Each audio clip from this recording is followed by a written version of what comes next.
I feel my body ready. With every step I go up high. No, nothing's gonna stop me. No compromise. Can't slow down, cause I'm breathing faster. Your love is running through my head. Palms are sweating, I'm losing focus. All your touch is so intense. You make my heart race. You make my heart race. You make my heart race. You make my heart race. You make my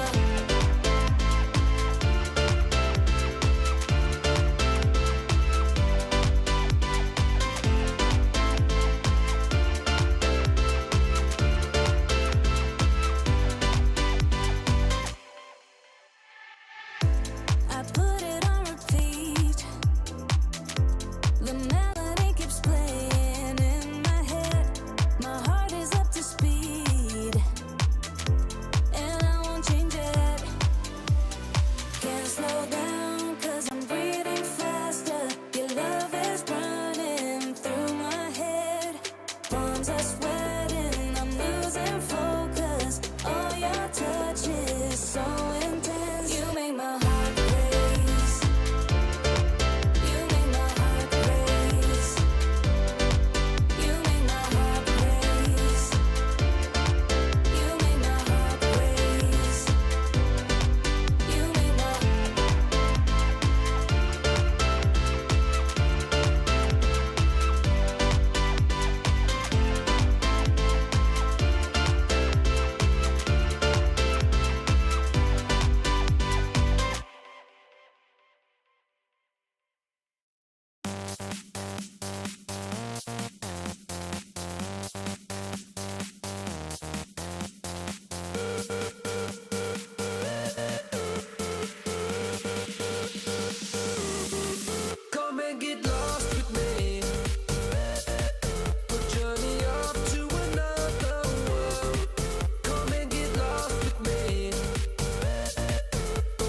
ready to go.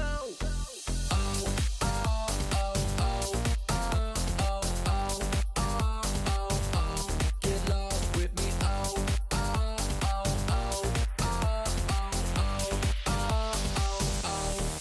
Come and get lost with me. We'll journey off to another world. Come and get lost with me. Don't wanna leave here without you, girl. Come and get lost. Yeah, we'll never be found. Zero gravity. Oh, but bringing me down. Come and get lost with me. Get lost with me. Lost with me.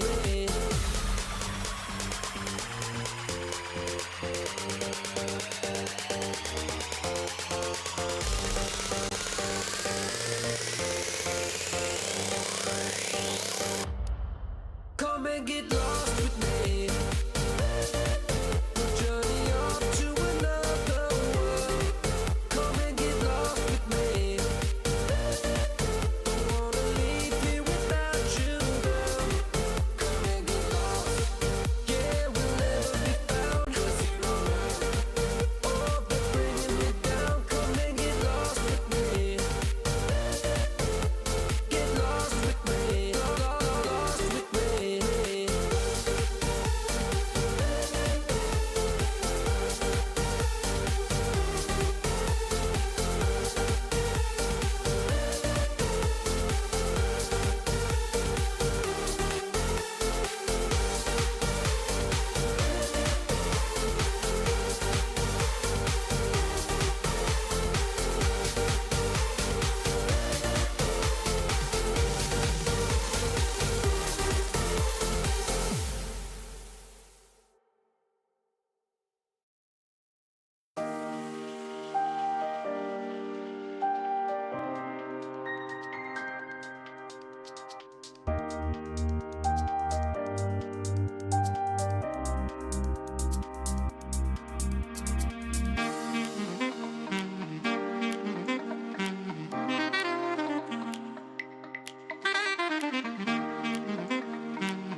The Snapdragon Pro Series is brought to you by Snapdragon Elite Gaming, Monster Energy, and DHL. Yesterday, we saw a very wide range of games. Some teams doing better than others, but yet we are still to predetermine our top 6 here today at the Snapdragon Pro Series here in Southeast Asia. We're playing some Free Fire with me, Getting Cute, as well as Fasha Bunny here at the desk to keep you guys occupied with the time, because groups have been looking great. Group B consistently proving to be the best, but today it's Group C who's going to have to go through the 8-game gauntlet. Agree, definitely. I mean, like, as Dan Lee said, that Group B is supposed to be a group of death, and we saw it on yesterday, where the fact is they had the 8 match in their hands and dominate the whole entire day. And the fact that they give a lot of least opportunity for those who try to climb to that top 6. And unfortunately, this is going to be the last day for them to try to prove themselves to get the ticket to the grand finals. And Group C, maybe with this 8 match, they might be able to catch up, but unless they do something, because I do see some of the potential coming in from Group C, maybe WAG, because yesterday you talked about it before and you even witnessed it firsthand. WAG probably like a little bit minor compared to what they did on the first day. AG Global, even though consistently doing well, but somehow having a little bit difficulty as well, because again, it is Group B day after all. But checking back, reminder to every one of you guys what this season is all about. The prize pool stands up for 6,700 for all of our teams, where they have to actually place themselves from the 1st to the 6th place, whereby this is the top 6 that not only be able to actually get the prize here, they will be able to go to the challenge, to the grand finals, the challenge season finals. So this is where you get a really good prize, a slice of the pie right here in the challenge group stage first of all, and then you move into the ticket of the grand finals. So keeping in mind, this top 6, yes, there is money, but there's a very high chance for you to qualify for the following stage, where there's even more prize money to actually earn. Let's look at our player leaderboards in case you guys are just tuning in to the Snapdragon Pro Series and missed out a couple of these days. Moshi is currently absolutely killing it on the leaderboards with 46 kills total overall, with 33,000 damage, only second to On Fire and one more who are right on his tail with 43 and 35 consecutively. I mean, we're talking about Buriram United. I mean, we know for a fact that they have been dominating Free Fire community for the longest time. They're very well known with their power skill, and the fact that no matter how much everybody will target them for every single tournament, they will always rise to the top. Especially on the first day, we talked about how Buriram is always been targeted. They're having a struggle even from the first game when A has fighting with B. Buriram had it a really rough start. Every single team tried to target them. They come back alive. Even at the mid game, despite being taken down by the PE spot, they still managed to get at least a lot of points to that top 3. Yeah, let's look at the overall standings just in case you guys don't know, because right now, sitting at the bottom is currently Expand, Homeboys, Vamos. Even the Star Knights are struggling. Todak are catching up and almost making it into triple digits, but they're still a little bit behind and actually equal in score with Hua, who's considerably at the bottom of Group B, has been, well, I would say, especially in day number 1, a big driving force for a lot of the majority of the points coming in from Group B, but at least in day number 2, they kind of stabilized, but still haven't found that big game just yet. I mean, we see how it is when it comes to the Team Elysian. They are struggling just a little bit far off for our challenge group stage, and this is what people have been talking about. Maybe on the MSP side, they are performing well, and we talked about how the title Jago Kambong coming into the side of Toda. But is it going to be the same case here? Because maybe they want to do something better for the play-ins, but that something's going to be giving a lot of long journey for them to just prove themselves going into the challenge group finals. But anyway, moving into the second page, we got the 7th place goes to Evolve Divine with 127. We got Bigatron Delta with 117. PE Sports, I mean, they actually started really rough on the first day, but second day, I think they did it even better compared to what we saw.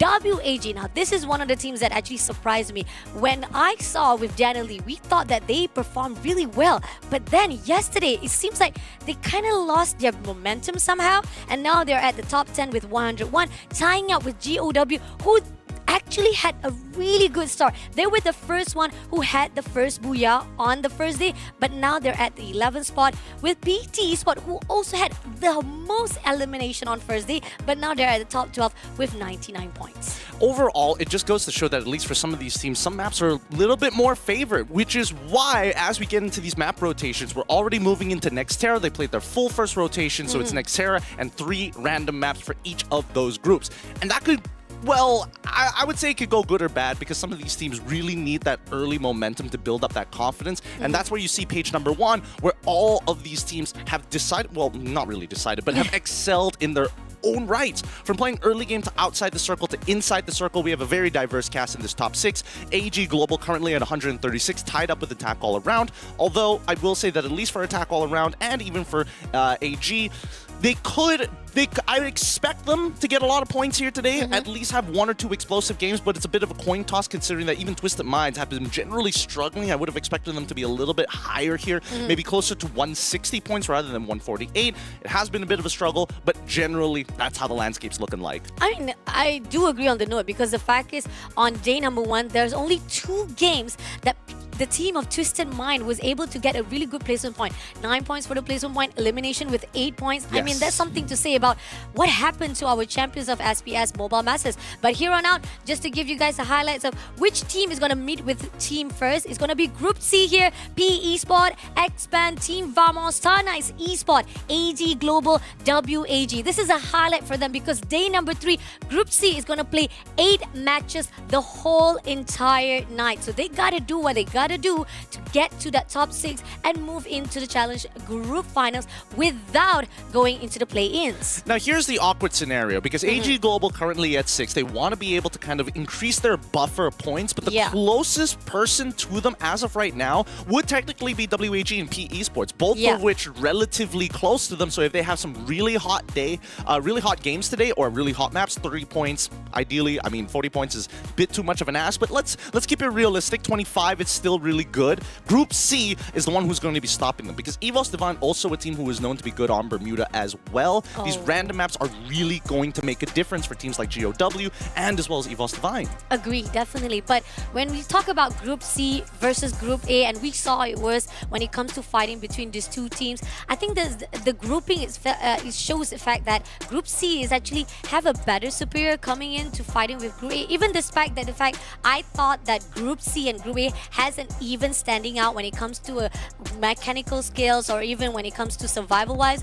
But Group C always dominate Group A, and this is where we come to a point that is there any possibility that at least there's one Group A, and you talk about EVOS Divine, that was the only team right now. Indonesia is still trying to break through and try to actually catch up with RRQ Kazoo. I mean, that's the thing, right? I think that the best competitors of Group C is going to farm the general lobby. I think that Group A right now is going to eat the lower half of Group C, personally, because again, MSP teams right now have been hot dropping a lot. Well, I wouldn't say overall. Maybe Homeboys is it's a magnifying glass on one team, but it doesn't apply to the rest of the nation here. I think that even for Vamos, they're going to take their time. But here are some of the teams that you probably want to watch out for: WAG, PE Esports, and AG Global. These are the 3 teams that I have to say that I have my eyes on for pretty much the entirety of the game because their performance is going to help predetermine what the lobby is going to be looking to achieve, at least in terms of goalposts. Agree, definitely. I mean, we're talking about right now at the top 6 is already been dominated by the Thailand teams. Only one from Indonesia and the rest is from Vietnam as well. And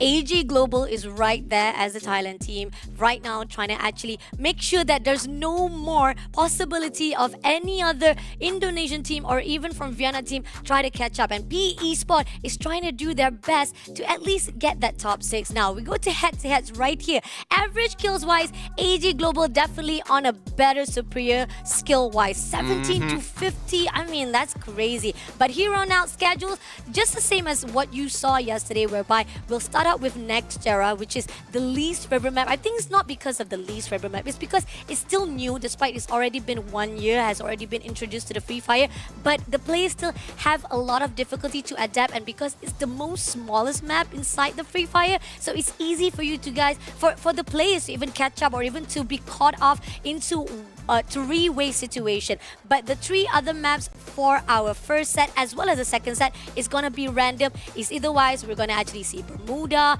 or we're gonna see Alpine, or Kalahari, or even Purgatory. Now, keep in mind that the schedule also the maps are not going to duplicate. The only chance of that is Nexterra. As soon as one map is taken out of the pool, it is replaced by Nexterra. So let's say we have Nexterra first, and then our first RNG map is going to be picked up. It happens to be Bermuda. Bermuda is taken out of that pool.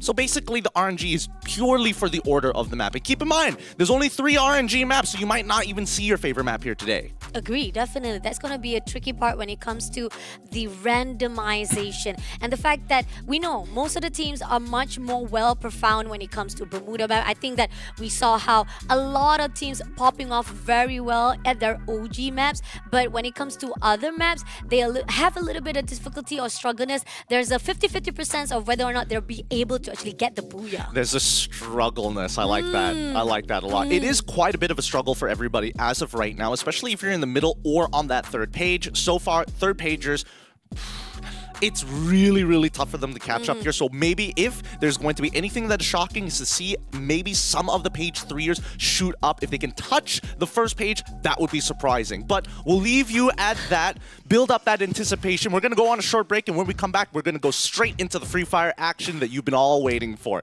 We'll see you then.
Welcome back to the SPS Challenge Group Stage Season number 5. We've done our breaks. I hope you guys are ready for our first match of the day number 3 right here. This is the final day for them to prove themselves to be at the top 6. You get a free ticket straight away to the grand finals. But those who would not be able to actually go in, you still have a chance for tomorrow, which is the play-ins. But you don't want to do that. You want to actually get away straight away, get a one-day break. And for you guys, don't want to have to think about the rest of the week to actually struggle on the last day and trying to barely scrap into the grand finals. And this is what we're talking about, the fact that most of the teams are very consistent. The rest of the team are trying their hardest to at least get by to that top 6.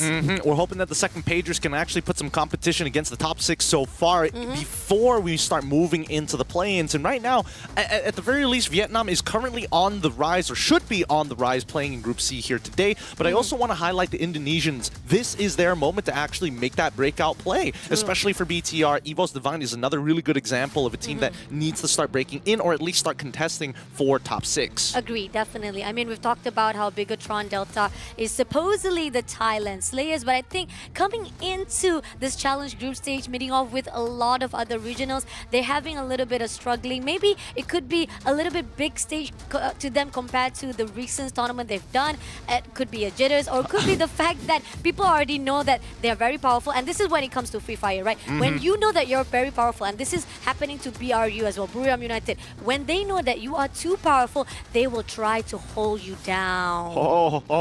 Strap him down, boys. Hopefully, I don't know about that one. I don't know about that one, Chief, because right now, as much as BRU is being targeted, they have other ways of playing around it, and not to mention other dangers to worry about. Bring up the graphic here, because I am interested in talking about this one-man dude. This guy's disgusting. FFWS crushing it. Absolute disturbing sniper. I hate the fact that his weapon is a VSS, because that is not his go-to. It's the AWM. Sometimes even a woodpecker, but sometimes he runs both of them as well. Yes, he had a double sniper recently, and he will be able to do whatever he does to just shut anybody down. I mean, like, talk about the first game of the day itself, that they were able to actually shut down everyone right on the high ground. That was the best positioning coming in from AG. Even Dan and Lucy, like, oh, this is farming for Dew. Dew can just get anybody he wants and just shut them down instantly, going into the circle. I mean, agree on the note, AWNs is definitely the favorite of AG Dew, but doesn't even matter. Whatever sniper is in the hands of Dew, it will be a deadly weapon. Yeah, and I'm hoping to actually see, because I'm used to seeing after FFWS, Dew, he's just part of that MVP list, he's part of the damage list, he's part of the knockdown list or headshot list. He's part of something because he is that key of a sniper. Not to mention that currently snipers are doing very, very well in terms of player leaderboard. Moshi currently on top, and I'm hoping that maybe Dew could catch up here today. Agree, definitely. And this is something when it comes to the rest of the teams as well. Are they able to actually also portray the same skill as AG Dew? Because the fact is, we got 20 seconds to go, and we're moving in for the first match. Okay, let's talk about the teams. Let's talk about the players. Are we ready to go in for our last day first match of the day? I'm already ready. I'm ready for this one. I'm willing to see. Well, I'm hoping that at least the flight path is going to be generous. We saw a couple of weird ones yesterday and even the day before. Hopefully, it's either consistently all generous or all absolutely terrible. Oh, okay. That's actually quite different from what I witnessed with Denali, because we had a really beautiful path. Like, Garina was like really smiling on us, giving a lot of straight land path for the players. So let's see if this is going to be the same case. Oh, it seems so far for the first game, it is smooth, slicing through the map right from the Mortar Ruins to the Grave Lab. Now, we know for a fact when it comes to Intellect Centers, Bigatron will definitely land there, but PT Spot is about to meet with Star Knights right at the storage. But on the other note, we do see right at the bottom, Toda is also going to meet with Expand as well as GOW through the Zipway and as well as Rust Tower. It looks like they want to do a little bit of farming here. Early engagements happening to the western side. The first ring has been determined to be more towards the central part of the island. But let's see PTE as they face off against the Knights, the Star Knights here. Close range. Looks like they might be able to do some good work. Looks like PTE, they've already downed a member into 18 Deer. I'm assuming they've also downed one more, so currently it's a 3v2 safest bet here? Could be, and we do see that they'll be able to bring back the teammates just right on time. Doesn't need to worry much. And on the other side, P Esport is also fighting off with AG. That's the two teams that we talked about that has to be watched out. They're chasing after that top 6. Now moving to another side, it is going to be Malaysian versus Malaysia. Toda versus Xpan. As Xpan moving in, we got 2v1 situation. Wings got to run away, but we do have Zen as well as Strap helping off from this distance and able to take down Inpi first of all. Good Riptide rhythm here. They have to worry about the Chalet on the left side, though. They're going to take a wide swing, takes out Mikit super fast here. Traps is quick on it, and now they're pushing up for even more space. Good 2v2s here. It's 2v1s, in a matter of fact, as Sensei turns the corner, looking for Afik as well. Wow. Quick trades here. The Axel is able to revive 2 of their members just in time. Insurance policy guaranteed here as Expand continues to make sure their medical insurance doesn't drop below the credit score. Okay, at least they'll be able to bring back the teammates. But on the other note, there is a back and forth right now. Just when we thought that PT Esport was fighting off with another team, there you go. We got Bigatron coming in for a fight as well. With GOW is on the track as well. Dion having a lot of damage right here. Koja is going to chase after him. He's right at the open. He put up the glue wall first of all. He has only half line and 3 players is catching up. Koja with a Drogon right in the face will be able to take him down. A lot of teams are moving to the northern side here. After moving from Intellect Center, they headed south and they faced off against a team and now will probably engage against PTE. But let's look at GOW right now because they landed pretty centralized towards the map. Now their backs towards Mortar Ruins as of yet. They can still walk into the circle, but it's still pretty early on. And you can see that they are just trying to get as much space as possible. I mean, the funny part is that Bigatron was from the Intellect Center, right? And PT Sport was supposed to fight with Star Knights. Suddenly, they came to actually do a third party, and now Star Knight is out in the open. They're actually quite separated by PT Sport with AG still non-stop fighting right this instant. LBT will be able to be taken down, first of all, and now they're trying to pick up LBT straight away. A really back and forth fight right here between PE Sport as AG as well. Now, Stop 7 right in front, right here, trying to survive it out. Gide will be right in the open. Oh, the blue wall will be put out as the defense, but on the other note, unfortunately, AG will not be able to do anything as EVOS will able to take him down instantly with 2v1 situation. Now, unfortunately, PE Sport, they're quite scattered around because of the back and forth. Even despite that the team of AG was able to actually get some of the kills, they're still losing their one player. I mean, they have one player actually marked for death here. We look over at X-Man towards the northern side, just south of Intellect Center, and I mean, they've taken significant damage here, and it looks like Vamos might just catch Afik running through the waters. If he's lucky enough, he just needs to turn a little bit to the left. Twisted Mind's not too far away as well. Oh, and there you go. Twisted Mind Diamond with a sniper be able to take down the last man standing from X-Pan, and that's going to be the first team to be wiped out here for the first game. On the other note, he's got to be careful as well. I know that he's scouting the area, but he's a little bit too deep in the water with the PT spot right in front of him. He's scouting, he's getting some kills with those who are at the solo. Bigatron is also on the scene as well, so Twisted Mind, they're actually quite close by to each other. On the other note, Toda, the moment they were fighting with the team of X-Pan, now they're going to meet off with GOW. GOW Demon is right close by. He's going to give that boost off or at least support from the distance. He spotted out Zan, trying to shoot down, but it's not going to land any of those shots. Zan be able to back things off. Wings is on the bridge right now. I'm not sure if he spotted out Demon. I think Demon spotted out, but he backs off away. He looks like a little speck on a screen. I think that right now Todak just trying to zone off GOW, trying to make sure that they can't regroup together and get their firepower centralized.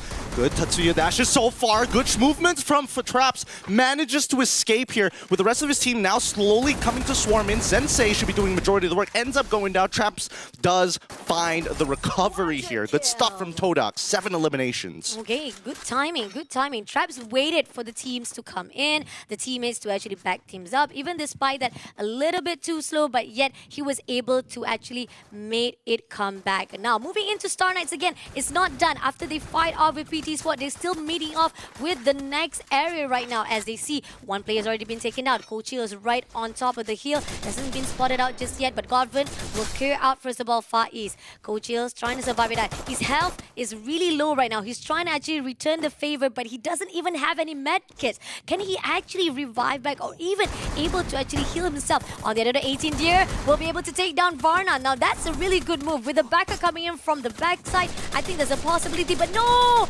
Godwin on the undernote takes down 18 Deer. The moment he tried to help Coach Hill, unfortunately 18 Deer also been taken out. Now Lim, right here all alone, also been surviving for the Star Knight. Is it going to be the end as PT Esports coming closer to him? Doesn't spot out Lim just yet. Lim has been shot down just a little bit more, and that's going to be the end for Star Knights as they have been eliminated by PT Esports. Let's have a quick look at the next ring closure here. In about 48 seconds, we're going to see where a majority of these teams are going to have to rotate to, and it looks like it's closer towards Farmtopia's side, just touching Zipway. For now, let's quickly look over at EVOS Divine, waiting for this package, but the same goes for WAG. They're just staring each other down.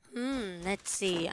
They know for a fact there is an enemy right in front, but they're not going to go in for the early engagement. They want to wait who actually start off the fight, and that's actually quite good. You got to be patient. You got to be very, very disciplined on who actually gets the first shot. But here on out, G'day will open up the shoot first, and it seems that WAG getting closer and closer, and he's going to actually use the glue wall to actually do a little bit of closure to the distance, but at the same time, they got to be careful as well. There is a lot of damage coming in for the glue wall as well, so that's not going to be their defense they needed to push through to the team of EVOS. I don't know, but WAG is making the smarter choice. They need to push EVOS Divine from their current position. If not, they won't be able to take anything into the mainland here. They control the main bridge. They control the main walkway as Krillin finds one into APAC. G'day gets a trade back onto towards Cyrus' side. So far, the launchers have been doing some very good work. It's 3 for 3 right now between the squads, and really smart movements coming in from Angod just to make sure that WAG cannot leave this engagement. Oh, grenade been thrown out. Ray having a lot of damage there. Launcher again doesn't hit him. Not to worry. 2v3 situation right now. EVOS Angod also getting a lot of damage right here, but getting closer. Now grenade in the hands. Thrown straight to Ray. Does it gonna hit? Nope, it's not gonna hit anyone, as well as Ray G'day gonna go in for the flank right now. Is he going to go to X-Ball? Or Angod gonna go in for the backstep? So this is gonna be a good move. They're gonna actually surround the WAG. Krillin right in front. G'day go in for a fight with 1 shot, 2 shot, doesn't get hit. G'day still chasing. He also having a lot of damage, but WAG with a really good surrounding. EVOS Divine takes him down. They wipe him here. Real good stuff coming out from EVOS Divine, but it's going to be a long way in until they get into the circle right now. And so far, in terms of gatekeepers of who they may face, it could be AG, it could be PTE. So far, it's tough to say. Let's see. Maybe there's a possibility they might be able to slingshot themselves first on the northern side. But again, you are talking about you're going to meet with PT Esports. If you want to actually figure out which giants you want to meet off, definitely PT Esports, because they are actually at the down below right now. So you don't want to actually meet off with AG, especially AG right now having a lot of potential to be at the top 6. But right in front of AG right now is going to be PE Esports yet again.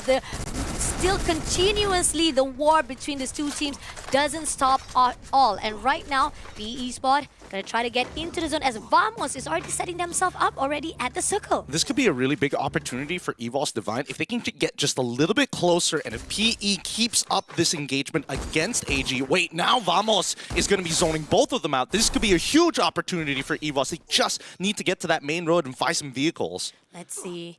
Will they be able to actually gatekeep this three-way? There's also a situation whereby they might be able to be sandwiched. And there you go. EVOS Divine decided to actually drop into the PT spot. I know, I do agree on that note. I mean, you don't want to mess around with AG. I mean, despite, yes, there's a possibility you might be able to actually at least backstep. But then again, which giants that you want to meet off? And not only that, with the high ground advantage for them, they might be able to spot out GOW as well. Not sure if this is the best position, even despite that they're at the top of PT spot. GOW can actually spot them out. But then again, no, they slingshot themselves straight to the circle, I think. There's a possibility that is going to be a really good move coming in from EVOS Divine. It's a very early rotation here, and it looks like even Twisted Minds, just north of them, have also spotted them out. They find a compound for themselves to hunker down. Some good spots here being secured early on by Twisted Minds, Vamos, and as well as EVOS Divine. I'm not sure whether Todak are still within the ring. They could be just on the edge of it, but we'll see in a little bit because it looks like BTR is taking some punishment. Nem's down. Oh, wow. Okay, Bigatron tried to actually close into the side of Toda, but now, look at that. That Rip-type rhythm taking down every single glue wall, and they managed to take down Nems as well as Kyon. That's going to be a 2 double down for themselves, and that's going to be opening for Toda. Getting closer and closer, putting up the glue wall. Going to go in for the flank on the left side first. Doesn't spot anyone just yet, and it seems that Bigatron, using the launch pad straight away, doesn't want to fight with Toda. They ended up going into GOW compound. I'm not sure if this is going to move, and they're actually separated, not just going into GOW, they're moving into EVOS Divine. They're separated, and Kyung was taken out by Twisted Mind instead, and now leaving only Diggs to be surviving. And now he's just going to have to play for position at this point. Nothing much he can really do. 5 med Yeah. kits, 2 glue walls to work with. Not a lot of resources left up on the map. At this point, now we have to see where this next ring is going to eventually go. The 4th ring for closure is going to be really important right now, because so far there's not a lot of natural cover to actually play with. Agree, definitely. This is going to be interesting to see if Bigatron will be able to survive it out. We got still 9 teams right here at this second last circle, and you see that GOW trying to push into Twisted Mind already. Shots are coming through from Toda as well from the distance, and oh, Diggs launched himself again into the circle, but he's really close by into the side of Twisted Mind. But GOW quite very preoccupied with that. Nameless will be taken out first of all, as Exposé also being shut down. Iza will be the trade-off. Only one player from GOW. Shoot it down through into the glue wall. Takes down Diamond as well. So leaving only one more player from Twisted Mind. Saming still surviving. Shots coming through. He's trying to survive, but no! Twisted Mind will be eliminated by GOW at the 9th place. Yeah, man, they tried to keep him out, but it was just too much. Now Vamos having to deal with AG, trying to break their current position. Looks like Vamos has already taken 3 casualties. June, the last one remaining against the rest of AG, and they managed just to clutch it. Vamos taking down AG. Now that's the highlight of the day, man. And he picks up all 3 players straight away. And now Team Vamos, even though despite that was a really good win, they gotta be careful. PE Sport is still guarding them to get into the safe zone. Toda just came back alive, and PT Sports link shot themselves straight to GOW, but I don't think that's a good move. PE Sport finally goes into fight with Vamos. Junes was taken out. Vamos Crime also was able to take down Laho with a grenade, but Varna gonna try to pick up the teammate. GOW not gonna allow PT Sport to survive, but at the same time, Retight coming in from Toda's distance as well. GOW doesn't know which side they want to actually cover up. Yeah, they're getting spammed here by glue wall melters and as well as Riptide Rhythms. They can't seem to fortify their position any more than this. Vamos taking majority of that damage. Crimix is the only one left as PE Sports control the rest of this compound. They're going to start clearing it out one by one. And it looks like it's going to be TQ who finds him. So far, so good for PE, but there's still a man down with Todak at full fighting force. I would say the same about GOW, but the Dix, he's been alive this entire time, still playing for position. Nice, from 9 spots to the 6th spot, he still survived. He managed to take down Varna. That's a really good opening, but here, Zensi gets the information. He goes to the 2nd floor. He spotted out one of the players. GOW Ton is all alone as well. It's going to be 1v1 situation between GOW, PT Esport, as well as Bigatron. Dix is right at the bottom, but he doesn't have any lifeline. GOW, unfortunately, will be eliminated by the skill of the PT Esport, but Zensi spotted out Evo. Beautiful shot through the window, takes him down, but it's not going to be kill confirmed just yet with the help of Evil Design to pick him up again. All right, he's still considered to be in the ring. Not bad here for PTE. 5 squads left remaining. A majority have already taken casualties. The 2 fully decked out squads right now is Todak and as well as EVOS Divine. This could just be their game, but so far Todak maintain high ground control of the half-built highway and even control the stairs underneath it. It's going to be difficult, but PE are trying to shake their positions. Oh, Toda fighting off with PE right now. Let's see. 3 versus 4. Definitely they have the advantage.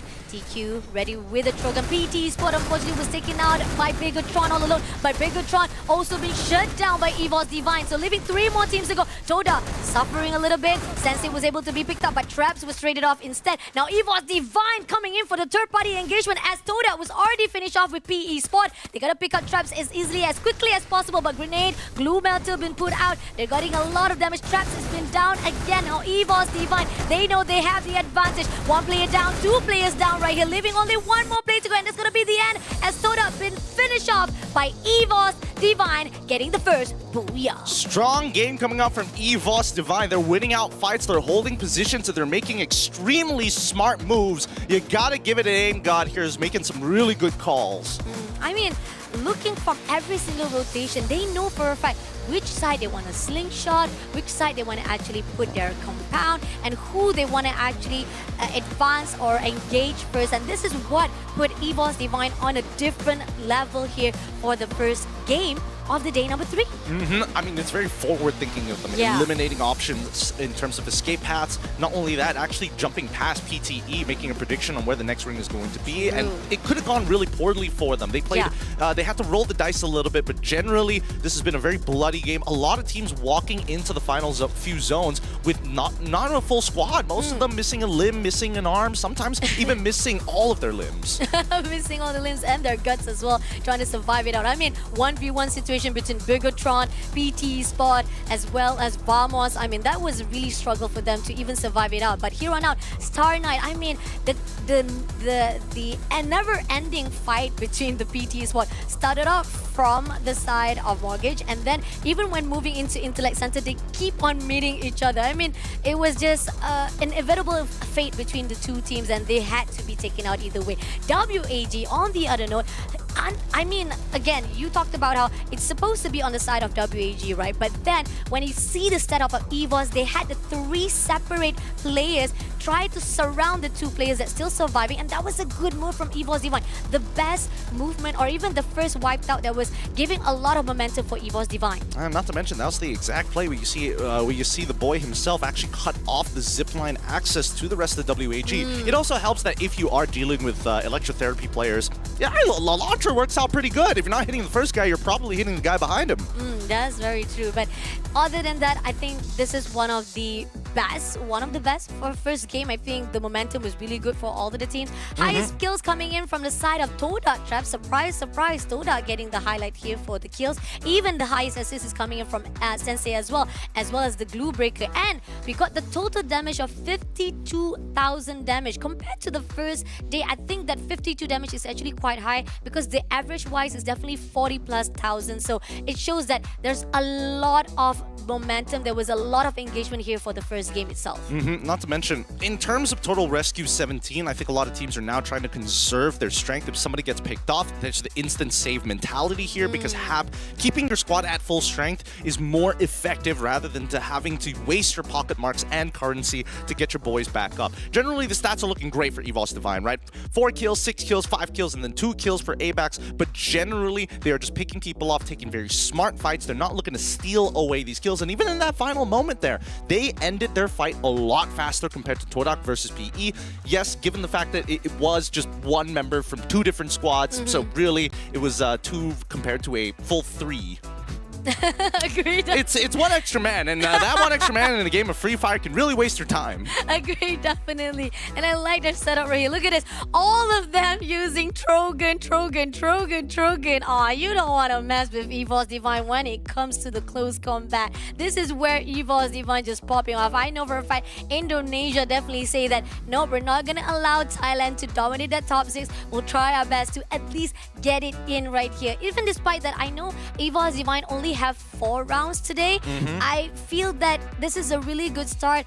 Again, I'm not sure if it's gonna be enough though for them to pull through to that top 6, but it's already showing off that if they don't make it and they'll be able to get a lot of points, this could actually set them up for that play-ins. On the other note here, top 3s, EVOS Divine for the first place with 7,022. Toda, 10,432. I mean, again, Toda has been I mean, not to down all of our fans of Toda, they have been a little bit struggling. I would say poorly performing throughout the 2 days. And today, finally, Toda has found the momentum. But again, is this just going to be the first game, or will they be consistent? Because this is the struggle when it comes to the MSP. They're not really consistent when they fight off compared to the Group B. But moving into the top weapons again.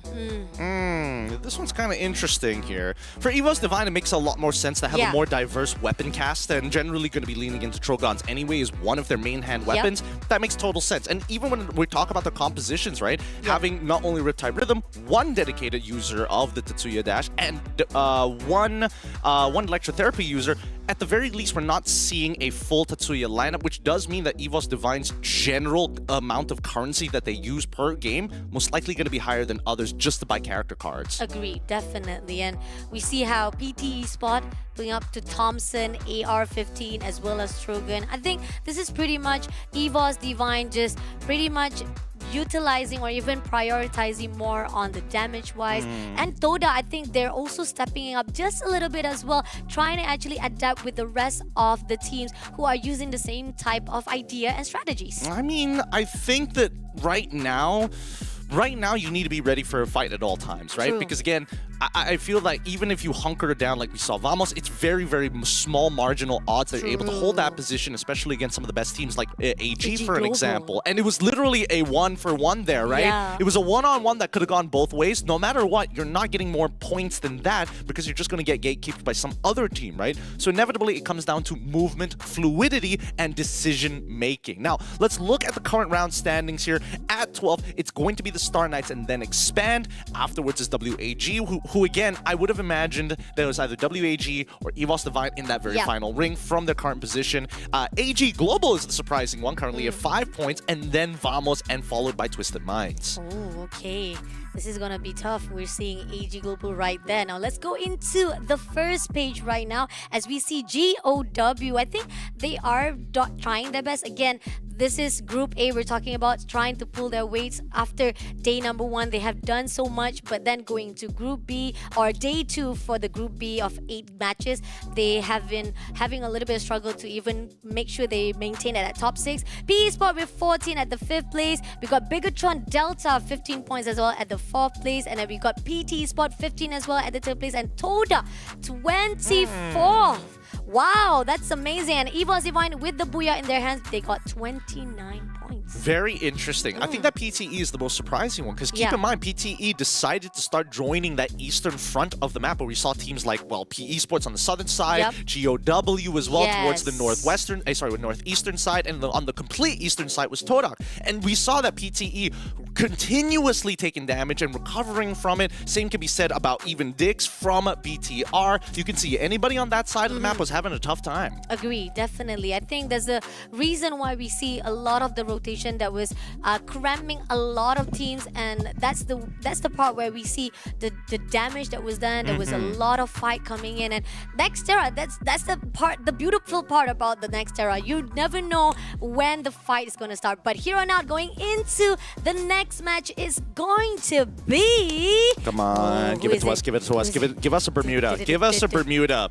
Yes! Wow. Okay! We are back to Bermuda, guys. Big, huge Bermuda map here. A lot of teams are very effective on this map, and it's going to be one hell of a game here to see who's going to get top 3. Oh no, this is the best map for AG Global. So maybe Nexterra, they weren't doing well. There's a possibility they might be able to pop off for this match to redeem for what has happened on the first match. I mean, we could say the same thing about, EVOS Divine, for an example, God of Wolf for another good example. Yes. And God of Wolf has already proven that they are kind of nasty on Bermuda in day number 1. So I think it's kind of a toss-up. Yeah, there's a possibility as well. But not to mention, even Todak's not too bad on Bermuda as well. True, yeah.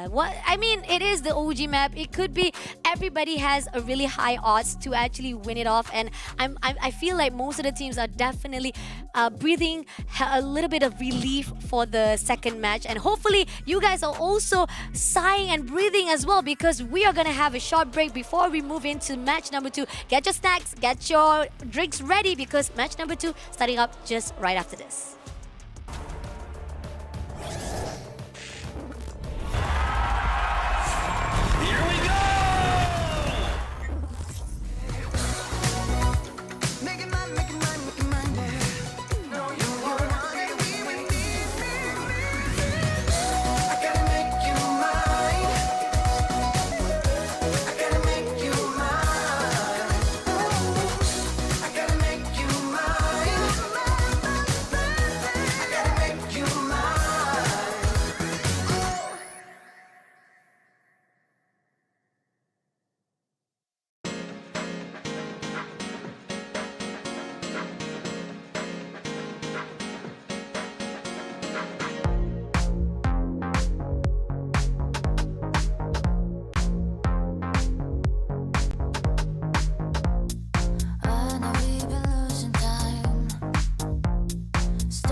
feels so right, it feels so wrong.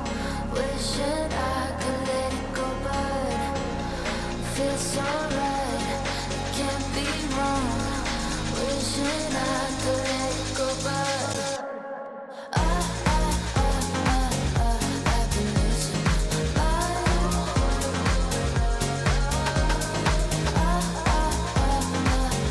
I've been losing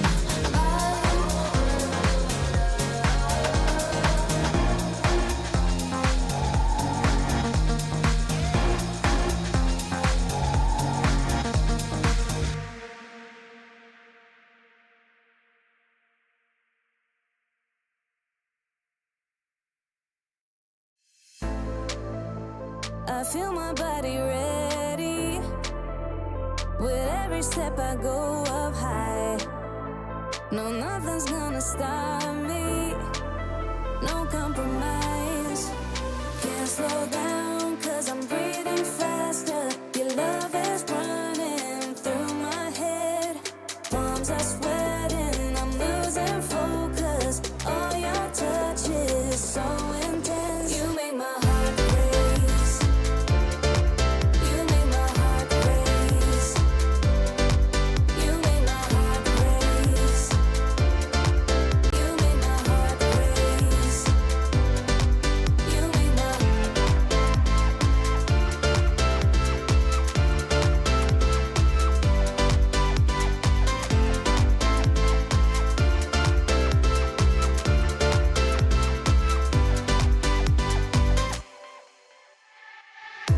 I put it on repeat. The melody keeps playing in my head. My heart is up to speed, and I won't change it. Can't slow down, cause I'm breathing faster. Your love is running. Welcome back, survivors. Our next map is the default map that we all start off with. It's Bermuda between Group C versus Group A. Our second map of the series here so far between our groups at the Snapdragon Pro Series. My name is Gideon. This is going to be Fasha Bunny at the commentator's desk for you boys and girls out there looking to catch up of what's been happening here at the Snapdragon Pro Series. So far, so good, at least in terms of starting points for a majority of Group C, but we're seeing whether or not maybe it is an Indo day, whether it's more of a Vietnamese day, because the Indos are putting some good numbers on the board. Agree, definitely. And we talked about how Indonesia only have one name right now for the top 6. Let's see after that match, does EVOS Divine able to actually pull through? I think there's a possibility, but let's take a look again. This is the names for those who are at the bottom, 13 to 18. Started out with Xpan. They actually have been at the bottom right now. We don't see the possibility of them be able to actually catch up even after this day number 3. But the only thing that we want right now is at least get a highlight for themselves. Homeboys Conspiracy, they haven't joined in just yet. Got 73. We got Star Knights, unfortunately having a lot of struggle just now with 87 points. Hua Esport haven't joined in yet. Vamos, even though with able to take down AG Global, still not enough to go into the second page with 91 points as well. WAG also been taken down by EVOS Divine. Now they're at the 13th place with 103 points. No surprises there, but coming into the page number 2 is where things get a little interesting. At the very least, GOW getting knocked down to 12th at 112 points, but immediately afterwards, we do see PTE, then afterwards Todak, PE Sports, Bigatron Delta, and then finally Attack all around. Keep in mind that some of these teams are coming in from Group A, so they haven't played their 4 games here today. Today, it's all about Group C. Agree, definitely. And looking at the first page, EVOS Divine, after that first booyah, just a note for you guys, they were at the second page, and now they'll be able to actually go to the top 4 with 156, pushing down Twisted Mind as well as AG Global at that 5th and 6th place. RQ Kazu, Team Falcon as Buriram, they still haven't been touched. Again, we still haven't seen Group B just yet. We'll see them later on the last set of our day.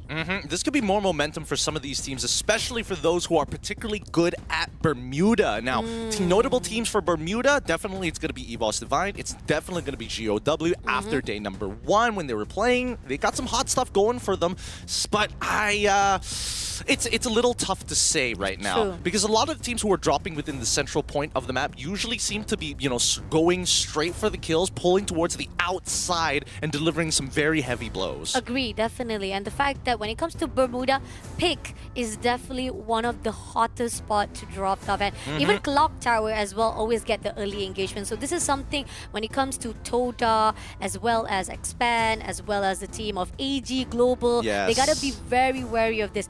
You want to actually fight with the big giants very early on, like we saw when it comes to early on with the teams of giants. Sometimes you will be able to actually get the win on your hands, but there are certain times these giants, even earlier games, they have a really good potential to shut you down.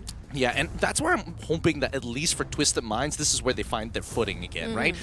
Previous game didn't get too much action from them. It looks like they were making some good moves, but the team generally has been underperforming for the past couple of days here at the SPS. True. We need to see them actually build up that confidence back, and I think that Bermuda is a really good spot for that, even for teams like BTR. Agree, definitely. I think Twisted Mind, I think they're going to be the same case here. Every single time when it comes to Bermuda, they will try to do a little bit of slow rotation, try to find every single end of the edge of the zone, and they'll try to go in for a fight if they can find one. I mean, we did saw Twisted Diamond was able to actually tag one play. If they can spot, this is something when it comes to the players, if they can't fight as a team, they'll try to scout as a solo play, and if they can find someone who's all alone, you'll just be able to just farm out your kills for yourself. Yeah, and hopefully that's what we're hoping to see here in this game. A lot of kills to come through, especially on a map that they're very familiar with, as we're going to be heading into the flight path real soon here. I think generally we're hoping for a normal flight path this time around. Some early engagements are to be expected in 2 of those spots. Remember, Clock Tower and as well as Peak.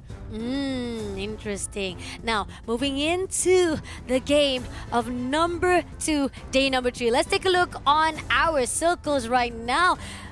Zoom! Let's go! Zoom right into it, baby, because we're seeing early engagements here between AG and WAG by Pochinok. Wow! Okay, WAG versus AG Global. Alan will be taken out first of all as the victim. 3 players still surviving. They're at the same location. Cyrus is right in front at the open. Cypher will be able to shut him down just a little bit, but not going to be enough. But there's a backup coming in. And also, Cypher was shut down by Xbox first of all for the redemption. But Xbox, got to be careful there. Dew is right in front as well. He goes into the building for the top floor. But at the same time, does he actually be able to spot out and help Cyrus as well? Stop 7 will be able to actually shoot a little bit by a little bit, but 2v1 situation for the WAG. That's not going to be a good move. But Toda, here we go. You're at the clock tower again, and they're meeting off with PE Sports. Unfortunately, a lot of players are being shut down by Sideswar. All alone here, trying to fight with AG Dew. One more player coming in at the top, and Dew takes him down, and that's going to be the end for WAG. Pochinok now controlled and conquered by AG Global. They have the whole compound and the town itself in their control, and they're happily within the first ring of the game, so they don't necessarily have to move out until they hear sounds. The next engagement here as we continue on, PE Esports now taking on another MSP team in Vamos after clearing out Todak. No, Team Vamos meeting off with PE Sport after getting that first wipe up. This is not going to good. This is not going to be so good. Shots coming to the side of June. They had the high ground. They had to go down below a little bit, taking a lot of shots there, and it's going to be down Cry who able to be taken off first of all. Looking for the next one, TQ was also being traded off as well, but Dronka was able to be picked up easily. 3 players still surviving. Haven't found the rest of the team Vamos though. There's one more player right at the top. June chasing after LBT. Glue all been thrown out for both of the sides, but June gotta be careful. There's 2 players right at the back as well. Gonna stick together. GOW is gonna stick their noses as well to fight with the 3-way. Well, they're going to try. Quickly turns the corner and even getting chased by Tetsuya Dash's Jun. Is running out of time. Gets blasted down by Tom with the shorty. A quick execution as Kathizi brings back Jun just in time. So insurance policy paid in full. Vamos back at full, but at the very least, PE Sports split up and very neutered. Okay, now EVOS Divine meeting off with X-Van Mikit. Gonna try to use that vending machine, but at the same time, been tagged off by APAC. So that's gonna be the end time for Make It. Expand the XL is hiding off at the second floor. Hasn't been spotted out just yet. Now he's trying to find a way to actually get out of the scene because this is the hardest part as EVOS is already surrounding the area and we got Star Knights also joining in for the fight as well. If this happens, Exile has nowhere to go if EVOS knows where his location is. Yeah, this is a really tough corner point to actually play around. It looks like this round is working out pretty well. And it looks like there's multiple layers to this, as you mentioned, because even past the Star Knights, there is still PTE to worry about. Even past, hopefully, another team is going to get involved. I would assume that it's Twisted Minds, which is the only other team that I can see relatively nearby because Expand is kinda in shambles right now. Yeah, exactly. You're been cornered out. EVOS is already chasing after you. Now Star Knight's gonna come in to join the party as well. So this is gonna be tough. Axel already been spotted out by APAC, getting a lot of damage already, but he still survived it out. But that's gonna be an information for good day. Going in for the close combat. Blue wall been taken out. Now XL gotta be careful, ready with a double vector right here. Can he actually go in for a fight? He doesn't shoot. He has a lot of damage. He tried to go in for a fight for good day, but there's one more player coming in for the backup, and that's gonna be Ray who takes him down instead. A quick trade here, but it's not over just yet. They need to secure the elimination point and start walking away as we see that EVOS Divine is trying to shoot back towards PTE, currently in engagement with the Star Knights. 18 Deer is on the run. He's got his insurance policy running in the blue zone as he's being chased by two teams. Oh no. Aim God. Trying to actually go in, regroup with the teammates. PT spot right in front. As Star Knights, they're actually being sandwiched. This is not a good place. Launcher being used, as well as PT going in for a fight. Blue wall been taken out right this instant. PT looking for a way to actually go in for a fight. EVOS finds a way to actually go inserting themselves to a fight with PT. Lost a lot of blood right here as one player of Star 18 day will be taken down. On the other note, Good Day takes down PT Don. Varna was traded off, and at the same time, Godwin just close enough to be taken out. Takes the glue wall right here by EVOS. Now coming in for the jump shot. Two players trying to break the wall. Godwin doesn't know where to go. He doesn't have anywhere to hide. Shots coming through, but Ray will be able to take it down, and Godwin also will be traded off by APAC. Oh, it was close. It was very, very close for PTE. They managed to find the two for one that they were looking for, but they still have one of their members still coming back in to revive. If they can stop APAC on this revive, that'd be great. Even dropping down the ice grenade to slow it down. He needs to retrade onto AimGot one more time because he knows he's low, but if he jumps down, he's caught in the crossfire. And now Zensi getting blasted as G'day compromises his position. This is an individual 1v1 here with AimGod just buying time for somebody to trade him after. We do see them push back. APAC finds Godvin luckily here, but it's not over just yet. G'day turns the corner, finds Sensei, takes out Zensi. Unfortunately, the PP will be able to take him down straight away, but that was a really good move, especially the survival-wise. But now Varna will be the only one surviving for PT's spot. He has to back away. He doesn't even have any coins. And here's the thing, APAC doesn't want him to run away. He will try to actually explode the vehicle. One shot, two shot. Oh, he missed it out. So that's an opportunity for Varna to even get into the safe zone without being tagged out by Evo Divine. But here's the thing, the movement that he's going to actually do will actually go into the area of Porcino, which we see there's going to be actually a possibility of rotation from the side of Team Vamos as well as Expand. Not sure if he actually want to go there, and especially the fact that he decided not to go even closer to Porcino. He's actually going in straight to the side of Star Knight as well as PE as the team going to meet with Twisted Mind as well. Interesting. We're seeing that a lot of teams are not wanting to play on the inside. Even Twisted Minds. Initially, they could have rotated towards Peak. They came down from Riverside Mill, headed down south, but didn't want to take control of Peak. They are still actively looking for elimination. So they find one in PE, and Mars Electric finally cleared out as Expand gives up that position to start heading over to the Sentosa Island. Wow, every single team's trying to play at the edges of the zone right now. Especially the fact that they're having a little bit of difficulty with their fifth enemy right now, which is the safe zone. This is not going to be good for them. Especially the fact that all the teams as well from inside the circle is also at the edge of the zone. This is going to give a lot of opportunity of the gatekeep for the rest of the team who's already inside the circle. On the note, Bigatron meeting off with GOW as shots coming through. Glue been taken out. Tan Meeting off with Dix as well as Koja. Tan putting up the glue wall. Now they're trying to actually get into the room. Doesn't manage to do so. Now looking for another way in to fight with GOW. Kyo has already been spotted out. Launcher been stood out. At the same time right now, Iza straight away switch from another secondary weapon as well as the launcher. Grenade been thrown out. Doesn't hit anyone. Demon meeting off with Koja. A lot of damage been put up, but not going to be enough. Trogan in the hand. He switched back. Goes out to the window, meeting off with Dix. Demon looking for one, but doesn't spot anyone. But Tan meeting with the Dix. Meeting each other, trace each other off, and now leaving only 2 more players for GOW. They need to win this, and they need to win this bad, but GOW is currently a man down, 2v3 so far. The launchers have done some good work, but the studio dashes is keeping these jukes alive, as we see that Iza trying to buy some time to find himself a moment to breathe. Nems does find Iza finally. Dien is going to get bought back by Demon just in time to turn this into a 3v2. He needs to hit the ground and start running as soon as possible. The insurance policy is all left up to one man.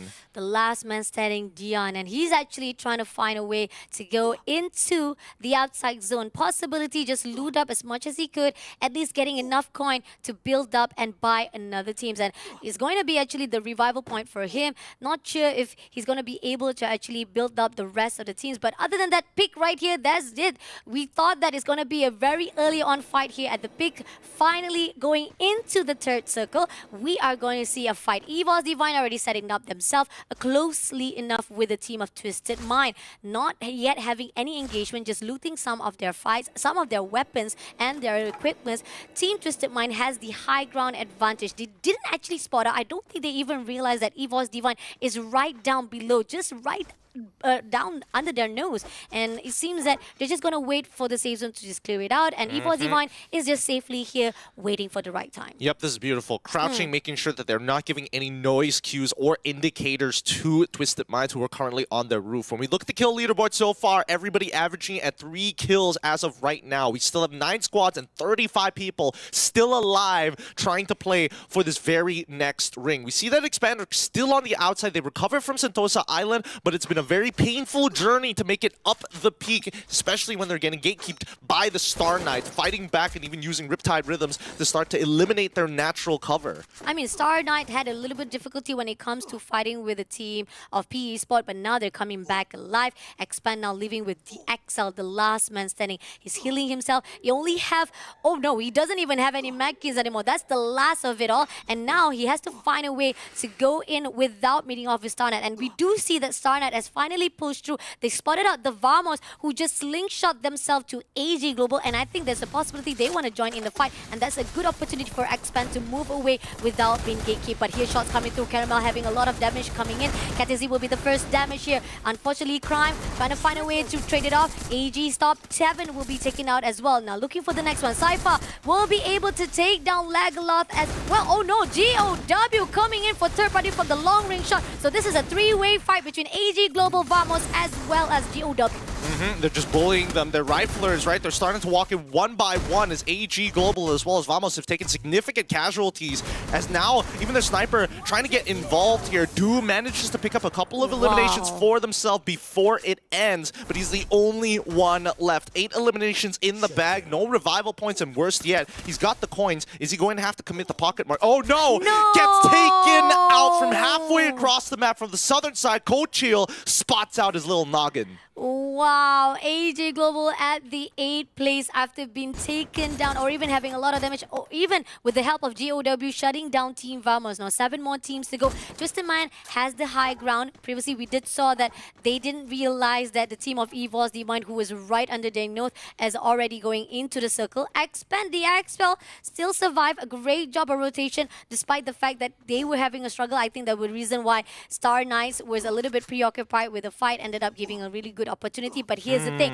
we do see XL bringing back Mikit, and Mikit will try to actually roam around with his ring suit, gaining the information that he needed for the team has spent to get another rotation to get into the safe zone. Now Twisted Minds spotted out Star Knights. It's gonna be one of the players, Kochil, to take down Diamond as well for the trade-off. But Diamond was able to be picked up, so that's not gonna be a kickoff. Grenade being thrown out one after another. They're also gonna trade it off. Now Kochil try to go in for the flank, as well as Nameless meeting off with Kochil, but Kochil unfortunately will be taken out by Diamond, leaving only 2 more players to go. Looking for the next one. Nameless coming in for 360. Koja unfortunately, already been spotted out. So that's going to be the end for the team of Bigatron Delta. Now we jump over to BTR versus PE Sports, and right now PE are forcing BTR back into the shack right now. The launchers are looking good, but now getting backstabbed as well by the rest of the members. BTR get eliminated with the help of God of Wolf now. PE Sports realizing they're getting pinched by both teams. GOW now taking a good spot amongst them, but it looks like they call off. They need to play for the high ground as they spot out EVOS Divine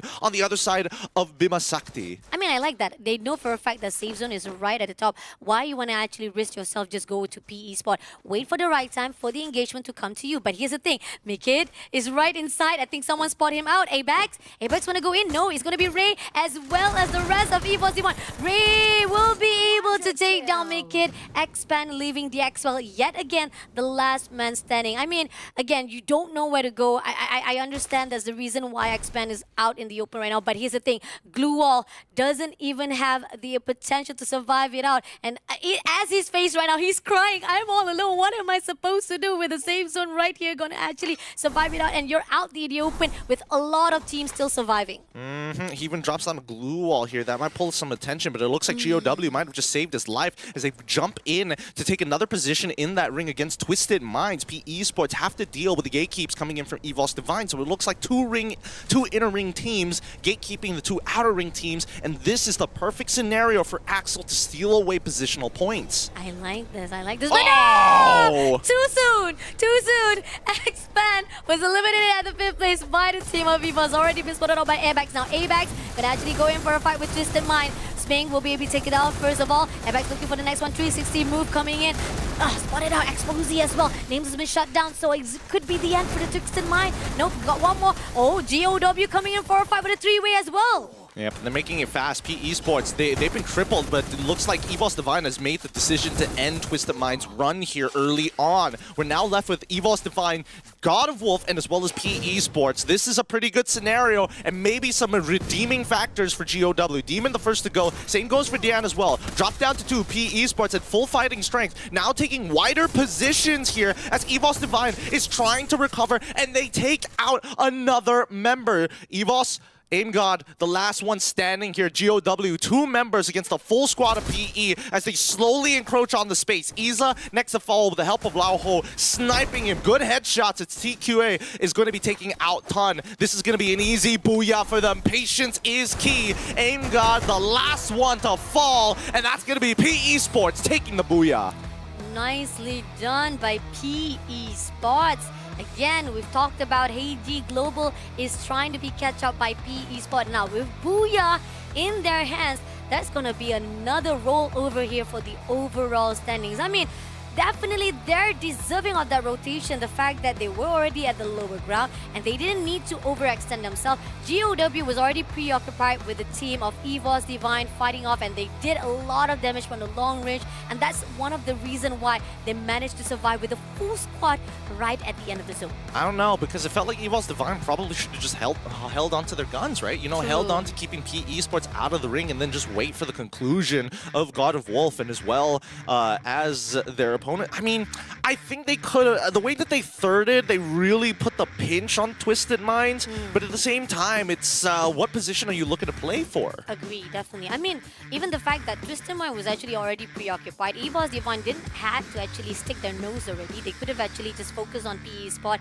because they had the opportunity. Either one, if they want to focus on PE Spot or they want to focus on EVOS Divine, that was the struggle on the side of which of their own rotation they want to actually pull through it. But AG Global fighting off with Team Vamos. I mean, it could have actually gone to the side of Team Vamos, but when we have a 3-way fight, the long range shot coming in from GOW, that was the reason why Team Vamos was just caught off guard and leaving only one player from AG, which is Demon, and ended up Star Knight getting the last man standing. And even with the fact that the team Twisted Mind goes into Star Knight, they had a lot of trouble to survive and they were eliminated at the 7th place. Yeah, admittedly, at least for GOW, it's a really good recovery, right? They lost the majority of their members, and then they decided to go for a 2-2 split to see how many ankles that they could shank in the middle of that fight. And honestly, they've hurt a lot of teams, right? BTR also felt the wrath of GOW, PE Sports to a certain degree, and then we get to this very final moment where Twisted Minds was, I don't know, they were put up on the chopping block for execution very early on.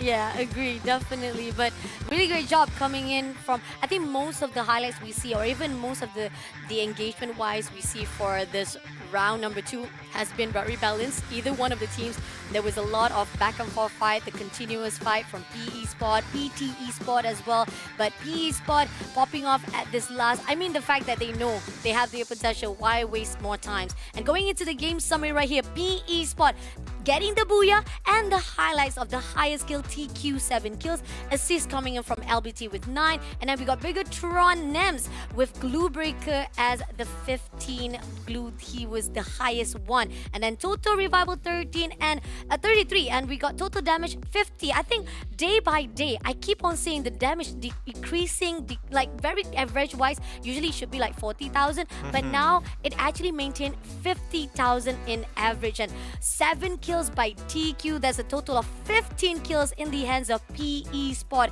2,267 damage. I mean, TQ is not to be messed around. Yeah, he's been picking up a lot of kills for that team, which means that they have a total of 15 kill points plus the booyah. So that's 27 here. Pretty good overall. The closer you get to 30, the better. And I think it's very much needed for PE. These were the teams that we were hoping that at the very least would have a big game here today. But I think at the very least it was decided for them by EVOS Divine. Pretty good still for PE Sports. They're not active on the map all the time, but I definitely think that they've upped the aggression. Yes, definitely. I mean, PE Sport is one of the teams that we've talked about. Like on the first day, they weren't performing as they should, and they were the invited teams for their own region. And the fact that on the first day it was not the best performance we see. Second day, they finally picked themselves up, and I think that third day it finally shows that the momentum has built up even more so. And Trogan in the hands of TQ, oh, he's a rusher. He's one not to be reckoned around. And we got 2 AWM in the hands of Laho and Don't Cry as a sniper. I mean, you already have been covering from the back side, and we also have someone rushing at the front side. Oh, they already cover all the grounds. Yeah, they've covered all their bases here in terms of overall utility. Yep, they have information scouters. They even have like a dedicated person to lob grenades. They've got everything they want in a setup. Not as toolboxy as some of the other squads, but good enough to be able to kind of hunker down and make decisions according to the rotations. But so far, PE Sports at number 1 with GOW taking the second spot, and then finally EVOS Divine in third. Okay, very nice coming in from GOW as well. Again, we've talked about this is their last chance, 4 rounds for the team of Group A, and somehow GOW still maintaining a really good positioning despite they are at the second page right now for the overall standing. I think this could actually help them boost just a little bit more. We got 12 kills by GOW, 15 by PE Sport, EVOS Divine with 11. I think that despite they lost the booyah here for the second round, with the momentum they put out, this could actually maintain them already at the top 4 as well. Now, going into the weapons, I mean, this is already a very, very common, very popular weapons. Groza, AWM, PP, as well as Strogan in the hands.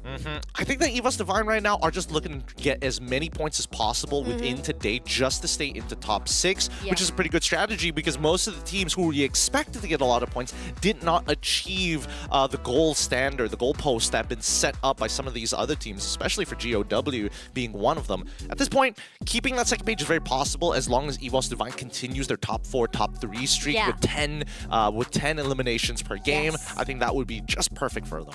Agree, definitely. Now let's take a look on the side of round standing after that game. We got WAT was too early on to be wiped out, as well as Toda at the 11 and 12 spot. PT Spot again going down the drain right now with 4 points at the 10th place. 9th place going to be Expand. Even despite they had the placement point, they were the one who survived it out at the end of the circle, but they are at the 9th place with 8 points. Bigatron Delta with 10 points, with Star Knights sharing them place at the 7 and 8 place. I mean, second page, again, it feels like it's very top-heavy so far. This is very reminiscent of what we saw yesterday, especially against Group B. But coming into page number 1, I am a little curious about who got 6th, 5th, and 4th. Because I would only assume that they're getting close to 15, nowhere near 20. Yeah, definitely. Let's take a look. Shum to the page number 1. Who gets the most? Oh, we got PE Sport with 27, GOW getting 20, tying up with EVOS Divine. So again, we're definitely sure, we're confident that EVOS Divine was able to maintain his position. Now, the thing is, Twisted Mind getting 13 points, Vamos getting 11, as well as AG Global. I think Twisted Mind might be able to catch up to AG Global at that top 5. There is a good possibility here, but again, there's not enough points not enough just points, yet. yes. We need to see them start hitting 20 points minimum here. If not, Twisted Minds, again, they're doing a lot of catch up because day number 1 just was really slow for them. So I think that as of yet, if they are, well, I think they need to put themselves in a position where they can fight a little bit more. But we've seen these past 2 maps when they are identified as the team to beat, or if they're identified as Twisted Minds, that's when we're seeing a lot of teams kind of pounce on them. Agree, definitely. Now, Bermuda map is already out at the pool. So, which map will be randomized for our match number 3? Let's take a look. Zoom, zoom, zoom, zoom, zoom, zoom. All right, which one is it going to be? Now that we've taken out at least Bermuda, Nexterra is back in that rotation. So we could see in the second Nexterra, but it looks like we're going to be very generous here. Purgatory for our 3rd map.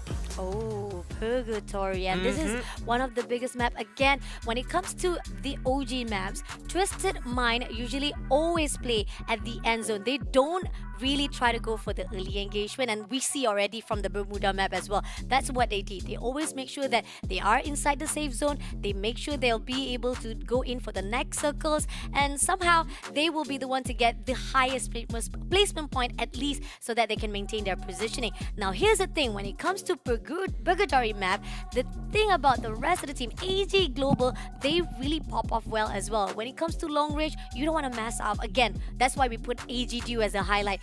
He will definitely scout you very sharply to a point that you have nowhere to hide. I would say that about WAG, but the performance has not been reflecting their consistency. It's a little tough here, but I'm not worried about them just yet. We'll see whether or not they're able to make sure they can bang out a couple of these points before Group B. With that being said, we're going to go on a short break, and when we come back, it's going to be more Free Fire action here at the Snapdragon Pro Series. We'll see you after these messages.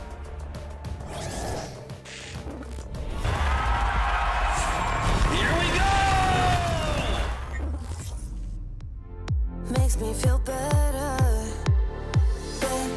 Better than this. Better than that. Better than anything I ever had. Better than this. Better than that. Better than anything I ever had.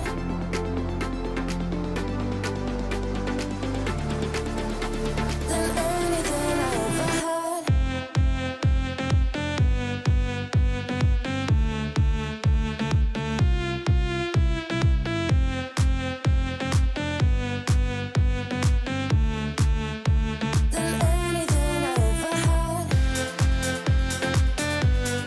anything I ever had.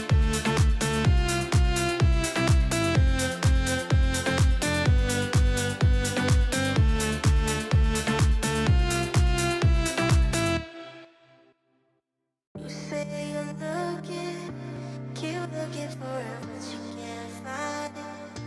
Can't find another one to get around it.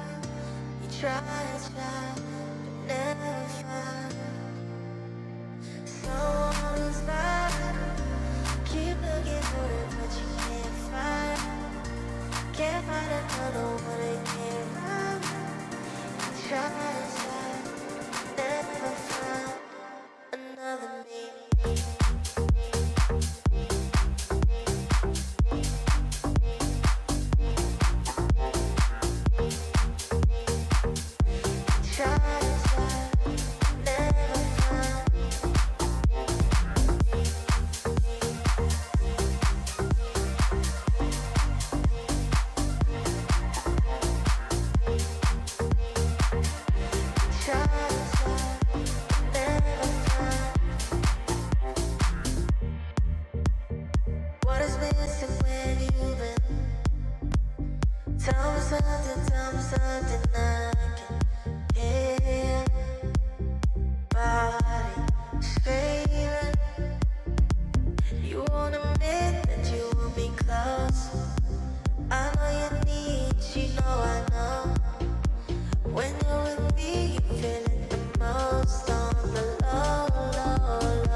Welcome back, Free Fire community, as we are moving into match number 3 here at the SPS Challenge Group stage, day number 3. Done with 2 match, Evolve Divine managed to actually dominate Nexterra, PE Sport with Bermuda for the second match. Now going into Purgatory as the randomize already called out for this third match up. Now Purgatory-wise, when we saw how when it comes to the history of it all, started off with the team of PE Sport managed to actually dominate, as well as the teams of Toda. Toda surprised us off, was able to actually dominate Purgatory as well. But here's the thing, when it comes to Toda, there are certain times they're not really consistent, but hopefully that's not going to be the case again, because like we've talked about, Group C has the potential to do as much damage as possible here for day number 3.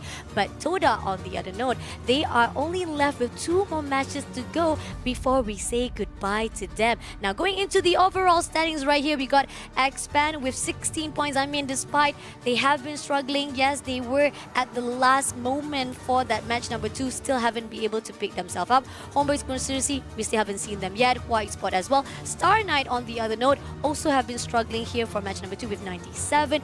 Vamos with 102, and WAG so early on to be wiped out, again still maintained at the 13th spot with 103. And now this is the concerning part, because again, these teams who have been contesting for these top spots, especially page number 1, it's starting to slip out of their grasp. It is quite a power struggle amongst these teams, and it looks like the Indonesians are doing okay, specifically EVOS Divine, right? But even GOW has been putting up some good numbers. We don't know when that momentum is going to stop just yet, but as we move on to the second page, that's when we start to see Todak now breaking into that second half, then PTE, then GOW, attack all around, BTR, who's getting closer and closer, but haven't had like a solid game just yet. At least 20 points will be good for them, because then they can start taking teams like PE.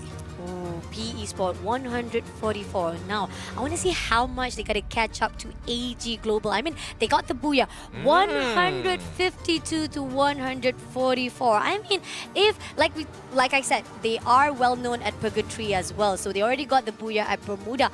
Again, it's a 50-50 situation. If they can be able to be consistent on what they did on the first day as well as second day, they might be able to get another booyah and catch up to AG Global. But then again, AG Global is also well known here for the Purgatory map as well, so this is very interesting. I mean, you also well known about WAG was able to win the booyah here for the Purgatory, and they have been struggling. Even despite if they got the booyah, I don't think it's not going to be enough for them to even catch up to that top 6. I mean, we'll see. We still have more games to play here today. Let's jump right into the flight path here, looking over Purgatory. Hopefully we don't get a watermouth map, but we'll just have to see, because the skew is heavily towards the western side. Wow, okay.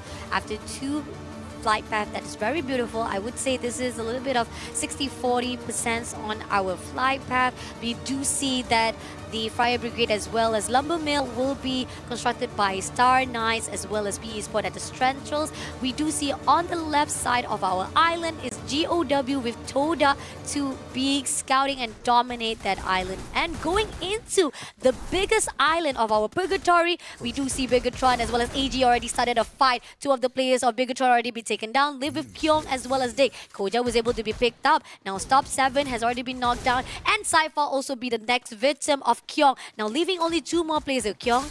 Gonna try to pick up the teammate first of all. They need the numbers to fight off with the team of Bigatron as well as AG Global. But AG Global unfortunately left the area. They don't want to fight and continue to argue with the team of Bigatron. So AG Caramel will try to get the vending machine and get Stop 7 back up again here for the match number 3. Okay, so they've got at least 1 revive as insurance policy. It looks like BTR might start splitting up to look for stragglers, and Koja loses his skull here.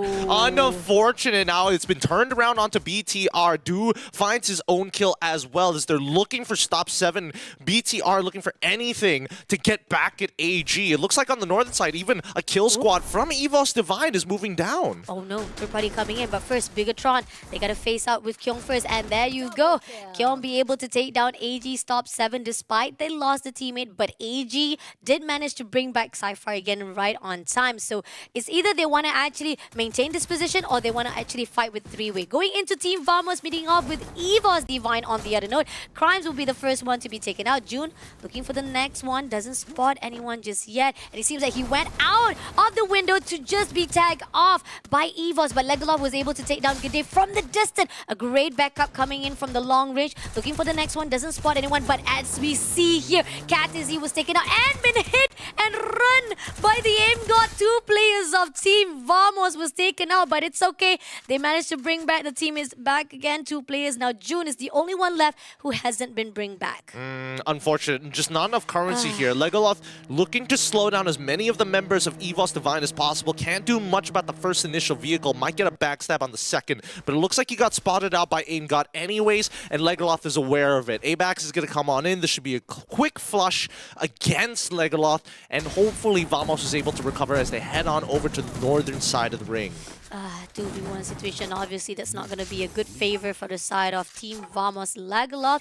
On the other note, we do see Expand also having their own struggle. We see Midkit was able to be picked up. Now going into the side of AG again, they're still fighting off with Bigatron as Diggs is only one 2v1 situation. Diggs moving or running away from the fight, hiding off at the glue wall, but shots coming through right now. It's going to be Caramel to be taken out. Dew coming in for the push. Shots 1, 2, 3. Doesn't manage to get it out. One more shot to go, and it's going to be Diggs to be taken out. A really good trade by the team of AG Global, and now Caramel will be able to be picked up again. And the reason why we're seeing so many early fights here is because the concentration of loot in comparison to the other maps is not that great here by Purgatory, right? It's very concentrated around the towns, the rural areas. There's a lot of space in between where you're not going to find priority loot unless it's an Arsenal, then whatever, right? But up until that point, Arsenal's not opening up until a minute 15. Agree, definitely. So pretty much most of the teams are just trying to find the most hottest spot for them to just loot around, and there's going to be a contest going into Bigatron as they pull away from AG, but they meet it off with EVOS Divine. Nams is only one here to be fighting off 2 players as they already tag him off. They're going to catch after him. Not a really good space for you to hide it out. I know for a fact that you just use the vending machine to pick up one of the players, which is Kyung, but then leaving only one player as the insurance policy for the team of Bigatron Delta. Now moving into WAG Twisted Mind, it's going to be Diamond to be taken out, moving in with the rest, but Diamond was able to be put up again, but again being shut down by Export. So nonetheless, it's still a fight to be a pull here between these 2 teams.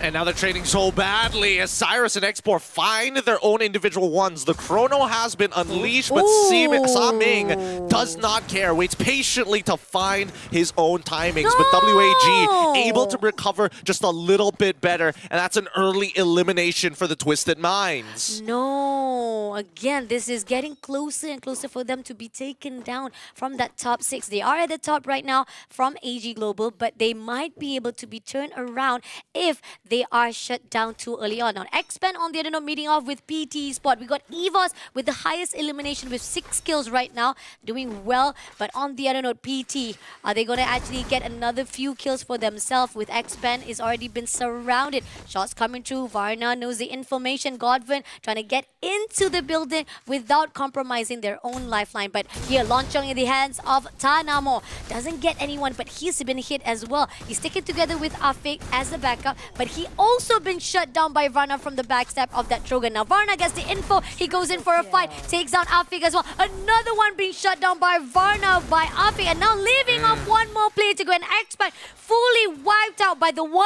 and only Varna with 5 elimination in his hands. Well, Varna made that look easy. He's just cutting down grass. He is just a lawnmower here. 2 backstabs and then one honest 1v1 where he just shortied and didn't miss a shot. We cut over to GOW, currently looking over WAG, who rotated from that northern side. It looks like they want to get on out of there as they're realizing that they're getting pinched by BTR, so they quickly hop back out into the blue.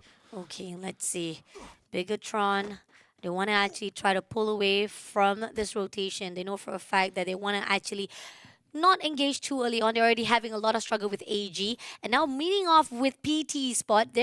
They're actually going to fight off with PE. PT, PE. Let's see if they're actually going to be able to actually have a really good movement. As we saw Zensi spot him out, jumping from the window.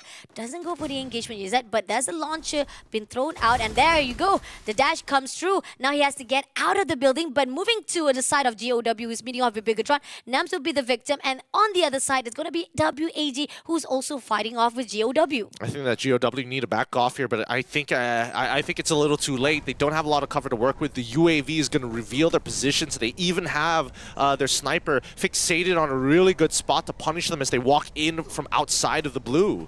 Okay, let's see. Getting closer and closer. Back to PT and PE right now. As we spotted out, PT was actually been catching up. There was a lot of the engagement, or even they try to actually spot out the location of PT. But now PT decided to back things up. They say, no, whoa, I'm not going to fight just yet. We know that you're very close by, so might as well just not engage just yet. Moving along the circle away from PE spot. Back to Bigatron right here as GOW Dian will be able to take down Kyong first of all with the Uzi. On the end of Bigatron, still left with a couple more players to go. GOW started off fighting off with WAG. As they move away, they slingshot themselves. They meet off with BTR. They're going to cut GOW away from getting back into the ring, so GOW just have to keep on chasing BTR all the way down towards the southern side. If not, they need to find a structure to actually play around, which they do see nearby because WAG is going to start gatekeeping very soon. Okay, shots coming through. Iza and Dian. Only sticking to Dian. Unfortunately, trying to actually fight it off with Nams. 2v1 situation. Will be able to take down Nams. Great job coming in from the side of GOW. Only left with 2 players. Bigatron is far away from the distance, so we're moving into EVOS instead, who's fighting with AG. Lost a lot of bloods here, but was able to pick up Ray again. Now, Dew tried to run away from the fight, despite that they are at the outside zone. So this is not safe for AG Global, knowing for a fact Dew. But no! GOW been taken out by WAG. They were fighting off with Bigatron, but now they were taken out at the 10th place. But Dew! No! He wanted to try to fight through that glue wall, but unfortunately EVOS with too many manpower right on the backside, so that's gonna be a tough decision making from Dew himself. I mean, they can start backing off now. Like, Aim God, there's not much he can really do. He's a little too far forward unless he gets a really good pick here. The frag grenade's close, but doesn't connect just yet. He needs some help and some kind of support, but Ray, it looks like Ray and everybody else in APAC are taking very wide angles. Riptide Rhythms are going to be thrown out, and Aim God finally goes down to his knees.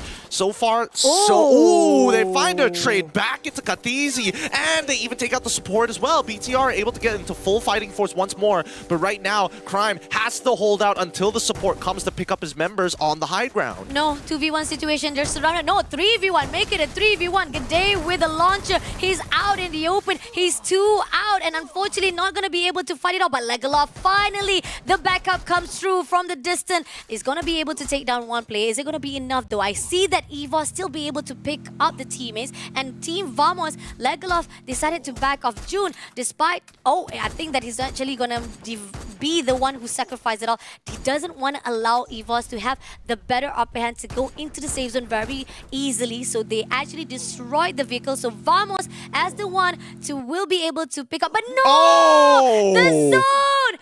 That's the thing. You might be fighting with an enemy that you don't even know, which is the 5th enemy, the safe zone instead. So that's going to be the end for Team Vamos. Really unlucky here, but great for EVOS Divine because they're walking away with some really big points right now, and their backs are clear, so they get a free entry in. Now, if we're talking about the circle so far, the eastern side seems pretty hot, but the western side does not feel very good to be on, especially if you're on the other side of that river. Okay, they have been avoiding the fight, PE versus PT Esport, but it's gonna be a fight anyway. This is inevitable. So the fact that PE is still launching themselves close by to PT Esport, and we have Bigatron right around the corner of Brasilia as well. So this is gonna be a 3-way fight. So if they want to actually have a fight right now, they better start it right now. Moving into another compound, we got WAG right at the open. We got Xboard gonna actually go in to shoot to the side of traps. Doesn't get hit enough though. It is not actually damaging him. He's still gonna be surviving out, but he's gonna actually try to shoot to Sirius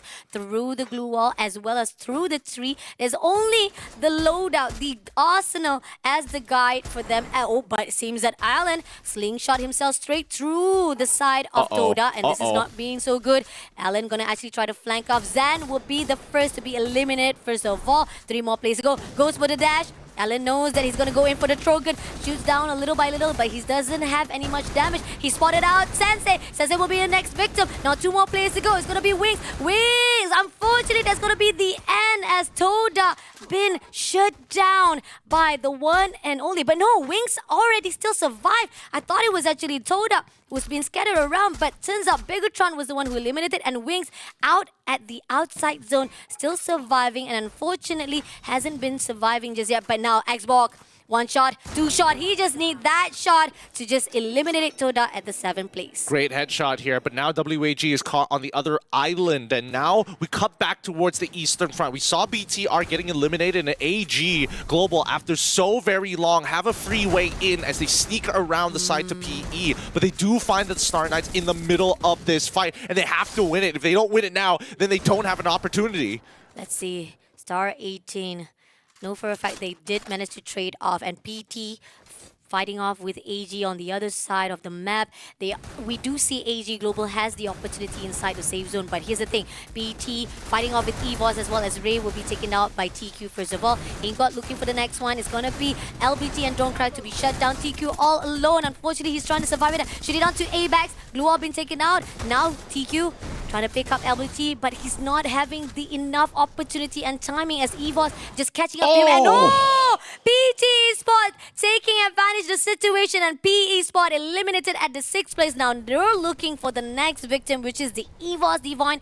Ingot still hasn't been picked up just yet. AG Global very closely, but the zone is already closing in. Yep, and so far only PTE is the only team who've been able to secure some kind of a compound for themselves, which is giving them a lot of influence over the current ring. We're going into the 5th ring as well. There's not a lot of play space, and we still have 14 people still alive. If PTE are able to eliminate EVOS Divine and maybe put some punishment into WAG as they're about to take their fight against AG or even Star Knights, this could be PTE's Booyah opportunity. Ooh, and we do see that WAG already slingshot themselves into the end of the circle, so they might have the opportunity. We got EVOS Apex all alone. Unfortunately, this is not going to be a really good case. He doesn't have much of a coverage for him to even get into the safe zone without being spotted out by either one of the side. But here, Star 18 meeting off with AG Global. Glue Wall been put out by AG. He's getting closer. Coachil trying to do a lot of damage here for the Glue Wall, but AG stopped. 7 will be eliminated, as well as Lim shutting down Caramel. That's going to be the end as AG at the 5th place. On the other side, WAG spotted off PT Spot. We've talked about it. We already anticipated it's going to be WAG. Try to go in for the shot of that long range, meeting off with PT Spots. Yep, and WAG, smartly enough, they understood that PTE had the initial compound, so they played on the lower side of this hill so that they break line of sight. Now PTE is forced to walk up into this fight. Star Knights are a man down, but they want to get involved as well. Okay, 4v4 situation. They want to actually have... Grenade by Krillin. Groot shot taking down Dawn. Now looking for the next one. Varna will be taken out by Krillin as well. But at the same time, Star 18 messing things up. The rotation, they're inserting themselves to fight with a team of PTE as well as WAG. Now WAG does finish off the rest of the PT, leaving off 2 more players to go. Star Nice comes in for the fight. Takes down 1 player though. PT Zenzi was able to take down Star Lim first of all. Going in for a fight with Lim as well. Cyrus is the only one left for WAG. He's trying to go in for a ring around the Rosie through the glue wall into the safe zone. But no, that's going to be the end for WAG as Five spot him out, leaving Zenzi. 1 shot, 2 shot through the glue wall. He's still trying to fight. He dashed away. He's on the open! And Fires gets the last kill, giving the next booyah in the hands of Star Knights Indonesia. Nicely done by the Star Knights. Very patient of them, but a big shot to clean house here from Fai's MKS. A headshot to get the booyah for the game. A very much needed booyah, in a matter of fact, to slow down the momentum of the teams coming in from Group C. Agree, definitely. But this is a great highlight. We got 2 of Indonesia team getting booyah already for day number 3. The fact that we've talked about how this is an opportunity for at least Group C to actually climb to the top. maybe there's a possibility Group C will utilize that 8 match and started out really rough, definitely from the side of Twisted Mind. I mean, who could have expected that WAG will shut them down early on, despite the fact that they already have a lot of opportunity to maintain their positioning. But again, with this lose very quickly, they might actually been shut down a little bit down below from the side of AG Global. Going on to PT Esports, they were the one who shut down Expand early on, and a great rotation wise, because the fact is they were supposed to meet off with PE Sport. They engaged very later on because they prioritized on the safe zone. And I mean, unfortunately for PTE, they didn't recognize that their final push was actually pretty devastating, especially when you're against WAG, who's very good at fortifying their positions. And obviously, we'll probably see it in the highlights in just a little bit, but I think that at the very least, EVOS Divine, who was looking to get some big points this game, bowed out before they made it into top 5, which is great, right? Because now teams like WAG, the Star Knights, and even PTE, who I thought had the highest chance until this nade right here onto Dawn. Oh, that was a really good name. WAG opening up the fight to PT spot. That was just beautiful. Unfortunately, with Star Knight was already at the end area of the other side and trying to do a lot of third party. There was a little bit of positioning for the WAG to actually fight it off. If it wasn't for Star Knight messing things up, they could have actually been able to fight it off on their own. But then again, here on out, we got highest kill by the EVOS Divine Ray with 10 kills. I think this is the highest for today. Previously, we did see 11 kills on day number 1. And then moving into the highest is WAG Allen with 10 as well. And now we got 21 Glue Breaker by WAG Xbot. A little bit lesser, total damage of 49,000 and total rescue of 15. Lesser and lesser we see revival for this day. Yeah, I mean, it also reflects in the total damage as well. As long as we're not breaking into the 30 mark for total revivals, we're not expecting to make it into the 50 mark when it comes down to total damage. Yeah. So, I mean, even when we look at the total kills, right, at 71, that means 71, generally a lot more extra points in the pool for these teams. And I think that Star Knights especially got a little lucky here towards the end, because the ring did pull towards their side, and they were given a very fruitful opportunity, which they had to beat. They had to beat down WAG, which an opportunity created itself when PTE made that engagement happen. I mean, they were the first one to be actually having a lot of engagement for that match number 3. The fact that they were a lot of their players already been taken down. We got Chill, we got Lim, but they revamped themselves. They were able to reset themselves right at the corner, and even despite that, at the center of the second circle, even going into the third circle, meeting off with the team of WAG, they managed to actually pull away, survive it out, and not be able to get that early engagement. And again, this is pretty much Star Knights trying to go in for the survival. We see on the side of their weaponized, we got Woodpecker, 2 Woodpecker, MA2B, as well as AC-80 in the hands, all going in for long-range snipe for the team of Star Knights. I think Star Knights understand that taking a full CQC engagement has not been working out for them, so now they're just going to try and vulture off of as many third parties as possible to find the eliminations that they're looking for. And it works out with the lineup that they have, right? And especially with Woodpeckers at their side, it just goes to show that WAG, even if they don't have a Riptide Rhythm to work with, you're not necessarily safe. Agree. I would actually expect that at least one Skylar to be used, because you are trying to go in for the long range. Riptide would actually really help you out, but you have Wukong to be used by Kochil. I mean, again, sometimes the orthodox method does not be in the favor, so you gotta try an arrow right here. And going into the top 3 right here, we got WAG with 9,038 damage, EVOS Divine with 8,625, whereas Star Knights with 4,064. Half of EVOS Divine right here at the top 3. I mean, EVOS Divine had a lot of eliminations before they got knocked out. We know that the Star Knights, they got the Booyah, but they didn't get too many eliminations. WAG is the surprising one. I definitely thought they were most likely going to take second place, and EVOS Divine might have taken top, but we'll see what the total points is at the end. Let's look at the top weapons here with EVOS Divine. Going with the SVD, Mag 7, and also the M179, which has been working out really well for them, even when it comes down to close quarters. Agree, definitely. definitely. And look at this, WAG and EVOS Divine tying up with 16 kills. That's amazing. And this is going to actually give another glimpse of idea. Is it going to be a great job for WAG to utilize the rest of the game? Like we talked about, this is Group C day. WAG, AG Global, Star Knight Esport. This is their opportunity to just raise up for this last day at that top 6. On the other note, the rest of the weapons, I mean, is pretty much popular. Trogan as well as Woodpecker in their hands.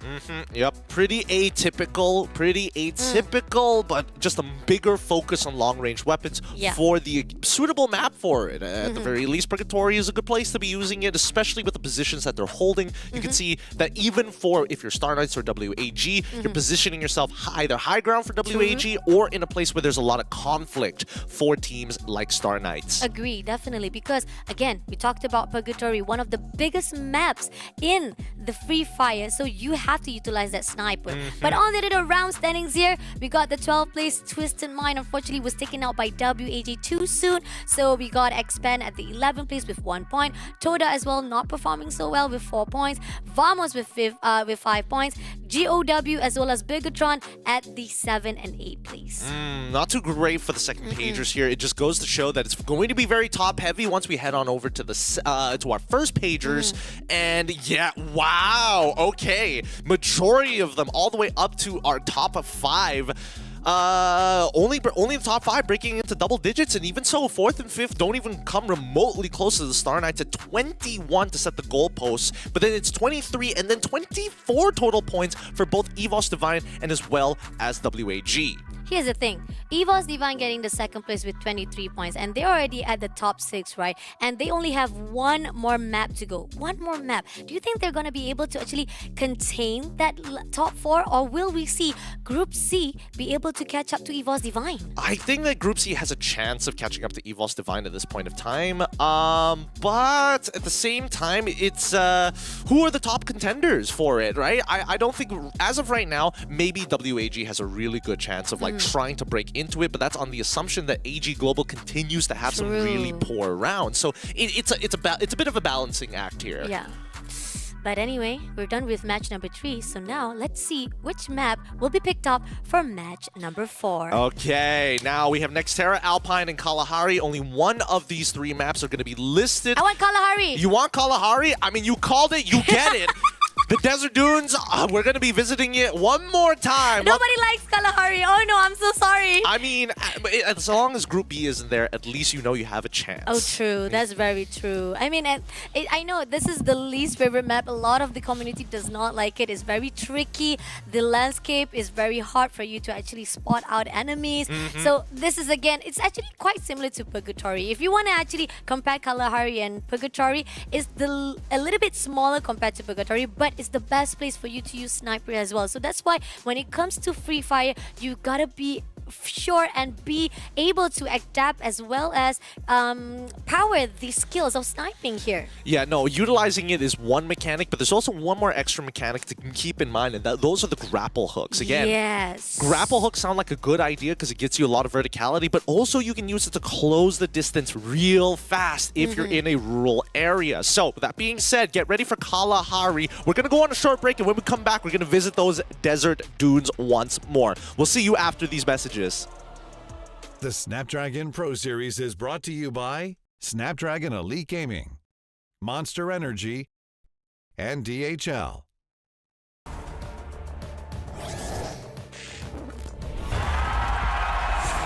Here we go!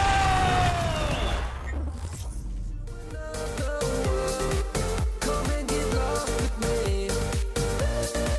Don't wanna leave here without you, girl. Come and get lost. Yeah, we'll never be found. 'Cause you're alright. Oh, but bringing me down. Come and get lost with me.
Survivors, are you ready to find the way here in Kalahari? We're at the midway point here between Group C and as well as Group A, and things have been shaking up quite significantly here in day number 3 as we're seeing a lot of the Page 2 teams reaching up for the top 6. There's only one way to find out and only one way to know which team is going to be making it there. First off, Kalahari. My name is Gideon Q and this is Fasha Bunny here at the desk to keep you guys occupied if you're just tuning in. So far, Group C's been doing okay.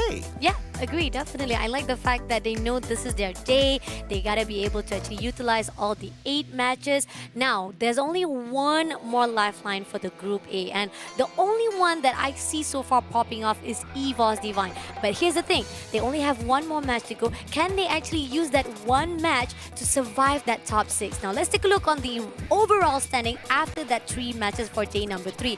Again, we are seeing Xpen still struggling, and this is gonna be their moment where they actually do as much as possible they can, because they are at the Group C. They still have the leftover of 5 matches to go. But then again, for them to actually utilize that 5 match is at least they gotta get a booyah. That's the thing. If they want to actually go to the top 6, they have to get the booyah like countlessly or continuously to survive it out. Homeboys, we still haven't seen them yet. Hua Esport as well. Team Vamos, I mean, oh man, this is a struggle for them as well, because they're also from the Group C and they still have their opportunity to just maintain their position, but I'm not sure if it's gonna be enough. Star Knight, on the other note, with that booyah, definitely put them a little bit more closer with 180 points, as well as Tobart with 119 points, but they still have 5 more matches to go. Yeah, they still have plenty of matches to actually play, but then we jump over to the second page and things are going to get a little bit more interesting here. With WAG recently getting a good amount of points, it still doesn't put them in that number 1 spot, or at least doesn't put them in that first page, but they're catching up quickly, especially against PTE, who honestly not too far away with them. 11-point difference from both them and as well as attack all around,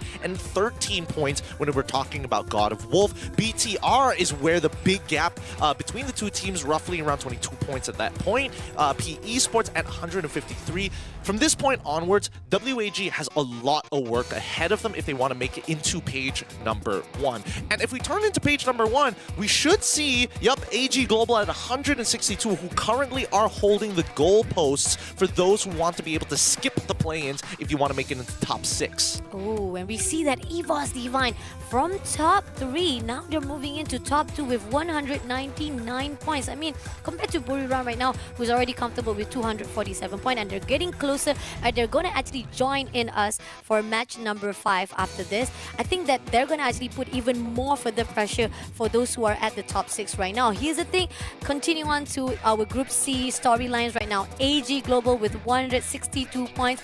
Can they actually survive it out with the rest of the teams of Group C also going to catch up with the rest of the 5 matches here? Here's the thing, their only competition as of right now is EVOS Divine, and this is their very last map. So EVOS is going to try as hard as possible. Either A, they hot drop them and completely eliminate AG from this game and try to get as many points as possible for that buffer. If not, play for the booyah and pray that somebody takes out AG early on. Oh, that's a good idea as well. Now, flight path right from the bottom to the top. I think this is actually a little bit like probably 60-40 or even 55-55. But then again, we do see that pretty much right at the top, we got Star Knights at the confinement. Bigatron will be utilizing a separation between Council Hall as well as Shrines. Vamos right in between of Brave Front. And then we got GOW already putting up a little bit of damage here to the side of Team EVOS Divine. They're going to fight off right here between the teams of Group A. 2 of the Group A, actually, to be honest.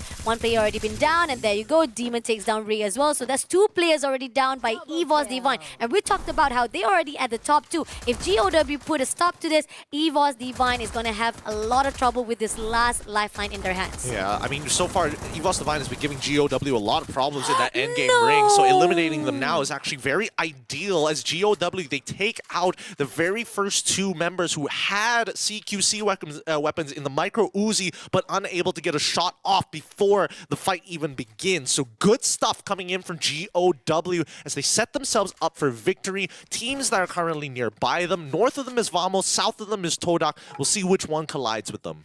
Oh no, Eva's Divine, the last hope, the last matchup for them to just maintain their position has been jeopardized by GOW. Now going into Bigatron as well as AGW, it seems that Koja tried to do actually a backup from the distance and helping at least Koja to actually get the rest of the team of Bigatron to move away from AG Global. I like the idea. I mean the fact that you know there's a big giant here rotating around the shrines and you don't want to actually have an early fight. WAG on the other note, we do see Alan takes down Exposé for the first blood for the team of WAG. I think that's going to be an exposure for the side of information WAG needed to see who is around their side. By Twisted on the other note was able to bring back Nameless. Now GOW started out really good with Eva's Divine. Now Toda on the scene want to actually continue to fight. Yeah, they're taking a very southern position while actually the western side is where they're going to post their sniper here. They find Iza straight away in wings, taking him out. They're going to bring Iza back though, but this is an opportunity for Todak to actually take space, and that's what you see with Traps. He's forcing Demon into a hole. They're launching him out of there, and they find the knock again, breaking their legs, getting the tempo back in their control. Hopefully they have enough economy to go for another buy on Demon. I like that. Toda, no, Tan, right in front. Gonna be chased after Sensei right here. He's using they try to use the vending machine right on time, but Toda is denying it from time to time. And now Tan was taken out. Now chasing after another one. It's going to be Wings who will be traded off by Dian.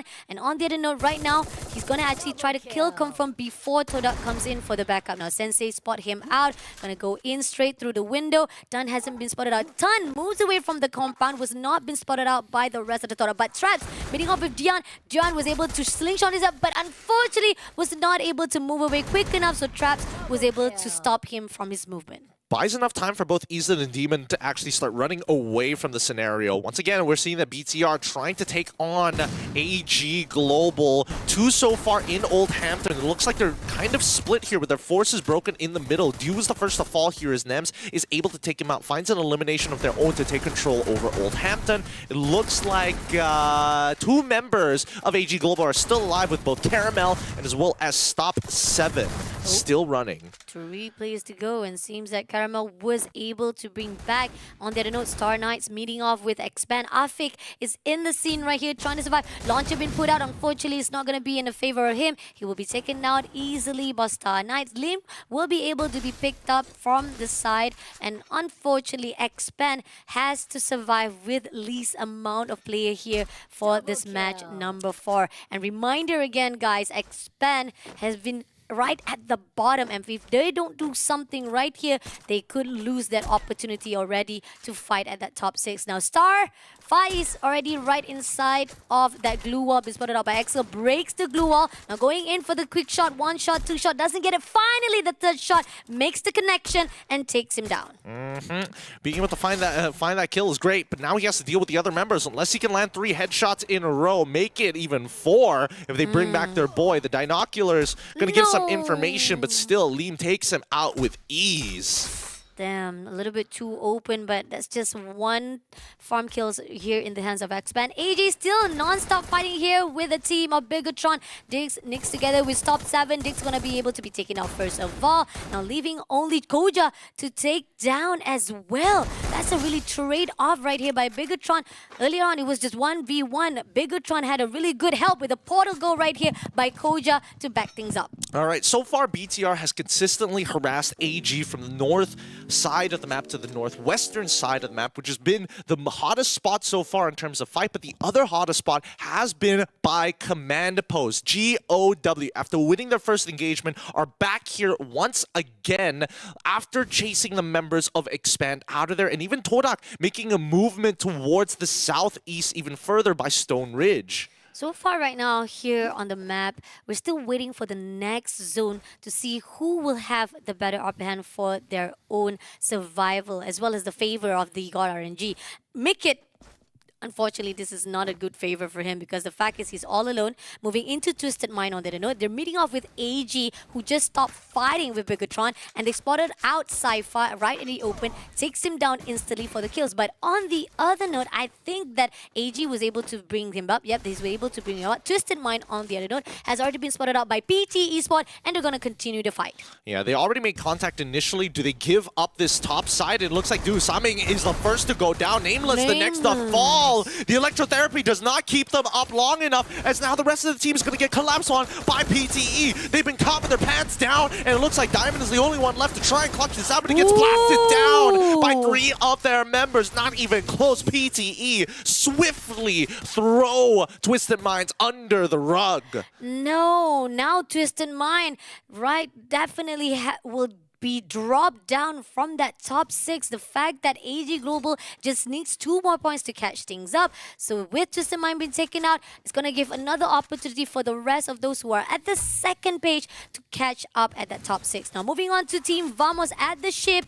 Looking out for Team Toda. It's going to be Malaysia versus Malaysia right here. Getting a lot of damage here, but it's not going to be enough. But June will be taken out first of all by Star 8. No, Star 9s who comes in for a fight. Thought it is going to be Team Toda, but here on out, KTZ will be the next victim of Coach Hill with the Trogan lag along. Been spotted out right at the top of that glue wall. Nowhere to hide. Unfortunately, Team Vamos eliminated very early on, and Toda now going to finish off the job. Coach Hill as well as Lim still surviving. 18 Deer was taken out by Zen. Now leaving the rest of Star 18 running away for dear life by Wings. Shuts down Coach Hill. So 2 more plays to go. Spotted out Lim. Wings. That was a great shot coming in from him. The 1 shot, 1 kill. But Dew right at the open as well, trying to do a rotation from the outside zone. Will Wings be able to spot him out? Faiz on it and also have the same idea. Might be able to spot out Dew, Caramel as well, right at the outside zone. They're keeping them distracted here. I think Dew is trying to regroup with Caramel, but even Sypha is spawning on the complete opposite side of the map here. They're trying to find for any kind of play space to recover and maybe even regroup for a full reset. Faiz unfortunately doesn't have much of a choice. He has to leg it into the ring so far, and then he might find a POI of his own if he's able to collect enough currency. Hopefully, you'll be able to actually bring back the teammate Toda on their note. Getting 10 elimination already right at this 8 minute. They are at a better position right now. Hopefully, they can keep this up as they try to go into the safe zone. They might actually stumble upon the rest of the team right at the northern side, which is Bigatron, who is closing in with their side. But moving into AG right now, they're already close enough to Star 8 Knights, where we do see that Faiz was able to bring back 18 years shots coming through from the backside. Stop 7, a little bit too close. Riptide been used to break the glue wall just a little bit more. Not still enough. Stop 7 was able to break that glue wall, but on the other note, Far East doesn't continue to fight. Ended up going to Intermission because he needs to bring back 18 Deer again. Buys him just in time here. Stop is really out of position, but Caramel has got him covered. Stop just needs to survive, manages to do so. He's got resources, but Faiz MKS does not. He has no med kits to work with. Now we look at WAG against GOW. Krillin and Cyrus are the only 2 members who have to fight this off with the help of the electrotherapy. Chrono even coming out, and Krillin and Cyrus win out the 2v3 so far, finding the initial elimination and also taking out Demon. Cyrus the only one left, but now he has to 2v1 this. If he can find this elimination now, that'd be great. Iza gets back up on his feet, and here comes the cavalry here to try and flank Cyrus, trying to keep himself, but he gets tagged by the AWM, and that's all he has left. Iza needs to win this now as WAG Ton is able to take out Cyrus. Unfortunately, on the high ground with a really good backup coming in from GOW, definitely that's the reason why they're able to win that off, and WAG doesn't have an opportunity. Going into the next circle, look at this. PE already setting up themselves. Doda sleeping out themselves close enough to Bigatron, so that's going to be a next fight to be seen. PTE spot right across the refinery, not close enough to expand, but they might meet each other once they actually will be pushing in. GOW on the distance has already been spotted out. Now Toda meeting off with Bigatron. A lot of damage been done to the side of Traps. They are in a row right now with that elimination, but unless they are having struggle to fight with Bigatron, that's not going to be a good case for them. Now slingshot themselves right on top of the rooftop. Traps and Zen sticking together. Sensei grenade thrown out into the compound. Traps able to take down Dix first of all. Nams, why Nams? No. Wait, Nams destroy himself with a grenade. That is Oh, that is unfortunate. You throw the grenade, but then ended up killing yourself. Oh, Bigatron. That's like dropping yourself, the body, into the hands of Team Todak. So far, Todak and PTE are doing phenomenally right now. Expand, I thought they were able to regroup, but it looks like PTE sniffed them out just before they made it in. They're getting just free eliminations at this point, pushing themselves up to 14 as Refineries now in full control over PTE. But we are also seeing that Expand still on the run and still able to get a full buyback. Let's see. One elimination in the hands, and then we do see that Expand slingshot as a mid-hit unfortunately was taken out through the air at the air side as PT already spot their location, and it seems that they're looking for the next victim. Mid-hit unfortunately will be eliminated straight away for the kill confirms. Expand Tanamo still surviving inside the refinery. Godwin chasing after him. Varna gets the information, but it seems that they are actually prioritizing of this side of Team AG Global right down below. Expand still left with the Axel, Afik, as well as Mikit. Tanamo unfortunately slingshot himself away through the GOW instead. They don't want to actually get into the fight of the refinery, but PT now fighting off, takes down AG Stop 7 first of all. Zensi was traded off by Dew, now leaving only a few more plays to go between these two teams. It's 3v3 so far, and right now this Charge Buster needs to connect so far. It's close, but quickly switching over. Dew and as well as Sypha help take out Godvin just in time. That was starting to look kind of bad from Sypha, but good recovery. Now they've got the man advantage to push the rest of PTE off of Refinery. AG have the opportunity right here to win this fight by PT Esport. Looking for the vending machine, put the glue wall, nicely done. Only enough to bring back Godwin as well as Zensi. Now Toda meeting off with GOW. Grenade after grenade been thrown out. Iza gonna go in for the dash, shooting down to Sensei as well as Trap, but doesn't get enough damage. Another grenade been thrown out. Not gonna be enough to take down anyone, though not gonna be enough to break it up. But finally, one after another glue wall been put out. Toda doesn't give out their location. 3 players still inside the compound. GOW trying to find a rotation. Ice grenade as a slow movement, but at the same time, GOW hesitated to go in and try to shoot down from the window. Doesn't get enough, but here Sensei throws out another grenade.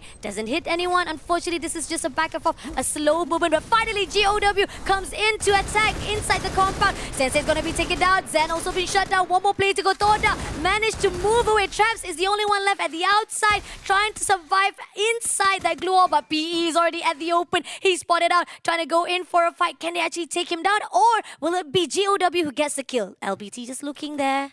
He just needs to see his head. He sees it again. This is his opportunity. Oh! He's still waiting. He's still waiting.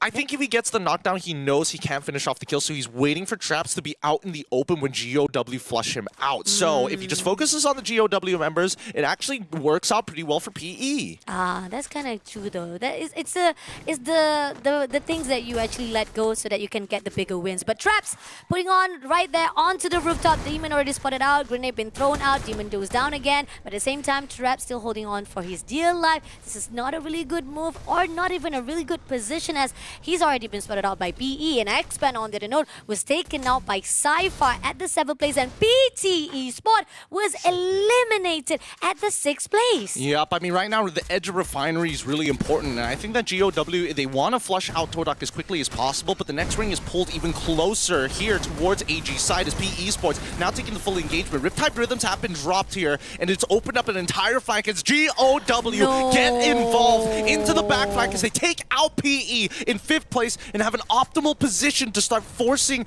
AG Global or anybody to jump off Refinery and fall into their hands. Oh no, Star Knights only left with 18 here. Unfortunately, that's going to be the end for Star Knights. One more play to go. I think he's hiding off right at the top. Nobody spot him out just yet. He's still surviving all alone for the Star Knights hopeful left. And Toda, on the other note, hasn't been spotted at all. Last man standing. So GOW meeting off with AG Global right here. Shots coming to the side of Iza. Sci-Fi trying to rotate around. Monster Truck also been called out right here by AG Global. Shooting down through the team of GOW. Doesn't get the hit that they want. Grenade one after another. Now trying to shoot down to Dian. Can he get the hit? Nope. It's not going to do anything. Traps is just hiding out, waiting all this fight to just end.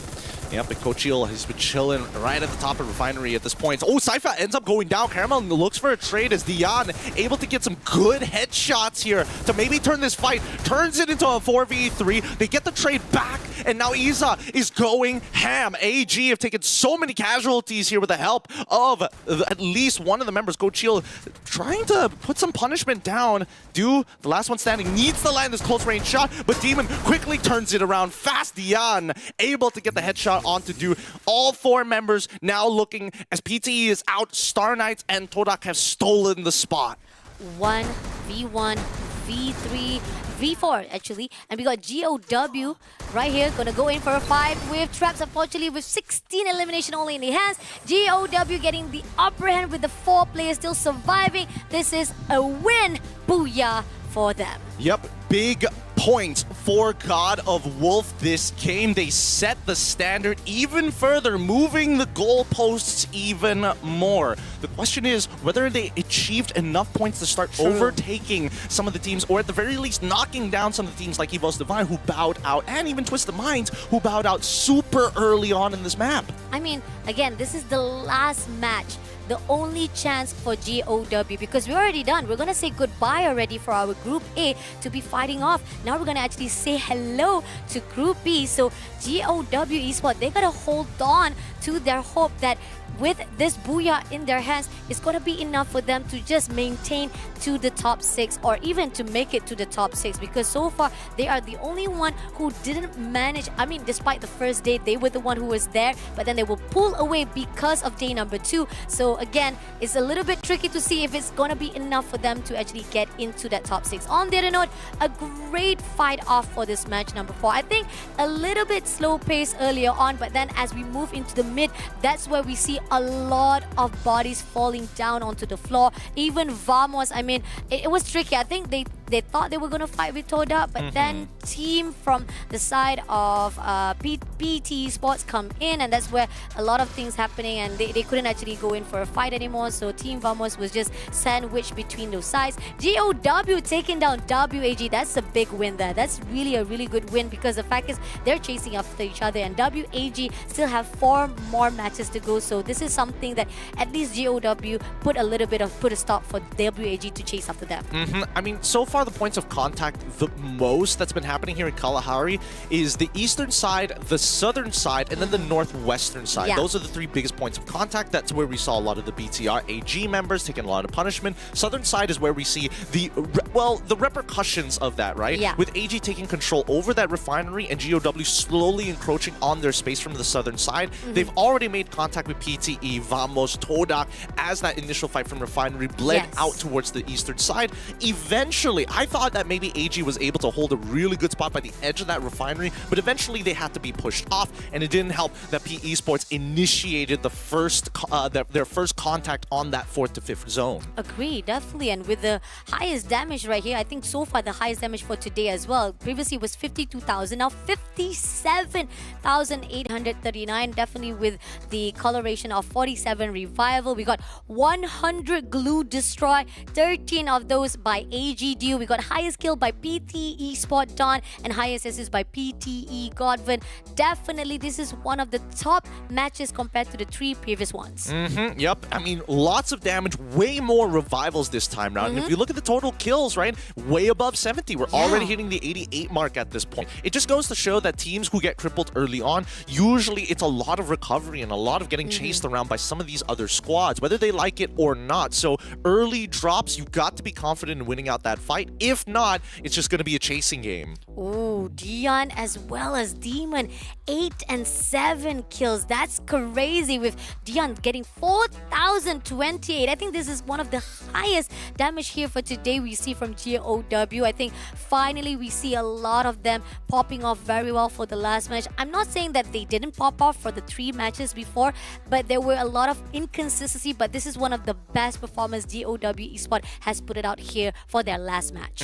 I mean, they had a lot of influence in this match, right? They go with the full Tatsuya setups. They just want to fight, and it makes sense. That's why they went for that early hot drop in the very beginning.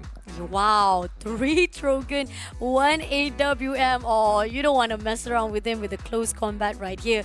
This is definitely one of the best setup GOW put out. They say like we all out gonna fight till the death here to make sure that we'll get the points for the last match. Yeah, and the points have... I'm not sure whether or not they're going to be walking away with the most amount of points, but it feels like they've broken 30 already, right? I am curious about PTE. I am curious about Todak. They had a lot of eliminations the last time we checked. Same goes for AG. We didn't get to see how many total eliminations they had before they bowed out. I mean, 17 plus 12, I guess that's pretty much 31 points in the hands of GOW. 10,000 damage by the team of GOW here for the top 3. We got Toda with 9,000.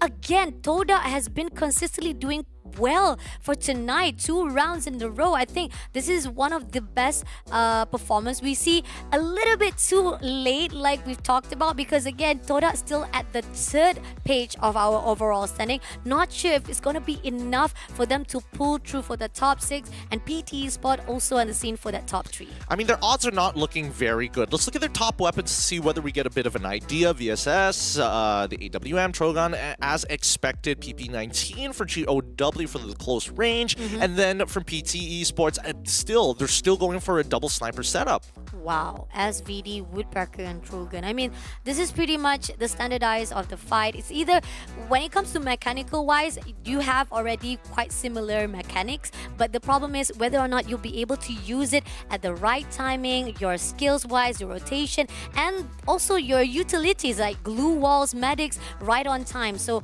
most of the time we do see that Toda a little bit struggling, but at least this is a better off performance that we've talked about, and GOW definitely put out a really good fight. 19 kills overall compared Crazy. to 18 kills in PTE, and then 16 kills from Todak. I mean, this is a very high kill count game, but I don't see AG in that top 3. So it begs the question where they are. I can't wait to see the overall standings until we have a bit of a rough idea of what that round looked like for them, because I did see them get into contact a lot, and it was a very hot zone there as well, especially since they were fighting on top of the refinery. So they had a pretty good vantage point on everybody else. Agree, definitely, especially the fact that they had a really good trade-off between Bigatron. Even though Bigatron tried to actually move away, tried to actually avoid the engagement, but they met again. That's the fate of when it comes to fighting. No matter how much you try to run away from it, you're still going to be able to meet each other. But here's the round standing for match number 4, as we see EVOS Divine, unfortunately, was taken out too early on. So that's big the question whether or not they'll be able to stand out for that top 2. Twisted Mind on the 11th place, Vamos Expand at the 9th place and 10, WAG at the 8th with 6 points, and PE Sports with 9 points at 7.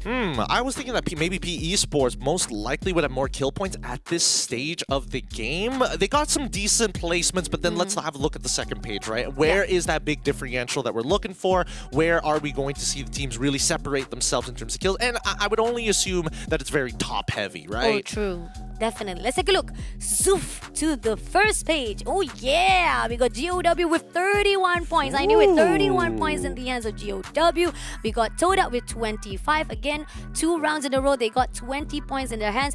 Not just enough, but still, I'm still happy to see them improving themselves a little bit later in the game. We got PT Sword with 23, Star Knights with 18, AG with 15. Okay, they're still in the lead. No matter how much they had a lot of trouble here for match number 4, they have a lot of points for them to stand up for that top 6. I think this is going to shake up the top 6 at the very least. Previously, it was GOW who was the ones kind of holding that spot, but now that, you know, EVOS Divine did badly, Twisted Minds also did badly in that game. Now coming into this, the only other competitor would have been AG Global, but they've doubled their points this time round. So again, that marking, they should climb up a little bit, which puts us with a new goalpost. Just not sure who it is just yet. Yeah, but Bigatron, I think that's not going to be the case for them as well, because they're already at the 3rd page and they are with the 9 points. That's not going to be enough, because we're already saying goodbye to our Group A, as Group C will meet off with Group B right after this. We're back with Nexterra and 3 randomized map. Get your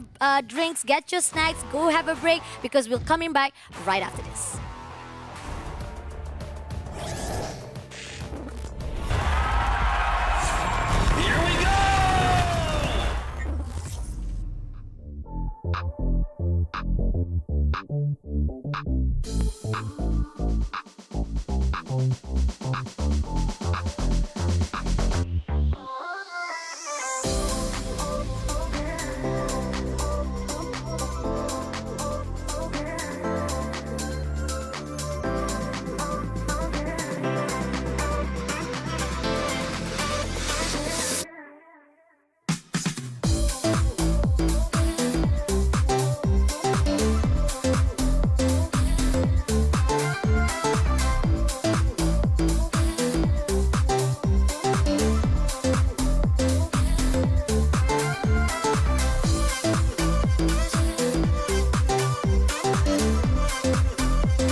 still in style.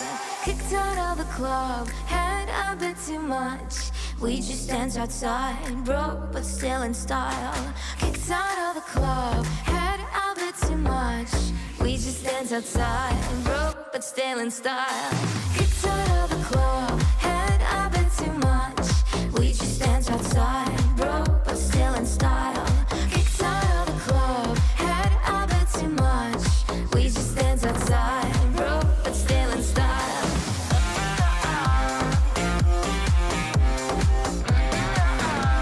Broke but still in style.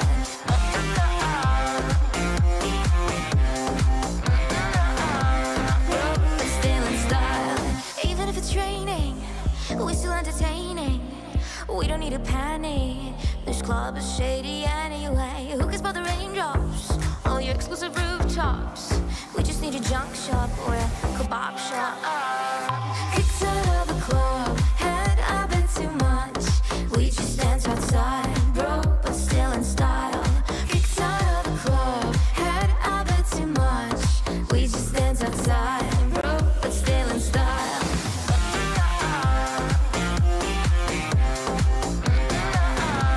Broke but still in style.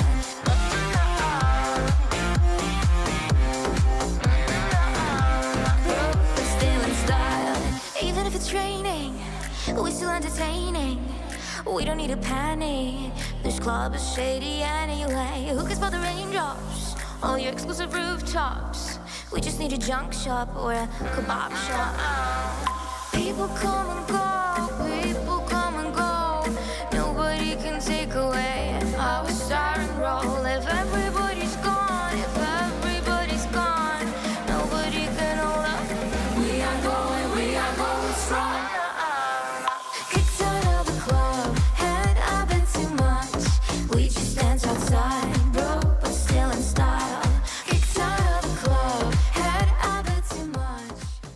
Welcome back to SPS Challenge Group Stage, day number 3, the last day for all the groups to survive at that top 6. Now we're done with Group A. We're gonna say hello to the Group B to meet off with our Group C at the maps of Nexterra. You're with me, Farsha Bunny, as well as Gideon right here for the caster desk, as we have witnessed a lot of fights from EVOS Divine, Toda, Bigatron Delta, as well as GOW Esport. Now the begs the question whether or not all their efforts for that 4 last match, is it gonna be enough for them to maintain, as Group B is joining us. It's going to be a tough one here because a lot of the Group B teams are currently on page 2 with the exception of Hua Esports. Other than them, so far it's been looking, I mean, there's also an argument for Homeboys as well, but generally it's been looking really good for Group B, and they have been farming a lot of these lobbies. Day number 2 was a very big testament to how powerful they actually are. So coming into Nexterra here, we need a good start coming in from at least the Group C members,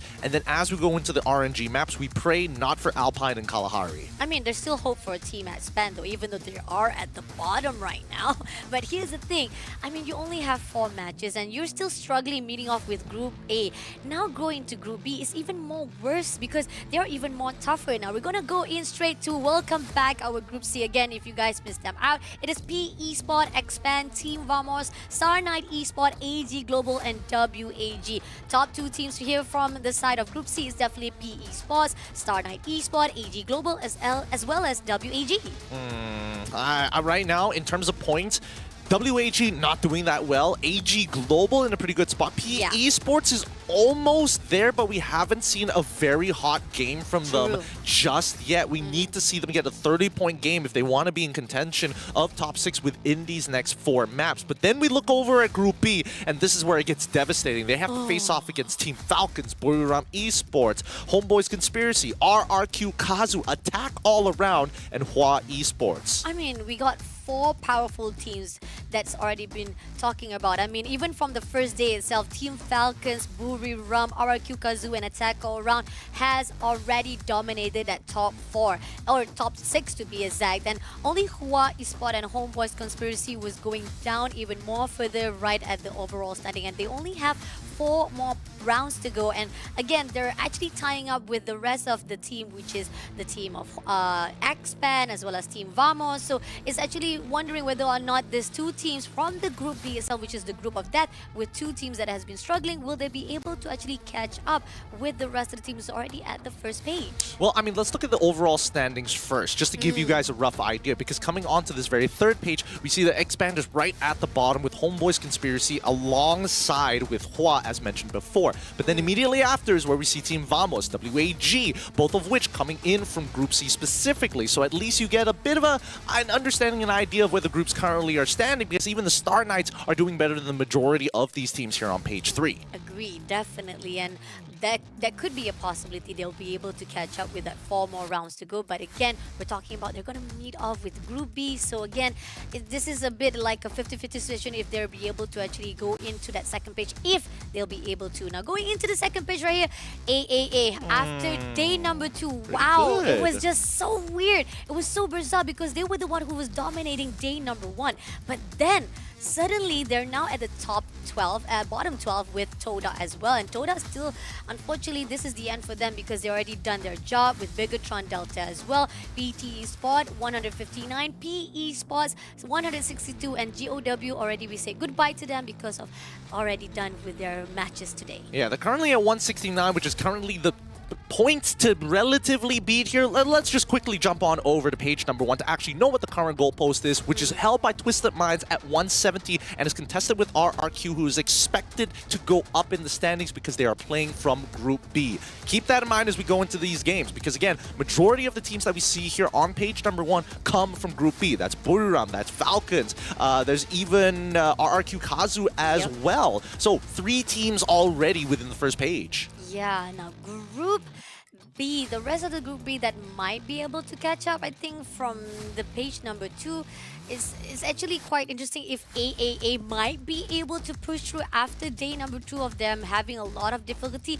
But that's only if they could be able to be consistent for that 4 matches. I mean, not far behind from that top 6. I mean, talking about Twisted Mind, they're already done their deal already.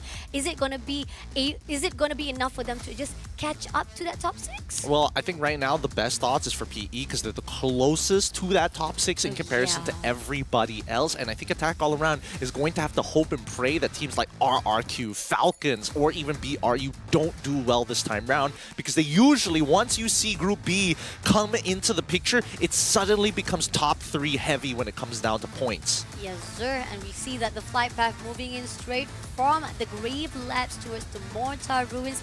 Beautiful flight path, doesn't need to worry much about the bottom and the top. We got 2 teams straight to Intellect Center, which is Star Knights as well as the team of AAA. That's going to be an early fight as well. Now moving into the rest, we do see Buriram quite close by to WAG. It's going to be a 1v1 between Alan as well as Buriram, but AAA finally pushing into Star Knight. 2 players already been knocked down, leaving only Lim as well as Coach Chill. Gonna fix himself first up, and now moving away, trying to find a way to actually break off from the fight with Team AAA, as they were the one who contested out, but now they're having a little bit of struggle. Not even enough coins in their hands to even revive back the teammates. So this is something to do, either or not they'll be able to actually run away. But nope, Cold Chill was caught off guard, and that's gonna be leaving 1 more play to go for Star Knight. Yep, and Pumgod, he already knows where this last member of the Star Knights is going to be. He is just making sure he is masking his scent, knowing and understanding that is letting him escape is not ideal. So he's going to quickly make sure the back of Intellect Center is completely wide. And once they know that, the rest of Attack All Around will slowly push up to that position as well.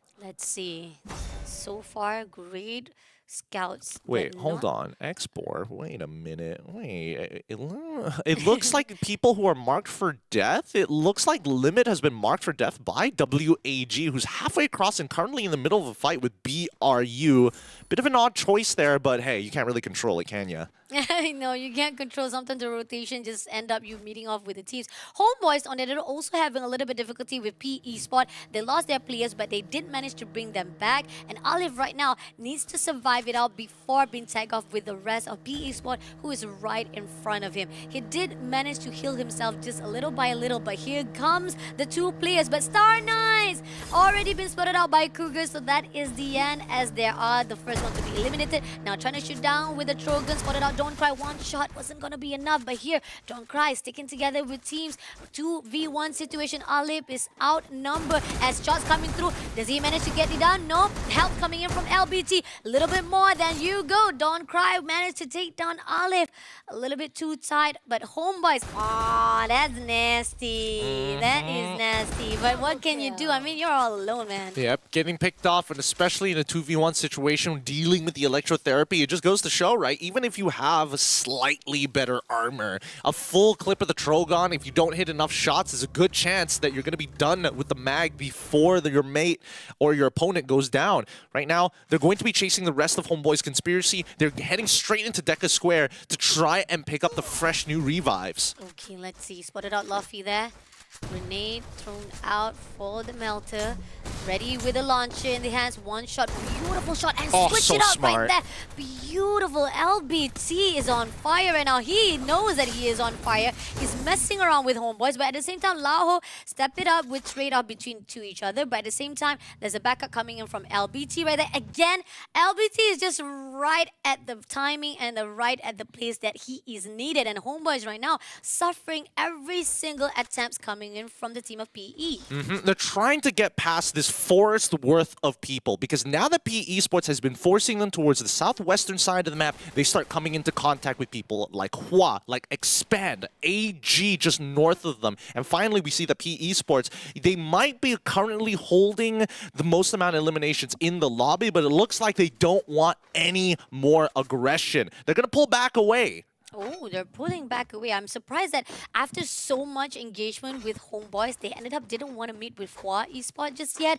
Possibility, maybe they didn't want to actually go in for the overextension. But Buriram, on the other note, having a little bit of struggleness with WAG as 2 players already been knocked down, leaving 2 more players to go. They were the one who slingshot themselves right into the center of the zone, but then ended up now they're having a little bit of struggle. But not to worry though, we do see as they pushing in, there's a couple more players close by to the side of WAG as well. I think there's a possibility that teams from Homeboys as well, who is trying to survive from the fight of PE Sport, they ended up going to be sandwiched between WAG as well as Buriram. Yeah, right now in terms of posts, Vamos is in really good position because they see the UAV just a little bit lower down, and they do, wait, actually we cut on over to the north side between attack all around, having to deal with Falcons by Intellect Center. They've been sticking around for a little bit longer, but it looks like they've already found Cougar on his knees, on fire, is going to bring back Keroro just in time. So a pretty even fight, 3 for 3 so far. Jump got the next to fall. Good shot from On Fire. Blasts him away with the Trogon here, and he's got one more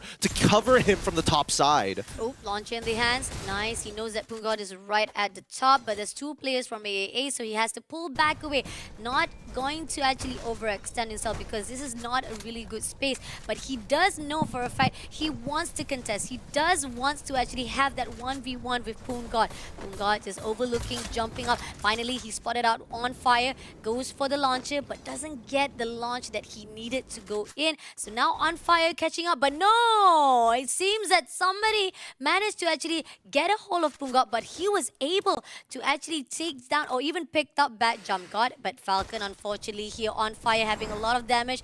He is overextending himself to a point that giving the opportunity for AA to just shut them down. And now one more on the run. Limit blows off his head. Peter able to get On Fire back just in time. Insurance policy still well achieved, but not here by Intellect Center. I am curious what's going on with BRU. I see their names popping up in the kill feed here, but now we jump down to the southern side as Hua taking on Vamos, and it looks like Death has put holes in the members of Vamos, already finding one, forcing them back, and they're still 4 men strong. Oh, Huashin also having a lot of damage here by Legaloth. He's gonna fix his self up at the moment with Turkan also quite close by. They know for a fact, but no, another shot quite at the open, and Legolas just takes advantage of it, but Turkan gonna step things up. Yanbin right at the open. He misses that shot, could have actually be able to do so, but he needs to have his lifeline as well. And now we do see that a struggle coming in from the side of Hawaii Spot as well. Now putting up the glue wall first.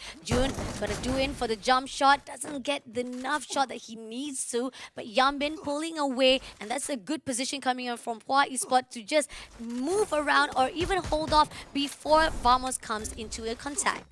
No, they're getting split in half here. Shin is going to cut him off, and now Jun has to go into the second floor playing their verticality. They have to take their individual 1v1s, and Jun is the first to fall. Luckily, this bought Legolas just enough time to launch himself out of there. He's probably going to get chased by Hua, knowing how they play, but recently, and especially since the second foreclosure has already begun, there's actually a very good argument for Hua to not go for the chase here and start playing within the blue before walking in through Zipway. I mean, at least Vamos is able to bring back 2 of their players, so that's good enough for Team Vamos to survive it out. But still, again, close by to him is going to be Homeboys, who's also scouting around at the outside zone, getting the coin, and right now trying to go in for the quick scope. Doesn't manage to actually go in. Oh, it seems that Riptide has been used to break the glue wall as well. And he managed to get that one shot through the glue wall. One more shot to go. But at the same time, Homeboys on the corner. We got Ace Easy also trying to go in for a fight. But Legolas, unfortunately, Luffy will get the kill. And it's going to be Crime who brings back Cat Easy for the team of Vamos to survive it out. Man, Vamos has not been able to find their footing in this game. Continuously getting amputated each and every single time here. The second foreclosure is about to end, and we're about to see the third ring actually being revealed. Homeboys, pretty similar position, right? Always being neutered consistently, but has been playing on the outside of the ring. I'm not too sure how they're going to make it in now, because as we can see, RRQ and as well as WAG in contact with each other on the southern side of the ring. Wow, okay, this is going to be very, very hard. With BE Sport already launching themselves, grenade been thrown out by dudes, trying to find an info, but no, PE Sport being eliminated by Buriram while they slingshot themselves into the zone. That is scary. Now, moving on right now with 10 more teams to go. RRQ Kazoo still holding on their ground, and it seems that WAG trying to do their best to survive it out, but they know for a fact they need to get into the zone, and Hua also slingshot themselves into the circle. So this is gonna be a very, very messy fight in the circle center. Yeah, I mean, there's a lot of gatekeeping happening on the southern side with RRQ, but Hua managed to slip right through AG Global and as well as Falcons. And that's why you're seeing Falcons. They want to take this compound away from Hua. It is just within the ring, and it has multiple levels to play its verticality, which Falcon absolutely love when they are searching for elimination points. Now, as they start playing, Shriken is holding that front line, but he's kind of trapped. Has to use the Chrono to try and buy a little bit of time as the slow grenades not going to be enough. Yan Bin still alive, tries to close it up, breaks the glue wall straight again as they go for the breach. They take out Shriken, Shin the next to fall. Yan Bin finds the trade as Peter takes out the rest of them. Attack all around gets eliminated in the process, but Falcons now dominate this side of the zone. Wow, 8 more teams to go, and there you go. Falcons managed to actually break that compound for themselves. Homeboys quite close by. I think they wanted to join in the fight, but it's a little bit too late there as they are only left with 2 more plays to go. So that's not going to be easy for them to just join in the fight with Team Falcons. AG Global quite close by as well, but it seems that we do see some of the shots coming in from the side of Team Falcon. They know that Homeboys is quite close by. Blue have been put out, but there's going to be an information. Shots coming through right now. Ace Easy been taken out by X-Boy first of all. WAG is also putting their high eyes right here to the side of Homeboys. Luffy getting a lot of damage. AG also doing a lot of points right here. So Homeboys, you either get swallowed up by Falcon or WAG or even by AG Global. They don't have much of a choice here. We Yeah. did see right at the edge of the screen that AG launched themselves into WAG's spot. They are playing for the outer ring. Export, he's in a lot of trouble here, and he's the sniper as well. Krillin inside the compound is doing well as Export needs a little bit of space. Finds that space to get into the neighboring building, but that doesn't mean that the rest of the forces aren't starting to push through fast as WAG regroup. They're starting to go through the members. Kathizi is going to get knocked down from the play zone, but they find Caramel already as Makito getting shot, shooting from afar from inside the ring on towards the outside. AG also falling victim to it as well. Oh, we got one Vamos trying to stick his nose off. It's going to be Crime, but Crime is having a lot of damage here. It's going to be the time for Dew to take advantage of the situation. Can Dew survive it out? But no, it's going to be Homeboys Luffy to be taken out by Team Falcon, and Dew being shut down by X-Pen, taking advantage of the situation. But here, Vamos quite close by, doesn't miss what other Crime, unfortunately, was shut down by Krillin, so that's going to be the end for Team Vamos. Vamos left with one more player to go at the northern side of the map, with Legolas still surviving with June. On the other note, we do see that Team Falcon just holding off and hold like true actually target to the side of Team Espen at the center of the map instead. And Stop is still hiding in that building. Expand has been shooting both WAG as well as AG from this position inside of the ring, and WAG make that very first move, but Stop catches the midway and finds a pick of his own. Cyrus and Krillin are by themselves as they're rushing towards this fight between BRU and RRQ. Krillin's the first to fall, but Cyrus is still going to try and fight back as Wasana is already inside this compound, moving to clear out floor by floor. Breached by Jonah to find the majority of the members as RRQ are eliminated. Wow, clearing out the team of RRQ Kazoo. Now we're up to only 5 more teams to go here for match number 1. Cyrus still surviving all alone, hiding off for the glue wall. But here's the thing, AG spotted up, 1v1 situation. He lost a lot of damage, and in the end, he was the one who's taken out by WAG Cyrus. But that's going to be an info though. BRU doesn't know it, but no, BRU saw it out. He tried to run away. The back has been shown. Joanna chasing after him, one shot after another. There's 2 more players to go chasing after him. Shots coming through, and Cyrus was taken out by Get High. So that is the end for WAG at the 5th place. One more is able to steal that elimination point away, currently at 9, trying to contest BRU, but they're on fire, and Legolas, his arms are showing. He's gonna go down real soon here. Legs are showing too. Tanamo is able to take him out from the compound, saving Legolas' life.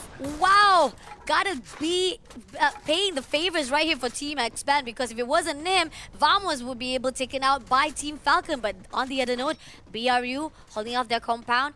They're still trying to figure out whether they want to join in the fight or not. Team Espen has the high ground, whereas Buriram still holding off their position inside their own building. June is right on top of the high ground, which is on the rooftop. He has the advantage, but here's the thing. This is fighting with the end zone, because everyone has to stick out of the compound, goes into the center of the zone at the circle to fight it out, and this is going to be a messy ride. Yeah, it's really awkward for the Expand, because again, both the angles of which they want to take these fights are facing opposite directions. So they are focusing on Falcons. Their backs are open to BRU, and vice versa. So Falcons take the initiative, right? They want to push off these high angles by nading them out. Flush that top side with Riptide Rhythms. Make sure that they are forced to look towards BRU's side as they make it to the base of the compound.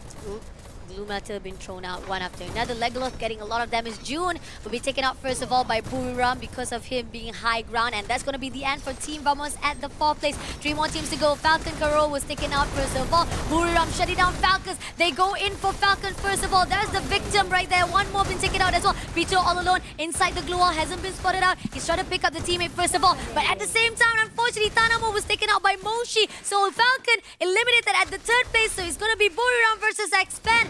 4 more players to go to survive it out. Moshi was already been eliminated, was taken out, but he was able to be picked up. So 4 versus 3 right here. High ground goes out to Axel. Axel needs to go in for a fight for the long range. He needs to back up. The team is 2 players right down below. Afik still surviving. Make it looking for Get High through that glue wall. He dashed into the middle. Swatted out Joanna, but doesn't get it. All of the players of Buriram is very thick glue. And Monster Strike right from the bottom. Tried to hit and run everyone.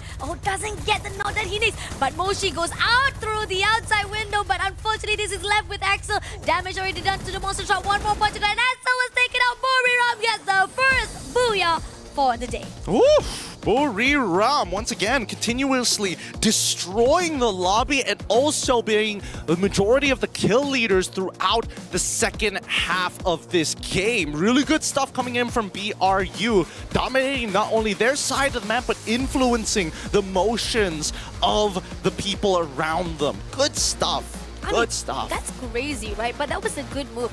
They know for a fact they don't want to wait it too long, so they go in straight to Falcon to shut them down, and they only need to spend more to the side of Team Expand, who's still surviving inside the compound, and they have the potential because they have more points. They have the full squad fight to be taken out the team of X-Band. But it's also a game of angles, right? What Yeah. angles are available to you? When you see Falcons push up to the base of that compound, I think, again, as you mentioned, BRU made the smart choice of actually mirroring that motion and also fighting for the opposite side. And now Expand has to dedicate resources to either side, being the predestined judgment, jury, executioner, some may even say. They could have dropped down at any point in time on True. Falcons or even BRU in the middle of that fight. But unfortunately, they just didn't make the choice fast enough. BRU, they initiated, they got to the base of the compound, they kept Falcons in place, and then extended their play area, expecting Expand to drop. Agree, definitely. I mean, like that.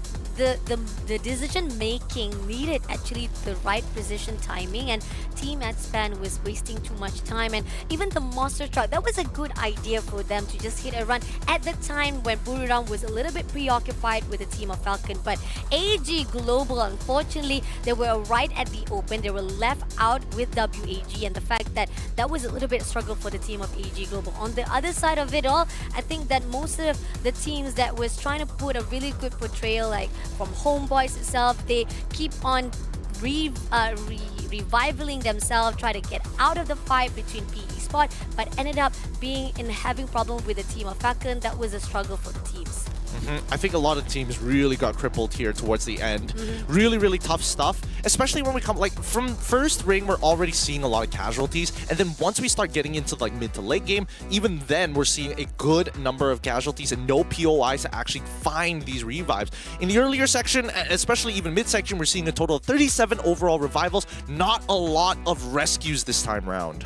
But 55,000 damage, and we got 7 kills by Buriram Get High. Highest assist is coming in from Mochi with 10, and then we got the glue breaker by Vamos Legalov. 112 glue was destroyed here for our game number 5. That shows something. I mean, previously we did see the total kills was 81 for the side of game number 4. So this is actually almost close enough to say that it is also a very, very barbaric or even a very aggressive fight from all of the teams here for our game number 5. Going into the stats of every single one of them, they are doing well. 6 kills by Wasana, Joanna, 5 kills by Moshi, and Get High with 7 kills. Oh damn, that's pretty much 34 points, I think, if I'm not mistaken, in the hands of the team of Buriram with the kill points. I think that's 36 actually. 36, is it? Overall, yeah. yeah, it's pretty impressive. They're actually pretty close to 40 points. Had this game dragged out just a little bit longer, and they were able to find a couple more picks overall. Good stuff coming in from BRU, but this is to be expected from this squad. They're consistent, they're extremely deadly overall, and they're just prepared for all scenarios. Wow, Groza, AWM, grenade by Joanna. I mean, it doesn't justify because I think Joanna was doing well with Trogan in the hands as well. And then we got Get High with PP. This is all about CQ when it comes to Buriram just going all out rush. Well, I mean, there is an interesting pickup on the Groza for Wasana. Usually he is like CQC guy. Yeah. To see him pick up a rifle is kind of interesting. Have they kind of shifted their role, especially since they're not running like triple Tatsuya?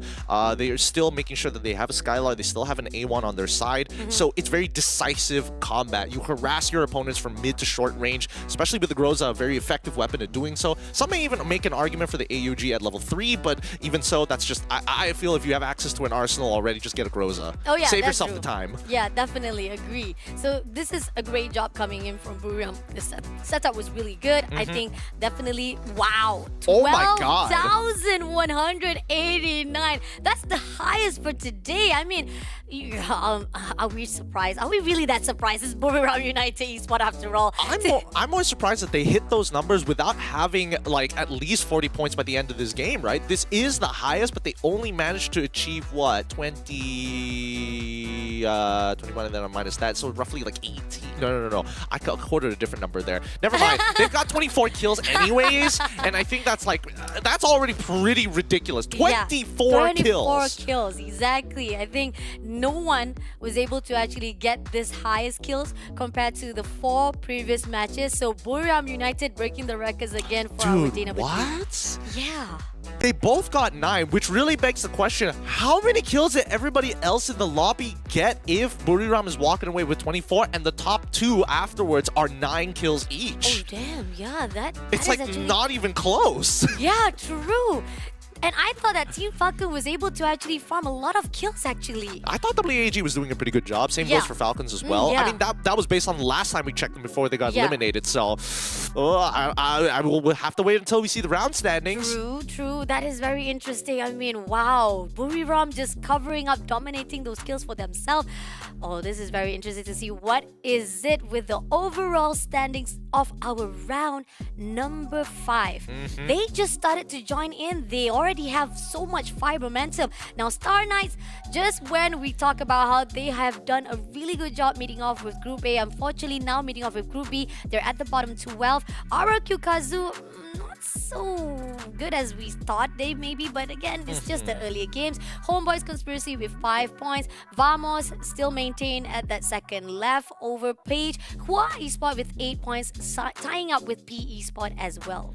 Man, this is interesting because now we're seeing the problems with teams not eliminating squads entirely and leaving stragglers around. If not the stragglers outplaying them and still sneaking a lot of these points. Because again, RQ Kazu, for an example, being in 11th spot, they were getting flushed out by BRU previously, and they honestly, they had a good amount of placement points. I'm just surprised that they're so low down because of how many of these stragglers are surviving. Like, we don't see Expand here either, right? On the Yeah. second page. Homeboys and Vamos were ones running around, even P Esports, and now we see Expand 14 points because they've What? stolen so many positions and were able to get 5 eliminations alongside it. AG underneath them at 12, and Attack all around, not bad with the elimination points, but still only at 9.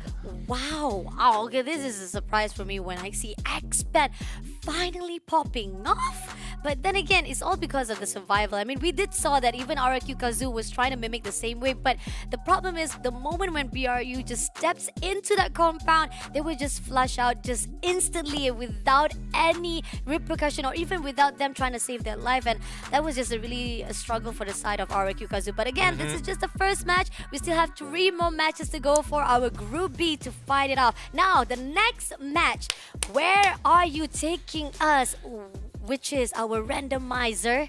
Is it going to be Bermuda again? Ooh, we're going back to Purgatory one more Okay. time. I think Group B has a lot to prove here. I was sorry, not Group B. Group C has a lot to prove here against Group B. It is going to be a tough bout because generally, once we talk about these wider maps overall, Alpine, Kalahari being the notorious ones for Group B, I would make an argument that even Purgatory can be a bit of a toss-up between the two sides. True, agreed, definitely. I think there's a possibility that Group C might be able to actually have a great chance as well to fight it off if they have a really good rotation. But then again, here's the thing. When it comes to Group B, right, I feel like whichever maps they are very good. That's the thing. I mean, I think that goes without saying here. I don't know about you guys, but you might just see an upcoming Slaughterfest when we come back here to the Snapdragon Pro Series. Keep in mind, once we're back from the short break, we're heading straight into Purgatory. No questions asked. We'll see you right after these messages.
And we are back again here for our Group C versus B. SPS Challenge Group Stage continues on as Buriram managed to dominate the Nexterra. Now, Purgatory is in the least, and we know for a fact that most of the teams here for C and B, this is their best map. But who will be able to dominate the last map of our Purgatory? You're with me, Fasha Bunny here, as well as Gideon in the casted decks, giving you guys all the hype that you guys need.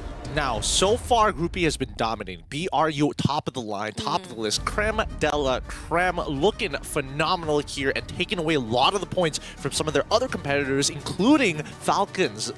9 eliminations overall compared to their whopping 24. Things are not looking good so far until somebody puts a stop to BRU. True, that's very true. I mean, like, now we are finally seeing that BRU, not just at least they're not being targeted. I mean, previously we did saw on day number 1, they were the one who's always been targeted. They're always being contested every single time. But BRU say like, nah, this time around for our last day, we're the one who's gonna actually go in for a fight. They keep on engaging every single teams inside that Nexterra. So this begs the question whether or not the same is gonna happen here for the Purgatory. It's the biggest map. We talked about it. They definitely will try to go in for the a very long rotation or even a very, very slow movement coming in for the engagement. Is it going to be the same case, or will we see very early on bodies dropping on the floor? Hard to say, and only because Purgatory is one of the few maps where there's a pretty high likelihood of having a waterboard in the middle of your circle. yeah. So, I mean, in the previous map, we saw that could have played a very big part. Teams played well, decently well around it. Coming this time, and especially with teams who are this oppressive, it could be a completely different story as we start to head into the map. Agree, definitely. And I think that we might be able to see the fight already going to start out. So let's go in straight to match number 6 right here. Again, Group C versus Group B as they push in to Purgatory. All right, let's jump on down here. The flight path has been set and teams are already coming out of the plane fast. I see BRU most likely going to head on over to Marbleworks, but look at that skew. Wow, that is a painful skew towards the bottom side of the map. Okay, so let's see, Expand, Homeboys, as well as WAG right at the crossroads. So that's going to be a 3-way fight unless Expand doesn't want to get involved with that. We got Buriram scattered around Marble Works. They're really, really spreading themselves out at the smallest map, the islands inside the Purgatory. And then we got in Brasilia, PE Sport, as well as Vamos in the close range. We got AAA with Hua Esport on the campsite. We got Star Knights as well as AG Global right at the Fire Brigade. Central as Lumber Mill is going to be the team of Falcons and RRQ Kazoo. I mean, they're in the middle of the fight right now. Homeboys have to deal with WAG, and it's not looking good. WAG, they dropped a little bit later, but they seem to be winning out this fight against Homeboys pretty fast here by Crossroads. As they continue, Olive and Luffy are eliminated, down for the count, and Faiz left in this trailer by himself, and even getting Riptide Rhythm to keep him fresh and open. It's not like he has glue walls anyway, but Export finally falling to his knees with a bit of help from Expand. Expand make it Just trying to actually goes in for a scout, and then let's see if he can actually try to poke some holes in between the fight of WAG as well as Homeboys. But here's the thing, he slowed down the tempo, but Homeboy still is left with one more player to go. That's just one step away, or at least just one few seconds for them to survive it out. But now, two players comes in, and Homeboys, hello, WAG, say goodbye to you here at that 12th spot. Yeah, it's really difficult to deal with their current lineup here, especially with the electrotherapy. Makes it really, really tough if you're an electrotherapy user and the person who's paired up with him gets some early game weapons. A little unfortunate, but hey, you know, Homeboys Conspiracy continue to hot drop their targets. Our next battle, actually, probably happening by Brasilia. Looks like PE Esports versus Attack all around. Bottom island controlled by RRQ. We don't see them here because we're looking at Crossroads. Don't see any teams nearby WAG. Okay, so two teams already been wiped out in the minute of 2 minutes right here into our Purgatory map.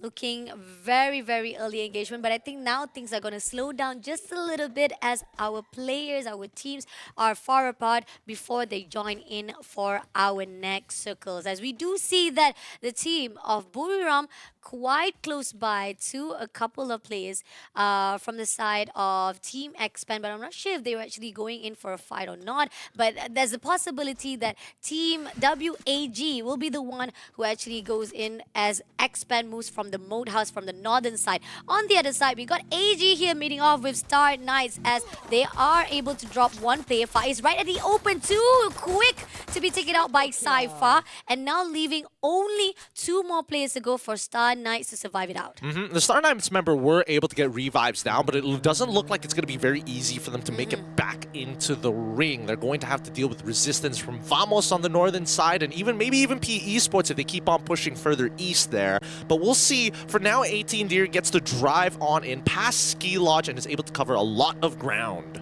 Okay, let's see if Team Star Knights will be able to come back down, back again to the team of WAG. They had a really good start meeting off with the team of Homeboys. Now there's going to be another Malaysian team right on their track, which is the team of Expand, who's rotating around through that high ground of Purgatory Moat House. Are they actually going to meet off, or are they just going to actually just rotate around through the center of the zone or in the edges of the zone itself? Now, Team Vamos, another Malaysian team meeting off with another Malaysian team. It seems that Expand, despite we thought that they're going to meet with WAG, is Team Vamos on the other side of the Moat House, has already been spotted out. Crimes, shots to the side of the Excel, just a little bit more, was able to actually break down and even explode the vehicle, but at the same time, June has already been spotted out by one of the players of Expand. It's going to be Afik, who shot through the window, but doesn't get the knockdown he wants. This is not looking good, because so far, all of this commotion between Vamos, PE Esports, and even Expand is attracting a lot of unwanted attention as well. So whoever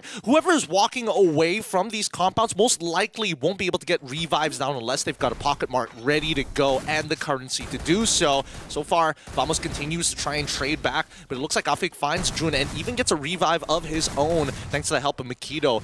But fast trades, able to pick up Jun, should be able to execute Afik real fast. Okay, and we got one player of PE Sport, Don't Cry, is in the midst of his hiding in the same compound. I'm not sure if he will be able to be spotted out, but I think he's just trying to get the info.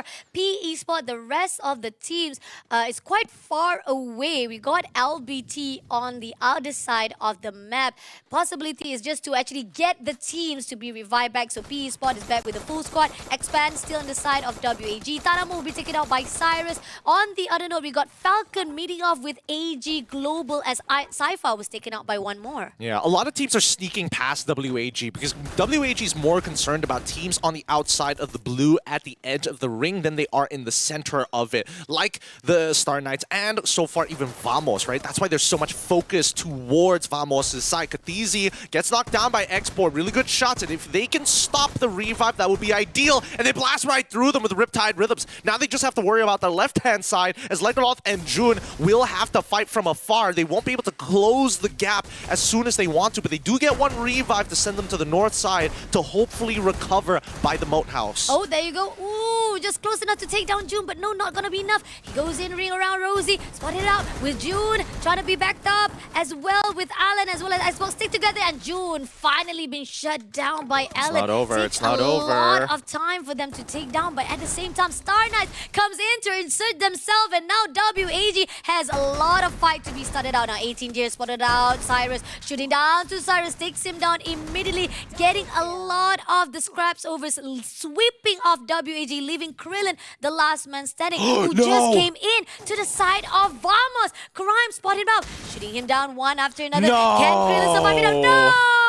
WAG will be wiped out at the 10th place by Team Vamos. That's so unlucky. Disables Yeah. his abilities as well before he's able to make sure that he can dash right into the compound. Just unlucky on that revive. Legolas is going to die anyways, but Vamos are still in it to win it. They just have to regroup and recover. Yeah, definitely. At least with Crime still surviving, that's still a good opportunity for Vamos to be revived by Buriram. On the other note, meeting off with RRQ, T-Bang is right in front of Joanna. Let's see if they'll be able to actually fight it off. And on the other note, information has already been retreated off. Joanna was taken out, but there's two more players coming in. T-Bang, you gotta be careful there. Two players coming in. Lifelines already been depleting. That's a retreat coming in from the two players, and Joanna doesn't need to worry as he is back on the ground already. Buriram uncontested for the most part. Initially was standing by the beach side of Marbleworks, decides to pull Yeah. all the way back to Quarry, where they see teams actually taking positions on that western island like RRQ, like we saw just before. However, that's not the only team. Attack all around, nearby the general compound and area of this initial landmass here where RRQ holds by Marbleworks, but at the same time, RRQ aren't at full strength. There are currently only 2 members holding the main area of Marbleworks, with dudes somewhere past south of the south side of Golf Course. Crazy that WAG was able to actually get 10 kills before eliminated. Now Star is also in the lead with 7 kills in their hands. Now Mal right at the open. Wow! What a good shot coming in from Cougar, as well as Limit sticking together with that sniper. Takes down one player of RRQ, Kazoo. There's going to be an information taken out for AAA. They're a great job coming in for the edges of the zone to just gatekeep anyone, not just in the center, but also making sure those who wants to come into the circle as well. UAV has been used, but doesn't spot anyone at the right side of the river, so they know for a fact Brasilia is still with a really safe zone, unless they didn't spot out Bigatron, who's coming in with Falcon as well.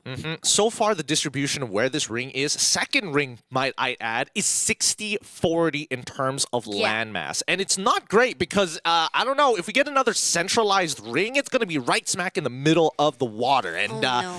Previously, we got a landmass end game circle. This time around, it could be a Marblework one, but we'll find out in just a little bit. First, we have to see Kathizi fend off the rest of the Star Knights, making it difficult for them as they face resistance to get back into the ring from the northern side. They are still on the main island, on the east side. All right, AAA, they had that really good compound. They had a really good setup on the high ground, but now Buriram is going to contest it off. Shots coming through, but at the same time, Buriram closes in and goes out away, and moving in right now is going to be the team of AAA who comes through. There is an ice grenade been thrown out, but they don't get anything at the moment right now. No information whatsoever, but they do for a fact that all the grenade been thrown out by the team of AAA. They know the fight will continue on, but at the same time here, as the zone closes in right here, it's going to be Team X-Pen who has the upper hand at the mid, and maybe what you foresee, Gideon, might happen, because more and more we are seeing that the zone is right at the water. It's pretty awful, I'm not gonna lie, but I mean, based on the last seen positions, we look at this fight between Star Knights as well as Vamos. They've been at each other's throats for the longest of times because they're still rotating from this northern side. Hochio's gonna try his best, but so far no knocks just yet, as the rest of the Star Knights eventually will start pushing on forwards. They find June, but Crime is still able to bring back Legolas. Vamos is still in it to win it, but they're going to have to find a different way to play, because so far, a majority of the landmass is coming on the western side. Okay, they need to regroup. This is is a really tough call for the team of Vamos. On the other note here, AAA still pushing on the never-ending fight. Boshi will be the first one to be taken out by Kruger, while we are seeing the rest of the team of Buriram has stepped away from the fight. AAA really patiently and very disciplinedly going in for a fight Buriram, but now Slingshot themselves even more for the closing in to the side of Buriram. Wasana all alone, been tagged off. Jamgot comes in for a fight, 1v1 situation, and he managed to shut down the last man standing, Buriram, at the 9th place. Oh man, a little unfortunate indeed, but hey, seeing them not do well means that everybody else has a pretty good chance, and Falcons have been pretty passive these past couple of fights. They've been playing on the blue side. They've been trying to figure out a way to make it back in, and it looks like we might see them make contact on the southern side, but for now, the Star Knights need to deal with Vamos once and for all. Okay, 3 versus 4. Definitely Legaloth is all alone to be surviving here. And now, with the glue wall bin already broken, 18-Day will be able to take down Legaloth, leaving only one more play to go for Team Vamos, which is Catty Z, right outside of the safe zone. And he's actually close by to Team Falcons as well as AA. Now, PE Spot on the other note. Oh, look at this. AAA, finally, the Falcon drops in to fight off with AA after they finish with the Buriram. Glue been thrown out, grenade been put out as well. Now launcher in the hands. Peter looking for Jamgot. Jamgot will be taken out. Vamos, great job coming in from KTZ to bring back the 3 players. So that's a really good chance for Vamos to still survive it out. But AAA losing 2 players right there. That's crazy. And now Limit has only enough coins to bring back Pungod. All right, maybe they can recover from this. It's a little tough to say. He's going to have to buy as much time as possible because right now Falcons have to deal with AG, the second contesters for the southern side of this map. Now Falcons, they took some damage here, so they're caught outside of the armory, and here comes AG as they quickly start sweeping through. Vamos gets eliminated in the middle of that fight, but they've already traded 1-for-1. Looking for a second one. Stop. Already eliminated by Keroro. Falcons, 1 member left in Keroro. He's going to have to try against 1v3, and it's not looking good for him. The odds are not in his favor as Keroro runs around with the Trogon. The jukes are good, but he's running out of glue walls. He's got 10 grenades. He might want to consider using them at this point, but it's a little too soon, too late. Keroro out in the open, and Saifa finds him, eliminating Falcons at 7. You have 10 grenade, should have used either one of it, but then again, with that so many open space and you've been surrounded by a lot of players from AG, it's not going to be in the favor of him. Star Knights on the other note already putting themselves compound here into the area. I mean, at least the zone has bring us back into the land side of Marblework, so okay, safe call. Expand still surviving though, but we do see right now 6 more teams to go. Spotted up PE Spot, Star Knights trying to do some damage through the window, but it's not going to be enough. AG on the other note, meeting off with AAA that's still surviving. Limit managed to take down Saifa. Karima also been taken out by Punga. Dew is the only one left right on top of this high ground on rooftop, trying to heal himself as much as he can, but he only have 2 medkits. Can he survive the safe zone or will he be taken out? But now he jumps down. Doesn't be spotted out by A. He didn't spot out. AA was not being able to spot it out by glue wall right there. Grenade been thrown out. 1 more shot and there you go. AG Global been clear out by AAA at 6th spot. Yep, Limit making it real fast and real quick. A single bullet to the dome.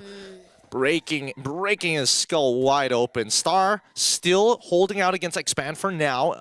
By the edge of the docks here. PE has been very quiet this entire time. So far, 3 members of RRQ are holding the central side of this next zone in a compound of their own. They found that last ring, but everybody else, they're kind of neutered here. I don't think anybody has a full squad other than PE. Okay, Expand. The fact that they know that Tanamo is right there, blue wall, bricks one after another. Star Knight is giving a lot of pressure, but no!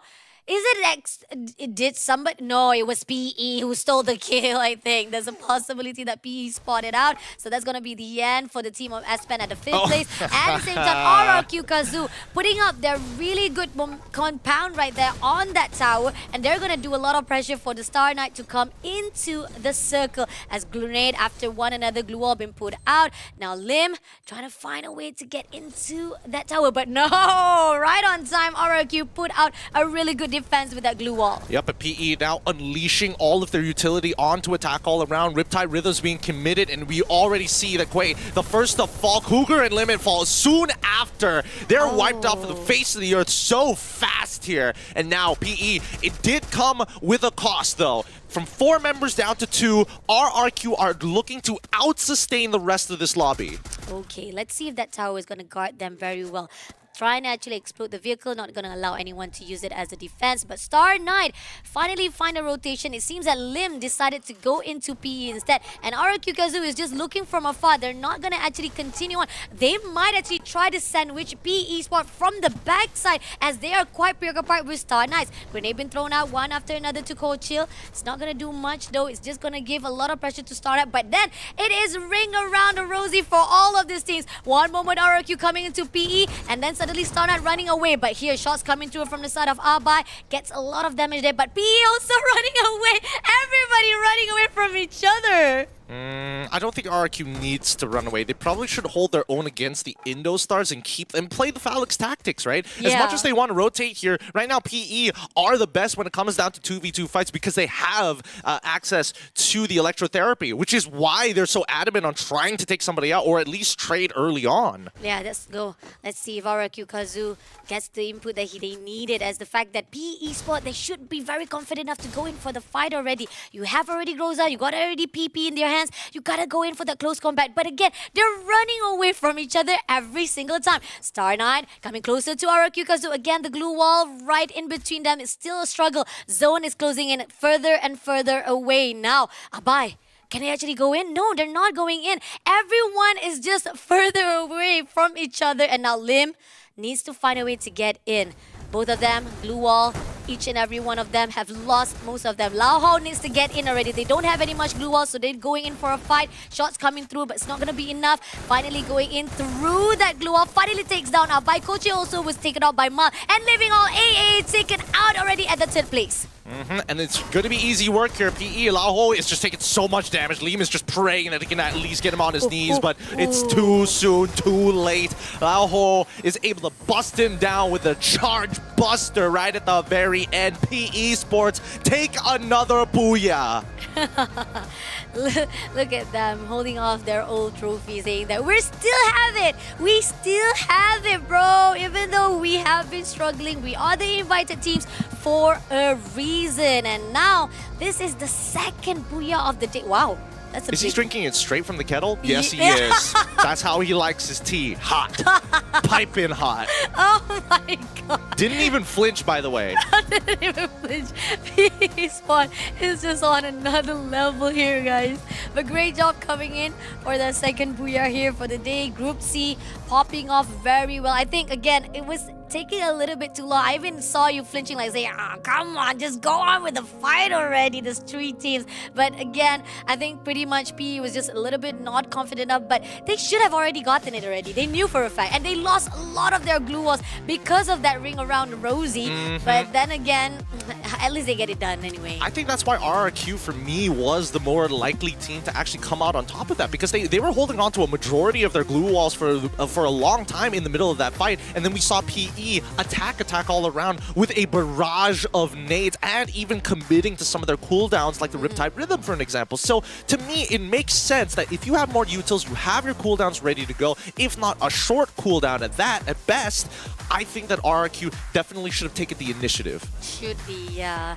But again, this is it. When it comes to the decision making, you have to be fast, you have to be alert, and you have to be very prepared. And not only that, you're not supposed to be scared to make that decision. And RRQ Kazoo can be seen that, because the fact is, at the earlier point, we did saw they were already setting up their place right at that tower. Inside that tower, they didn't even want to engage. Even the fact that PE Sport was just preoccupied fighting with the next team, they were actually trying off fight with the Star Knight. But then RRQ ended up going right behind. They tried to sandwich. They didn't. I think they didn't actually expect that they were going to actually running around the circle itself. But this is where Mal was all alone trying to survive it out, and he was taken out. And Star Knight was left with Lim. One more play to go. And what can you do when you have 2 players right in front, kicking you down one after another? I mean, I get it. Giving up that position, at some point you had to, because the blue was closing in.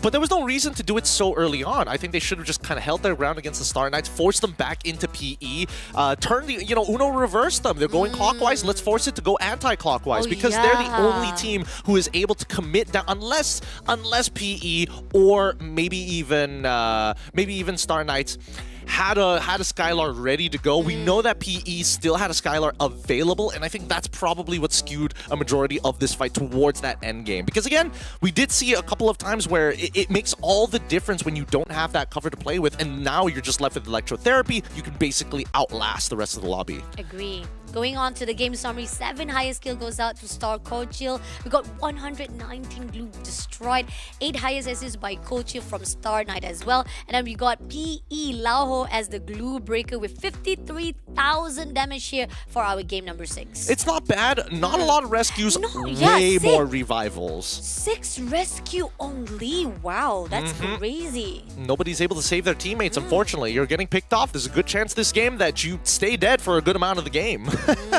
94 total knockdowns as well. Again, it just goes to show, right? The numbers are not adding up.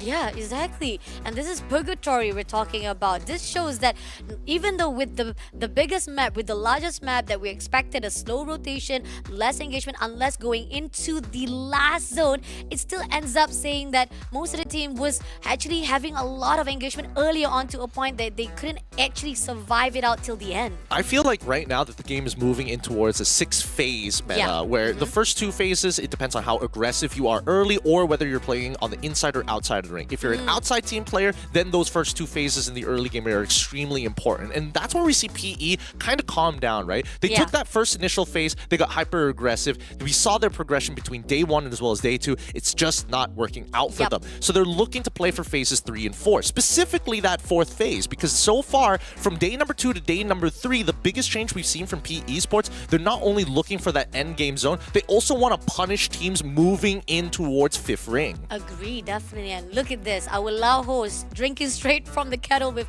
6 kills.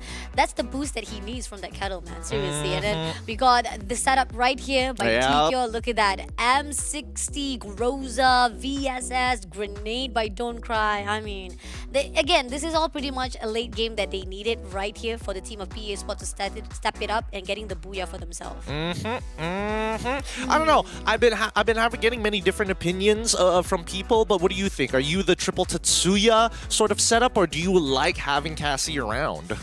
I kind of like Tatsuya more because when it comes to seeing a lot of players using Tatsuya, we know for a fact those close combats will be very, very bizarre and very, very messy to a point that it gets a lot of interesting fights to see whether or not they can survive it out, and the dash, how they maneuver through every single glue wall in their front side. But then again, pretty much the passive side can also be a great, fruitful strategy for some certain teams, and this is what we see from PE Sport. I mean, Star Knights with 9,000 as the top 1, and then we got the top 2 with 6,000.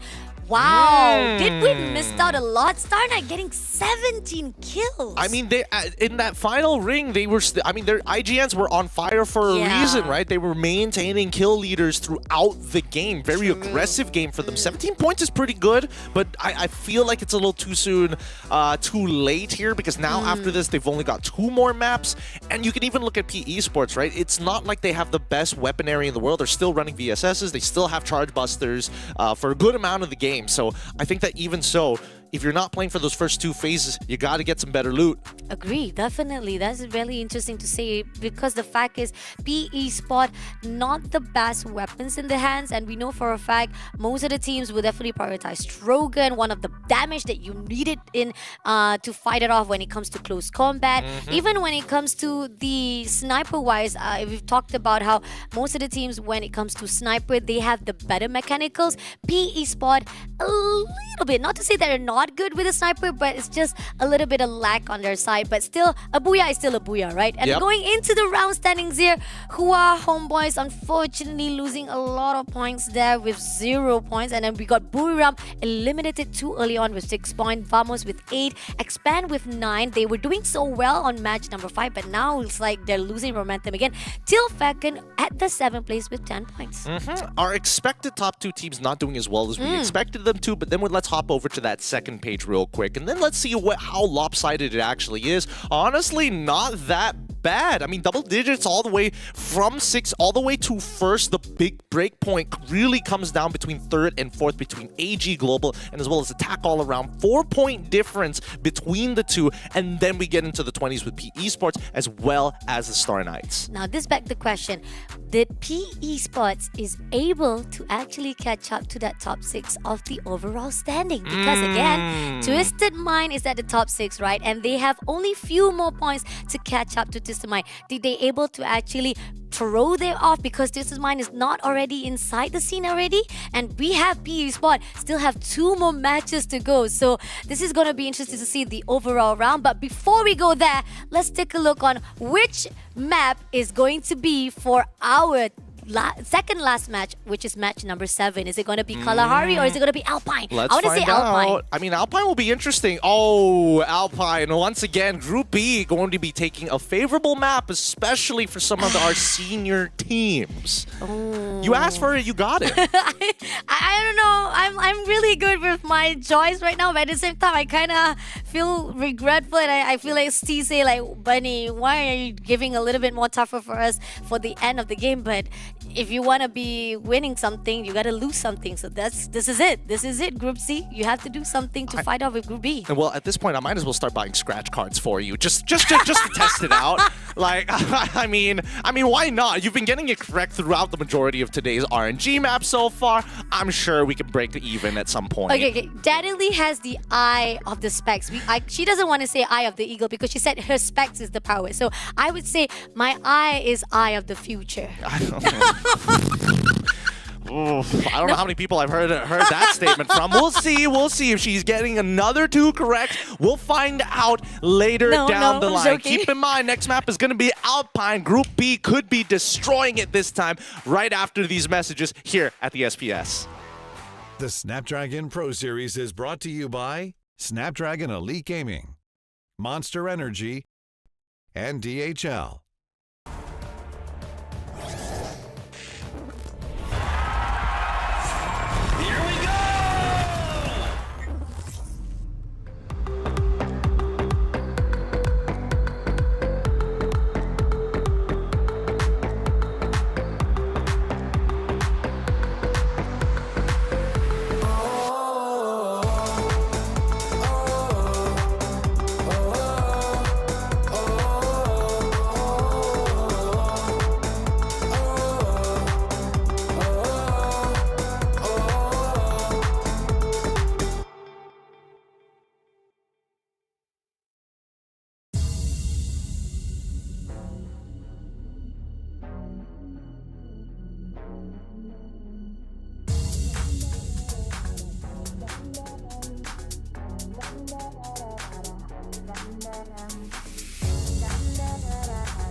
It's time to test the theory one more time. Group C versus Group B here at day number 3. Our next random map is going to be Alpine, which has been very favorable towards Group B. We're going to test that theory to see if it is facts here today, because Group C has been up on the rise, with PE Esports taking 2 booyahs within the past 6 matches. You are with me, Fasha Bunny, as well as getting in the house yard to hype out our challenge group stage day number 3. 2 more maps to go for the team of Group B and C. Are they going to be able to actually catch up? Because again, Group C has been playing throughout that 6 matches, and again, they could actually already feeling a little bit fatigued, because we know this also happens recently as well. A lot of times when we know most of the teams, yes, they have the opportunity of the 8 matches throughout the whole day, but sometimes it can actually put a little bit of strain on their mental as well as physical. Yeah, I mean, talking about strain so far, I think teams who currently are in the bottom of the standings are pretty much secure to be in the bottom of the standings at this point. I don't think there's any reasonable amount of points that they could achieve unless they're getting like whopping numbers and breaking new all-time highs with like 40 or even 50 points, which seems very unlikely considering the amount of competition between BRU Falcons and arguably PE Esports. IndoStars are on the the Star Knights are on the rise, but I don't think they can make it into second page just yet. Agree, definitely. I mean, yes, it is a little bit too late for Star Knights. I like the improvement they've done, but again, it's not going to be so much for them to pull through for that top 6, but it is going to give a lot of pressure for the rest of those who are still trying to maintain to the top, because again, Star Knights shutting down AG or giving a lot of pressure for AG to be taken out, or even the teams of the rest of the teams who are trying to catch up to Twisted Mind. Now, this is begs to another question. PE Sport is very close to the side of Twisted Mind. Very. If they got that booyah for that match number 6, are they going to be able to catch up to the top 6 with, and not only that, they still have 2 more matches to go, with definite for sure if they can maintain that position, they might be able to go in, but we're not going to give you the overall standing. We're going to give you a little bit of suspense. So let's take a look straight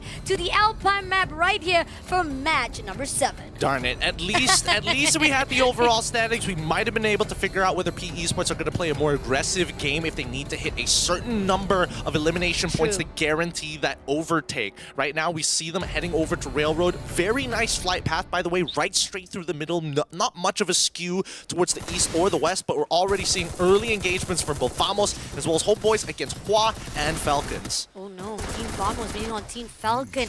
Here, Crimes was taken out, and we do see that this is going to be a trade-off between 2 players. Catty Z close by to Carrero. Carrero knows the information. He is being shot as well, so he knows for a fact that one of the Vamos is taking off on him. So he has to be careful. 2 players somewhere from Team Vamos who's actually surrounding him. Gotta heal himself just a little bit. But Homeboys, unfortunately, the bottom team fighting off very early on, and they wiped themselves off right at an instant for the 12th spot. But on the other note, Catty Z was taken out by On Fire now. June trying to find a way, and his dash comes through from Karoro to chase after June. Shots coming through, not gonna be enough though. Half line only just to be shut down. On Fire looking for the other one, sticking together like glue. I like the fact that Falcon knows for a fact they got a 2v1 situation right here for the team, and it's gonna be wow, June making a break right here with a double knockdown. Now, On Fire, he doesn't have much of a lifeline here. He does manage to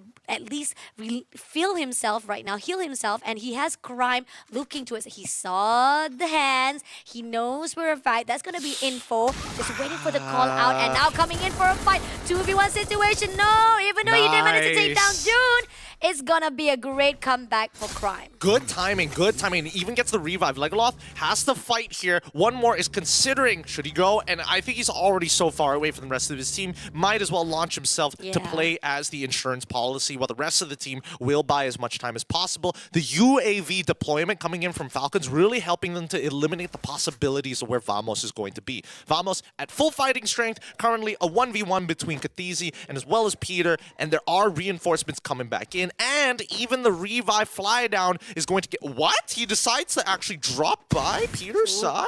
Ooh, Rod coming through. Oh, just a little bit too close. Cat Easy also having a lot of damage here. Glue Wall as a defense. Wow! Cat Easy, great jump shot. Takes down straight away Peter, but at the same time, On Fire coming in for the backup. A lot of damage been done, but there's the rest of the Vamos coming in to surround him as well. Flooding in, and On Fire knows for a fact he needs to use the Vanivision straight away. He is sacrificing himself for the revival of the teammates. Gets the revive done. One more is able to bring back On Fire, but now we jump back to the Star Knights fighting against BRU, and they take out Joanna. We don't know how many casualties so far that BRU has taken, but Get High will try his best to buy as much time as possible for Moshi to just leg it on this bike. BRU dropping out a majority and losing a very early fight. Moshi should be fine. Yeah, he should be fine. He can ride through the sun straight away to the snow wall, so he doesn't need to worry that much, but just need to find a way to revive back the rest of the team. Now, AG with WAG fighting off right. This is the Krillin will be taken out by Cypher. Looking for the next one. They're going to clear out Krillin first of all. And Falcon still fighting off with Team Vamos as Katzy was shut down. Xborg still hiding off right here. Gonna tease out straight away and tag off. But Dew was the one who's being shut down. One more player coming in. Xborg unfortunately will be shut down by Cypher because there's too much to be bear by the team of AG Global. Luckily, they still have Alan still alive. Legolas now going to drop down as Falcons in another fight now with Vamos here. They've been back at it against Vamos for a while, reviving and getting back into this fight. Both sides have taken a significant amount of casualties, but it looks like the momentum and the tide has shifted to Falcons' favor as Carrera is marked for death. And it looks like Vamos coming back to full fighting strength once more. Cat Easy, even though he just came back, he was taken out by On Fire straight away. This is just a back and forth fight between Falcon as well as the team of Vamos. As one more right on top, it seems that they're looking for that one player, which is Crime and June. They're still lingering around. It looks like one of the WAG members is actually scouting out Fusion before calling the rest of the squad. He's going to get spotted out, but one more finds Jun just in the nick of time. They don't realize that WAG is signaling for the rest of the team to maybe come in and pick up some free points. Xbor is going to start poking through. Falcons are aware of them, but they need to deal with Crimes. They take him out. Xbor gets him on his knees, but Keroro secures the kill point. Wow, nicely done, Chris out. Vamos now looking for the next one. It's going to be Xbox. Spotted out Xbox. Dash away, hides it out, but no, his backside has been exposed. 2v1 situation. Unfortunately, Keroro tags him off straight away, and that's another kill in the hands of Falcon. Already 9 elimination been occupied by them. Yep, and WAG still on a revival spree. Haven't been able to recover for the majority of their fight. BRU managed to get back to full fighting force by Snowfall on the northwestern side of the map, and now that the southwestern side of the map being controlled by Falcons, this is actually very good for them. Okay, looking good so far from Team Falcon, carrying out a lot of the needed them when the fights with Vamos. But I like the fact that even Vamos was having a lot of struggle with Falcons. They at least managed to get 6 kills from that engagement. And we see Hua finally popping off at that elimination leader with 5 kills, and AG not far behind with 4 kills as well. Looking good for those who are at the bottom. And we got On Fire with 4 kills, sticking together with Cypher as well. And then we got Cat TZ, Vamos right here with the 3 kills at the 10th place. And now we see Attack All Around versus PE Sports. Right now, PE Sports with their 3 fully grouped together, breaking the battle lines of Attack All Around. Their sniper is almost there. Jump God is trying his best, but Cougar finds one in Decoy. Don't Cry the next fault to the Trogon of Jump God. And so far, Cougar has been doing good work here, forcing their opponents. LBT tries his best. Laho finds a trade back, but it's too late. Trogon too good from Jump God. Ooh, nicely done by AAA. A really good back and forth. But Laho, showing off your back to Limit. Oh, he was trying to buy that launch pad, but just in the nick of time, Limit was able to take him down instantly. Now, PE Sports, unfortunately, leaving off with one more player to go to survive. Hopefully, T-Koi will be able to go right away to the Vantage to actually get the revival that he needs. Hua, on the other note, meeting off with AG right down below. And Falcon still not done yet. They started off with Vamos, and now they're going to meet off with Star Knights right at the Forest Red. Now, now, looking for the next victim. They found out On Fire. It's going to be Liv, who used the launcher in hands. One more launcher takes down a little bit of the health of On Fire, but it's not going to be enough though. Now, On Fire tried to break the glue wall, but instead he will be shut down by 18 Gear because of this exposure of himself. Honestly, this is a really important position for both of these teams to fight for. Forest Red currently controls a huge landmass, and especially one of the easiest ways to transverse that riverside, as this next ring has already encapsulated just around Forest Red. So northern side teams could get punished coming in from that side. But let's look at the southern side by Rivermouth, just a little bit past it, down towards Stadium, as AG now finishing off their fight against Hua, and with them eliminated, they have a free way to walk into Rivermouth unless they get spotted out by attack all around. Oh, that's true though, because going into the safe zone, not just going to be attack all around, we do see that PE is also around the corner. We got LBT will be trying to scout the area. He's the only one right here to be surviving. It's going to be TQ, and we do see for the fact that the Expand is also going into Rivermouth as well, and that was a really good shot coming in from Moshi to take down Krillin. He's going to clear out Krillin immediately to get that kills, and Xborg right inside that arsenal, and I feel like there's going to possibility that they're going to go in for a fight. Alan hasn't been spotted out just yet unless Joanna scout this area properly. Oh, he spotted out. Shots coming through from the backside, and Alan will be cleared out as well. Yep, taking down like mince meat here real quick from the side of BRU. WAG initially wanted to gatekeep them. It looks like they've suffered the consequences. They have to give up this position, but they're walking through the UAV, so honestly, there's no running away. BRU fully commit, knowing all the positions, and Export is down, trying to slow down the rest of the members of BRU to let their last remaining member, Cyrus, to run away into Forest Red. Oh no, this is tough. And not only that, we are seeing the rest of the Star Knights also getting closer. So this is going to be a tough call from Cyrus himself. He ended up slingshotting him outside of the safe zone, knowing for a fact that he doesn't want to be pinched off any longer. So this is something that we know that WAG may be trying to reposition himself. Maybe possibility he goes out to the snowfall just to actually get the vending machine he needs to revive back the teammate. I mean, but then again, you don't even have a coin. So what can you do? Are you going to actually surrender to the Alex House zone straight away? No, it's fine. We're coming into the third ring. He's got like 37 seconds to actually play around with. Assuming that nobody has actually looted the entirety of Snowfall, maybe true. there's an opportunity for WAG to get back in. But keep in mind, it's a pretty far journey down south to Rivermouth, because now the next ring is past Forest Red, closer to Rivermouth, just east of Fusion, the outside of it at the very least. Agree. Now we look at Expand here. They controlled, they're currently controlling the east side of Rivermouth, and it's a very important position because that bridge is going to allow a lot of teams to actually transition over, and you're still within reach to the northern side where you find another bridge. Okay, let's see. Expand did manage to actually shoo away the enemy of PE Sports, and I think for a fact that didn't want to go in for the engagement just yet. But as they move away from Expand, they are about to meet with Vamos, who is going into the safe zone. They're going to gatekeep it, but don't cry, and LBT will be the victim first of all, with RQ picking up nose as well from the other side of the map. Now they're trying to pick up, but unfortunately it's not going to be a good case right here. Laoho is running away for dear life TQ as well. As you see right here, they're going to actually, they're going to bin pitch, trying to shoot down 1v1 situation, but there Jude takes advantage of the situation, but the kill will be confirmed by RQ Kazu. Launcher been used, as well as grenade been thrown out. Crime also got to be careful with the left leg right here as Jude comes in closer and closer to the RQ Kazu.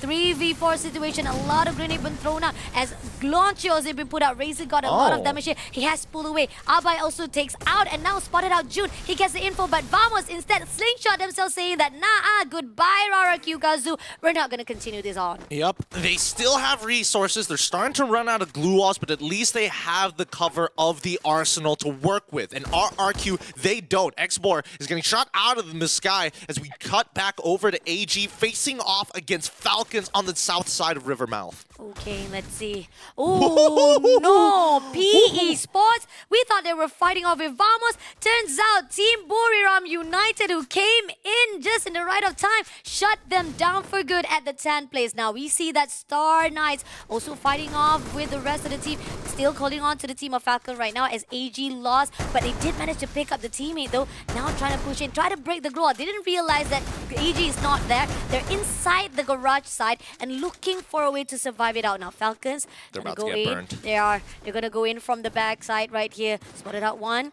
Peter waiting for the right side to go in, and Dew on the other note, try to do a long range. Now try to break the glue wall as much as possible, but it's not going to be enough. Now Falcon pulled away, but here 1v1 situation, Peter spotted out, shots coming through, even Stop 7 trying to fight it out with Star Knight, who comes into the scene as well.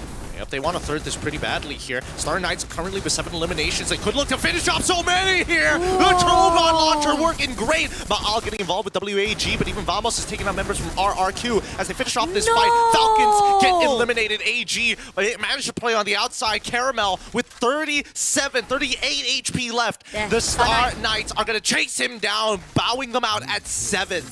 Great job coming in from Star Knights to shut it on the top teams here for our overall standing there. Even though this is a last minute, but still amazing highlight coming in now. AAA on the other note, meeting off with RRQ Kazu. Cougar, unfortunately, was stepping too open to a point that X-Men was able to actually punish him. And now AAA leaving off with 3 more players to go. X-Men only left with Mikit. Tanamo was already been taken out by Star Knights on the other side. So this is going to be difficult. Even with X-Men, try to get into any other side, it's going to meet with 2 off the side of the ankles. But Vamos, we got June still surviving. He's at the outside. And it seems that RRQ Kazu clears out one after another. These teams don't even stand a chance here. Yeah. Again, this Eastern Front was so highly contested, so much action, and so many teams actually rotating from that side. The ring pulls south side towards the Star Knights. This could be their opportunity for another Booyah as Expand get eliminated and BRU encroach on that space alongside with attack all around.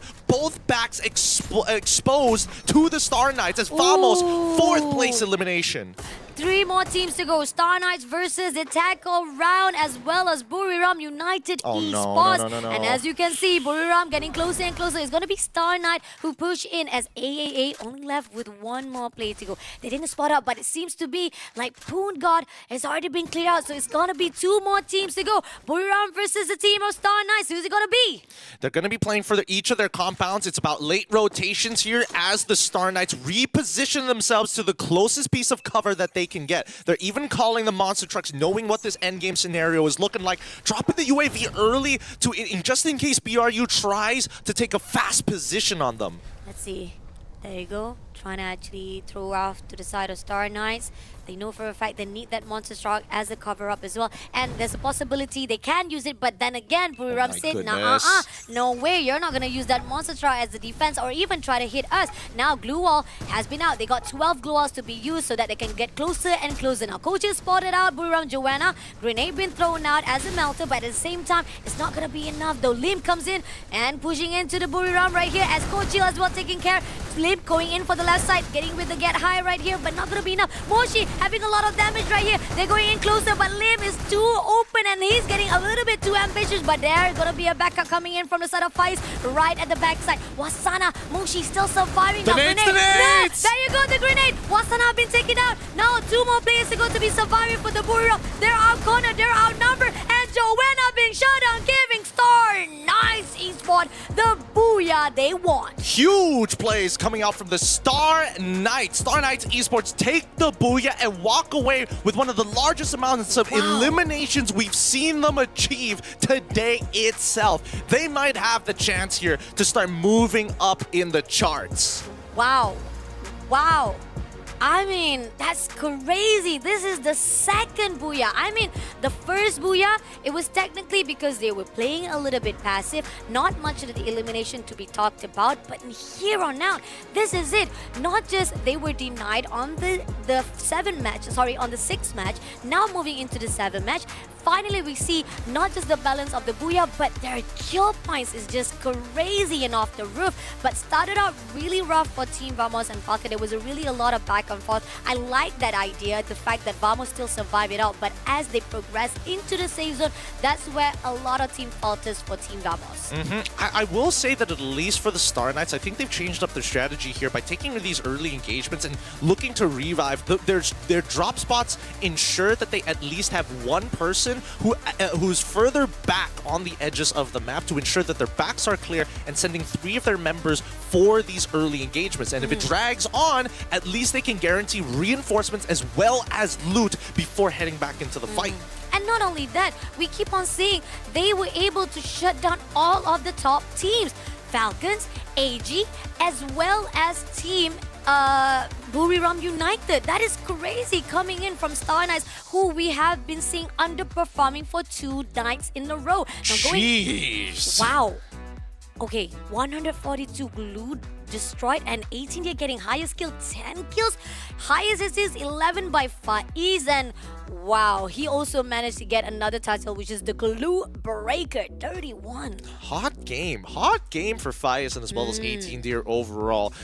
In terms of average total damage, it's already through the roof, 52,000. Plenty of revives to come through, but not a lot of secures. A lot of teams so far, and especially those who have been crippled, they decided to play on the outside and wait until the very last second before they consider their positions. Attack all around, being notorious for that, but in this game, they took a lot of punishment. Look at those numbers. Wow, 20 kills in the hands of Star Knights. I have never seen Star Knights able to break that 20 records, let alone 32 records in their hands right now after the booyah. Again, the question is it going to be enough for them to catch up to that top 6? I do not think so, but still, it's a really good highlight. Again, this actually put a really good spotlight for them, and then it can prepare the rest of the teams who might not be able to go into the grand finals to actually be prepared to meet with the Star Knights at that play-ins. It just goes to show that you don't know who you should be prioritizing during the play-ins. It's anybody's game at this stage, and I think that the tournament meta is evolving a lot faster in comparison to FFWS, where you had a longer period of time to really take in that information. Now, it's do or die, and right now, the Star Knights have figured out a formula. Wow, 3 Trogan as well as 1 Woodpecker, but 3 Tatsuya as well as 1 Skylar. I mean, again, you talked about how they've already changed their strategy, their rotation, and their gameplay. They started to actually go a little bit more aggression. No, not just a little bit, a lot more compared to the 2 days they played it out. Team Vamos on the second place with 6,097. Buriram, unfortunately, because they've been targeted a lot of times. I mean, they tried to go in a fight, but they had a little bit of struggle, but ended up getting 4,914 damage. I mean, we talked about it. You guys have to shut down Buriram. If not, they will be able to actually punish you. Now, 20 kills by Star Knights, 9 kills by Vamos, and 6 kills by Buriram. Okay, we talked about how previously there was only 9 kills by Vamos as well as esports, right? Now, we are seeing how is it going to be for those who are at the bottom of bottom 4, who only see like Buriram only get 6 kills. Yeah, I mean, it's totally fine because Buriram is pretty much secure in the top spot as we talk about it. But like even for Vamos, it's a very different game because Star Knights made it all the way to the very end. Vamos, as you can tell by their weaponry, clearly on the recovery path, but still were able to find a good amount of kills in that process, right? So it just goes to show which type of phase that you want to play, and you're hoping that everybody else isn't able to kind of overlap your kill score. True, definitely. That is something that to be put out in the tool as well. And then this is something that from the Group C as well as Group B right now, they know that some of the teams are very comfortable already at the top 3. I know for a fact, no matter how much you try to shut them down, Buriram, Falcons, as well as the team from the AG Global, they might be able to say like, I'm good. But here's the thing, Twisted Mind is still right on the fine line of being taken down. So let's see with the round standings, if you guys have been catching up with the scores, because we're not going to give you overall standings, unfortunately, but you guys can check it out right after the end of match number 8. Now, going into the round standings, Homeboys not doing a gate game again and again, unfortunately at the 12th spot, PE spot, WAG, Hua Esport, Expand as well, and RRQ Kazoo. I mean, surprise, even though they're at the second page, they still managed to get 12 points. Yeah, they did manage to get 12 points, but I will say that for some of these teams, especially some of these Vietnamese teams, a lot of them having the same mentality about certain areas of the map, and that's why we see a lot of them contesting against AG Global specifically. WAG and AG have been going at each other for the past 3 maps already. I would say that maybe even PE P Esports and Hua are notorious for that as well. P Esports they take it a little bit slow for the first 2 phases, but Hua definitely goes a little bit ham on that first phase. Now we get into the second page, double digits all across the board, attack all around, AG, and as well as Falcon, surprisingly enough, at 14 points each. Then we have Bermuda at 15, then we have Vamos at 16, and then the Star Knights at 32. Wow, look at that. Not even anyone who was able to break that 20 points. And one thing for sure, I do want to give a little bit of credit to Vamos. Again, I put them as my caster prediction at the 6th place. And yeah, they're not performing well here for the group stage, but it's okay. I still feel at least there's a lot of improvement that was been done after 2 nights. And going into the last night, just get as much as input you could do and at least get as much of your preparation to go into the play-ins. Now, the last match of the day. You know what? I'm not going to do anymore. I'm scared. Maybe Come just... on. No. Make a hard prediction here, because right now it's looking like it's Nexterra. I was thinking maybe you were going to say Bermuda or Kalahari here, but now duplicate map here. We're going to Nexterra one more time. One more time.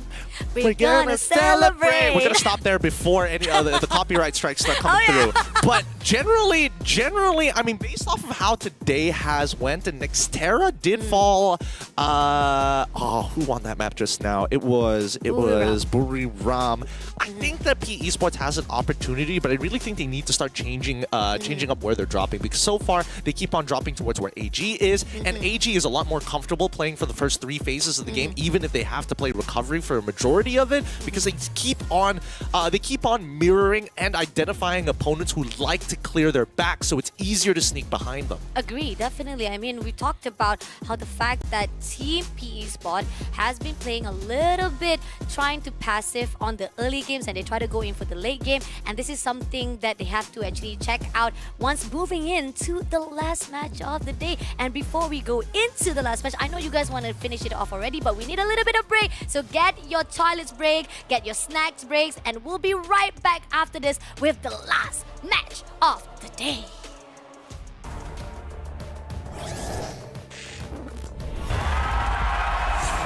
Here we go!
Welcome back, survivors.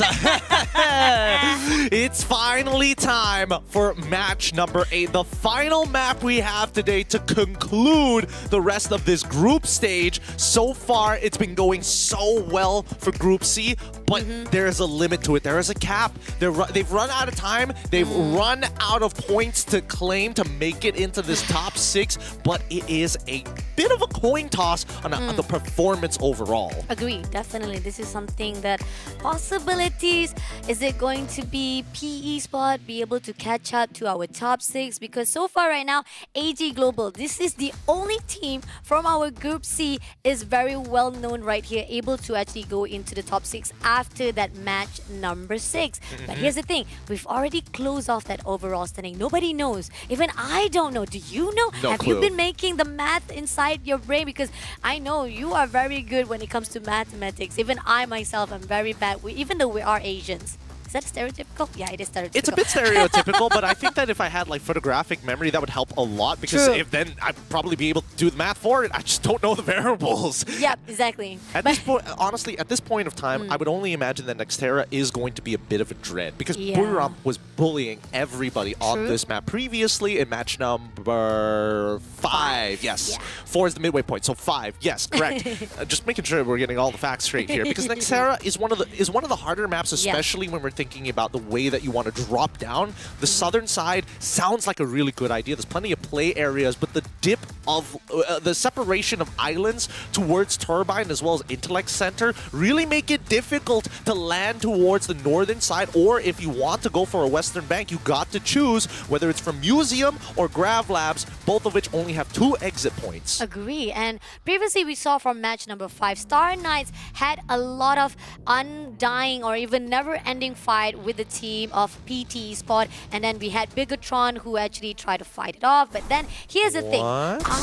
This is going to be a really confusion as we got Deca Square, PE Sport, as well as AG close by at the boxing gym. Homeboys at the mud side, they don't need to worry much. But here Team Vamos beating off with RRQ Kudzu right at the same compound as June, trying to get in for as much as he could. And he knows for a fact there's one player right at the back. There's someone to back things off if he wants to go in for the contest or even engagement. But then again, it's still a slow pace right now, waiting for the right time. Yeah, this is an awkward amount of space between Rusttown towards Factory, I think. But so far, Vamos trying to hold the position here so that Abe and as well as Razor can't move past. They will be able to get that revive, but they need to start taking space right now and reposition their snipers.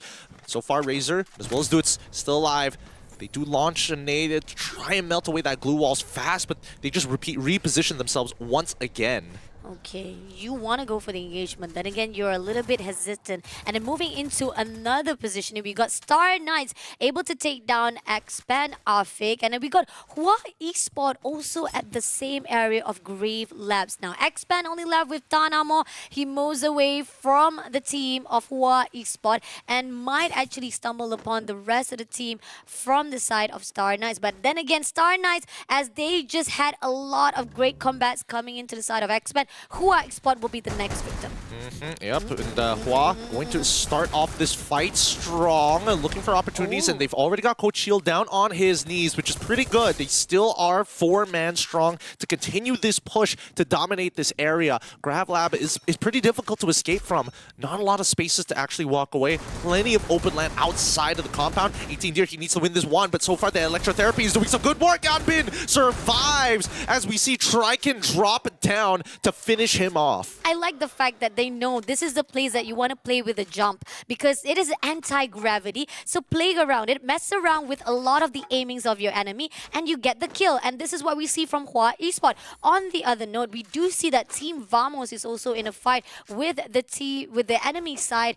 I think if once again it's WAG in the center of our zone. And it seems that no matter what, we got Team Falcon on the other side of the map, which is at Mortarus, doing a little bit of long range shot. At least try to third party this area. But then again, Star Knights, not to worry much. Even they have a little bit of casualty with the team of Hua, they managed to bring back the teammate. But 18 years on the note, been tagged off by Team Expand and PE Sport on the note, meeting off with AG Global. Once again, PE Sports seem to always come into contact with AG. Same goes for WAG as well, but things have changed for them. AG going to continue their fight. They've got 3 eliminations under their bag as RRQ get back up to full fighting strength, but don't cry, does find you in the middle of this fight. That's the sniper down, which is great because now AG is starting to collapse here as the front line starts hunting down the members, finding 2 more eliminations alongside it. Here's Sypha, must hold out on his own. He doesn't have any glue walls to play with, but a micro Uzi and even a chrono being dropped down by LBT as he holds on to his Cassie's electrotherapy. He's got enough members. He doesn't need to do more than this. And at just in the nick of time, Caramel was able to be bring back. Not to worry, this is the last hope. The insurance that has been bought by AG so that at least they'll still survive here for the last match. Here's the thing. They are dropping straight to expand territory and make it. Spot him out. Is he going to actually allow it? No, I don't think so. AJ Global, the one who was supposed to guard out their positioning at that top 6. This could be a little bit tricky. Even though they have been consistent, this is the last match. They have been dropped too earlier on. I'm not sure whether or not that's going to affect their standings in the top 6, but for now, it's proving to be really, really good for the rest of the lobby. We now jump back to Juan as well as the Star Knights. They still are at each other's throats, but they moved from Grav Labs now to Plaza Ria. So far, it doesn't look too great for the Star Knights, but they've already found 2 knocks onto Hua, who quickly bring back their members. Okay, let's see. The team of Star Knights, as they pushing in right here, we know for a fact that they spotted out Draken.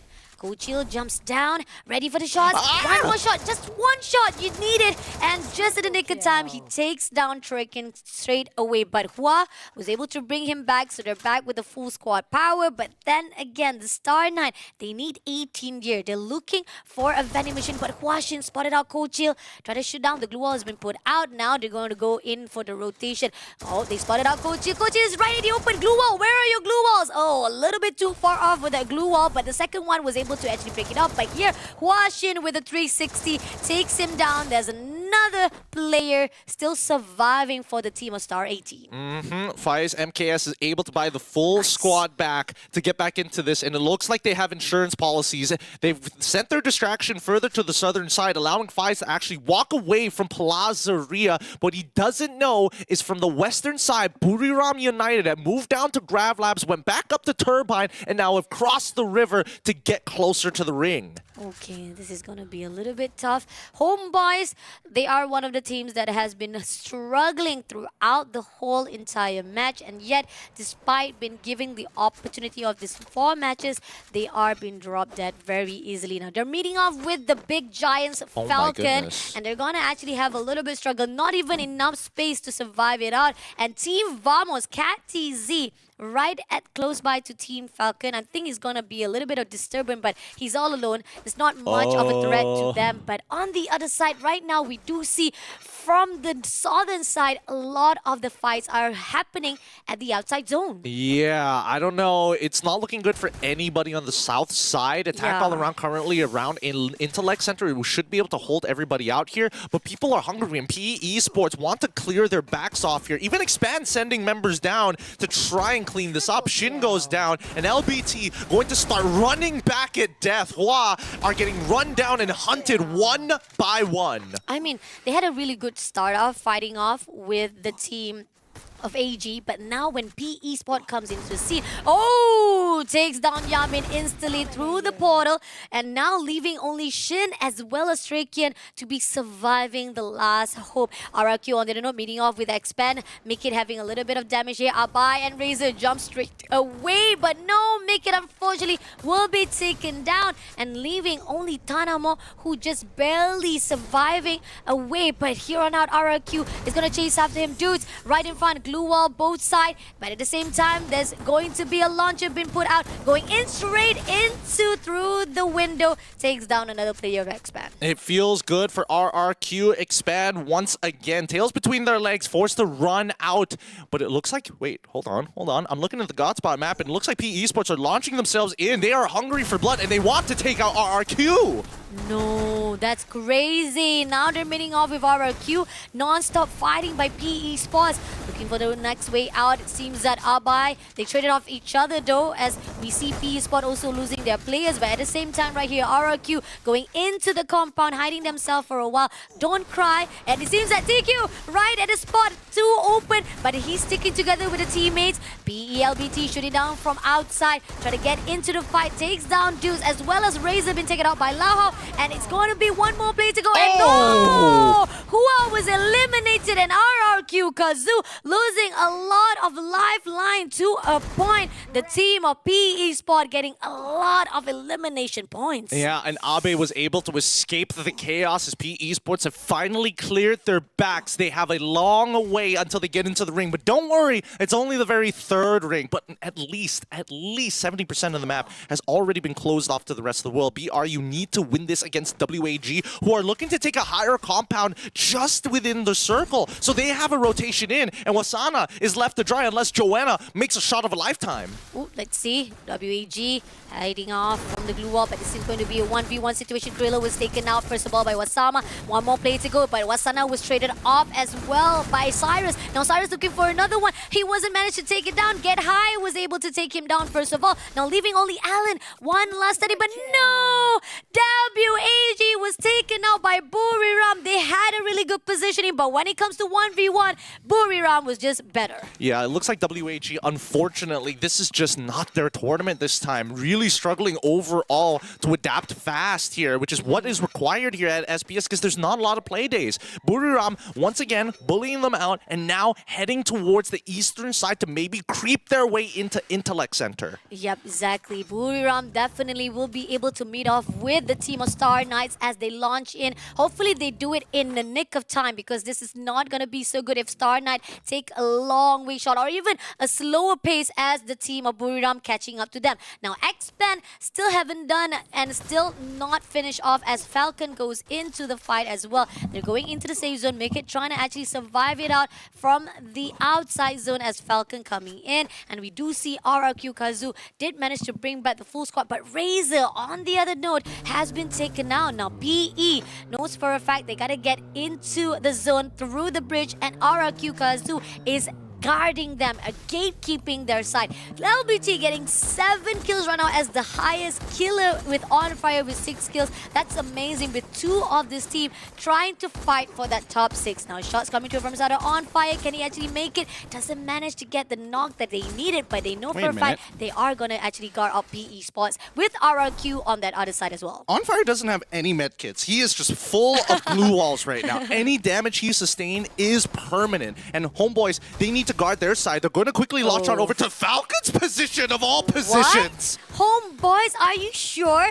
Alright, he's gonna go in for On Fire dash coming through, but no! Luffy is the one who's taken out. And at the same time, we do see that Falcon Peter takes him down immediately. Homeboys, not the right positioning they wanted to do, but they get the info, they move back away, they launch to the other side, they're separated, but Falcon on the other note, just roaming around close by to RRQ Kazoo. If they know that RRQ Kazoo is here, and it seems they do, they throw the grenade, and Ma was taken out by On Fire, now leaving only Deuce. Now On Fire as well as Kuroro going into the top floor, but it seems going to be that the team of RRQ Kazoo takes down, goes down below and trying to run away, but Deuce still survive it out. Shots coming through. Is he going to be able to survive it out? PE on it as well. No! RRQ Kazoo unfortunately was not able to take away or even run away from the grabs of Falcon, so they are eliminated at the 9th place. This whole time, Attack All Around has barely moved at all from Intellect Center. They've been here the longest time, and the ring keeps on favoring them. From what used to be 60% landmass, 40% land, 80%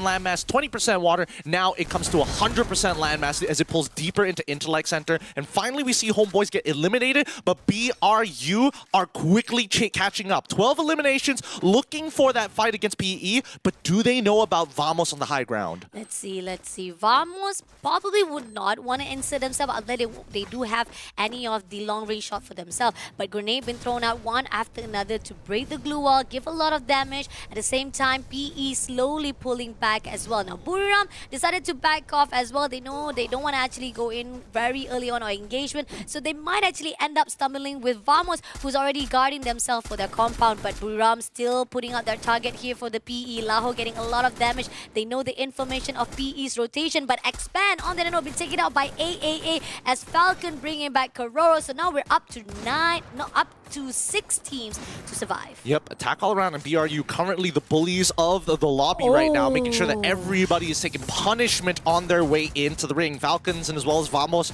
will have to try and figure something out. Falcons, unfortunately, they're in the worst spot possible because, again, no POIs, no ways to bring back their buddies, and on fire, the last person remaining in the middle of the squad ends up dying while you see the Star Knights stealing away more positional points. Okay, if Star Knights do amazing job here for the placement point, I have a feeling they might be able to catch up to that top 6, and that is just a prediction. I'm not sure if that's going to happen anyway, but at the same time here, Limbs getting a lot of pressure right here by the AAA. He's the only one left. He just needs a lot of placement point to secure that top 6. But on the other note right here, Buriram is actually chasing after one another. They spotted out Vamos, and it seems that AAA has the same idea to actually put a lot of pressure to Vamos as well.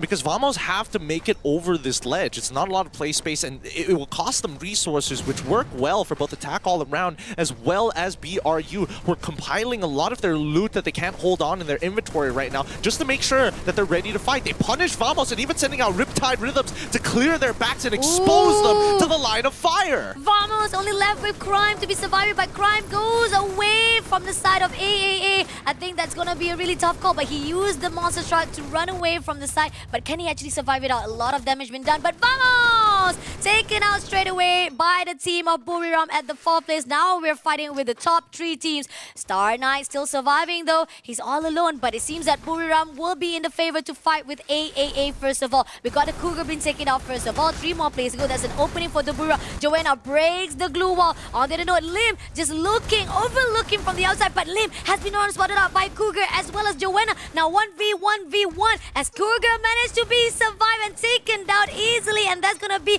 the end as Buriram gets another booyah for the last game. They make it look easy sometimes. Attack all around had the same opportunity, but didn't want to assert their influence over the map, and BRU just run away with it, despite attack all around being just sitting by Intellect Center the entire time. Oh, wow.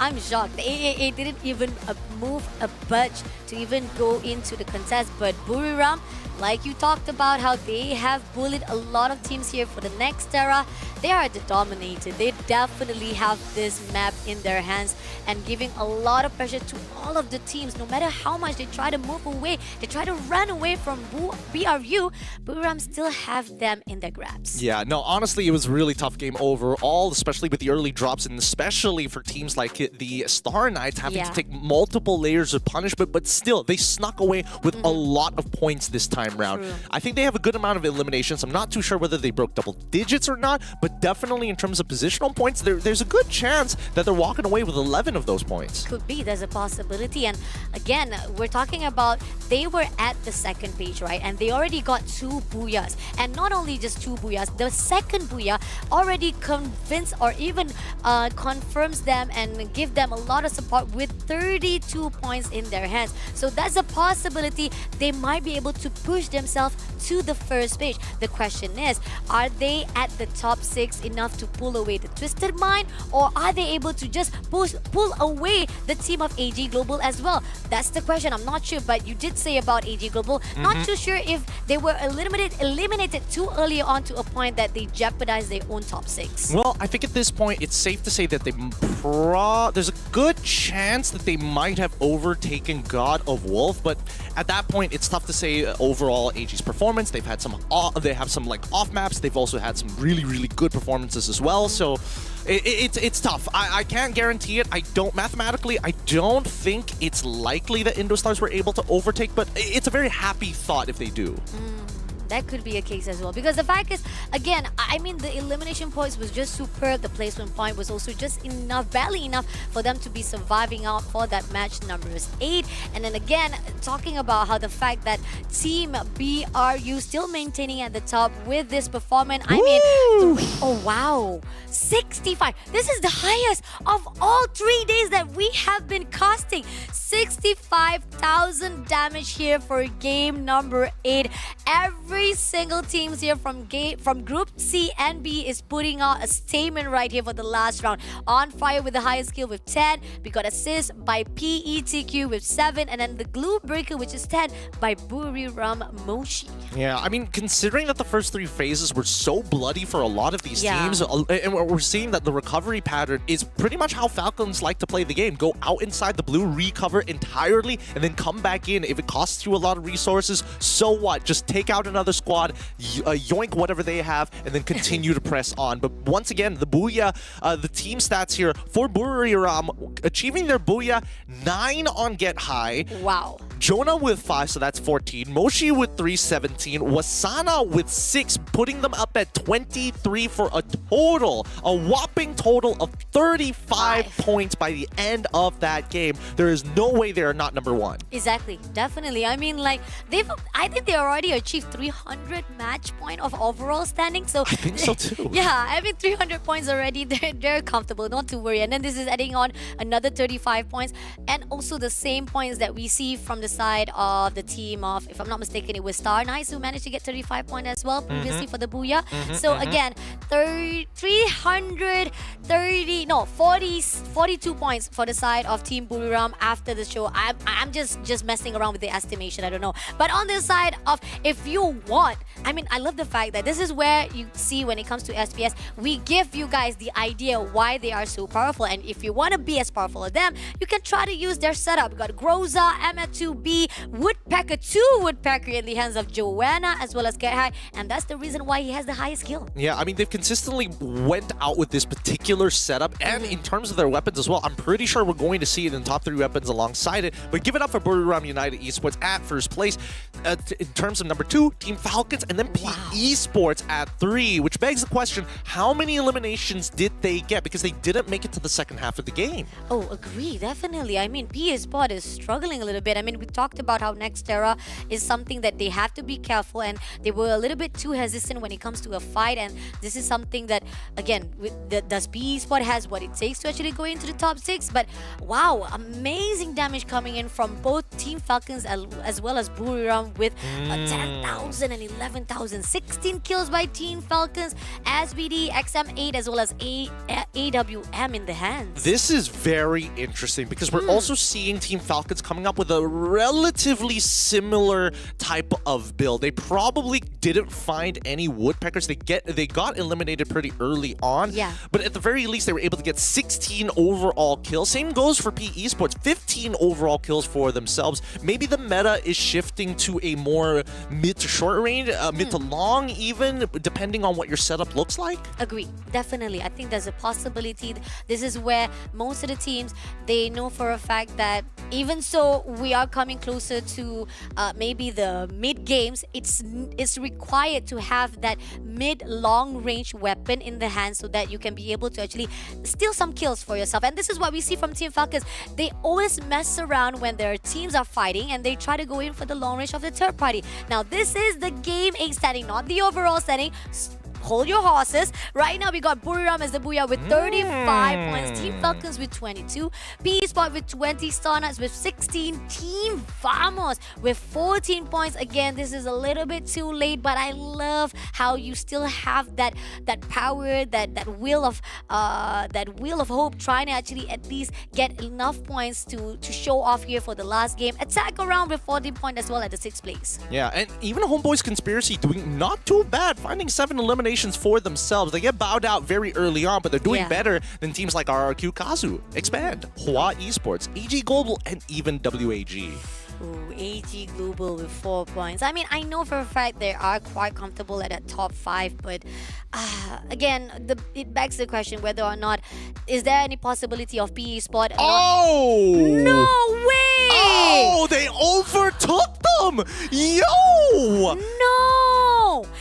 nuts. Evo's Divine gets knocked out of top 6. Same goes for Twisted Minds and even Attack all around. They honestly were very close.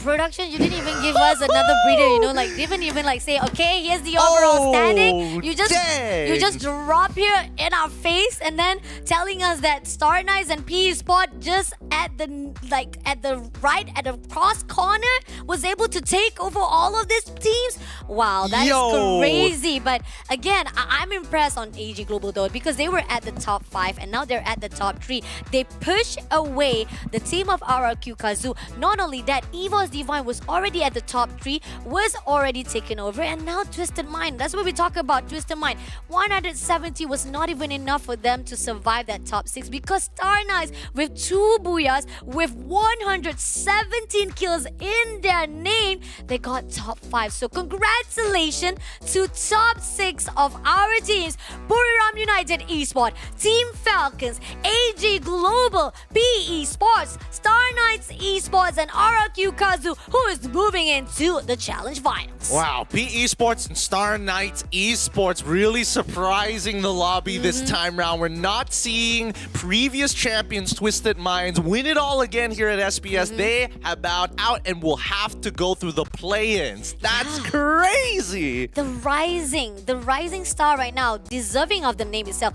Star Knights. They are rising. We didn't put out them because we thought that Star Knights, Indostar, previously known as Indostar, they're losing their sparks. They're losing their glittering hopes of fighting here because they have been struggling throughout the SBS, but now they're back on the scene here as the qualified for the Challenge Finals. As our player leaderboard on fire has been very, very consistent, not even giving any opportunity for those to get that top 1. 61 kills to his name. Moshi with 57 from Buriram. Get High with 53. One more 48. So we got 2 from Buriram, 2 from Falcons, and 1 from Evo's Divine. Oh, that's gonna be so upsetting for Ray. He's already achieved 47 kills for his team, but they still don't make top 6. That's how sad. It's so unfortunate.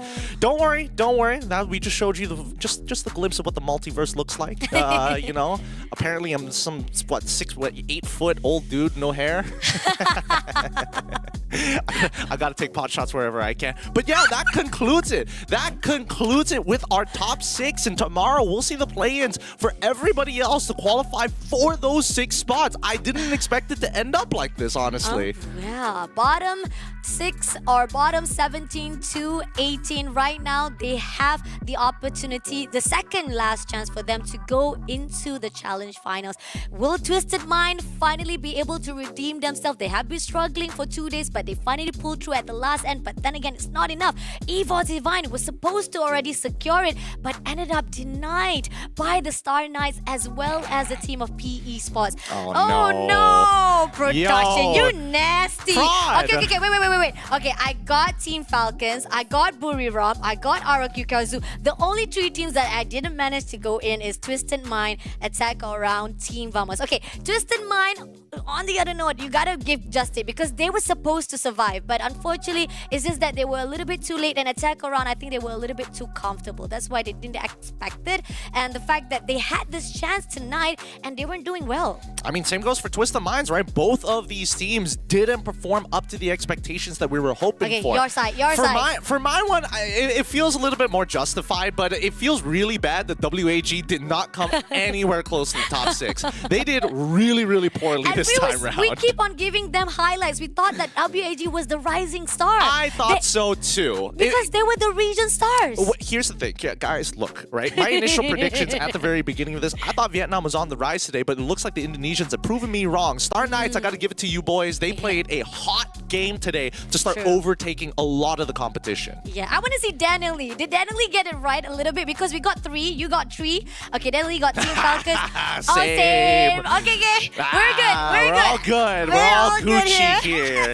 Yeah, luckily we don't have to show one more of those because I'm pretty sure Obvi is gonna hold it over our heads for the rest of our lives because of it. I just had that feeling. I just know he's gonna do it.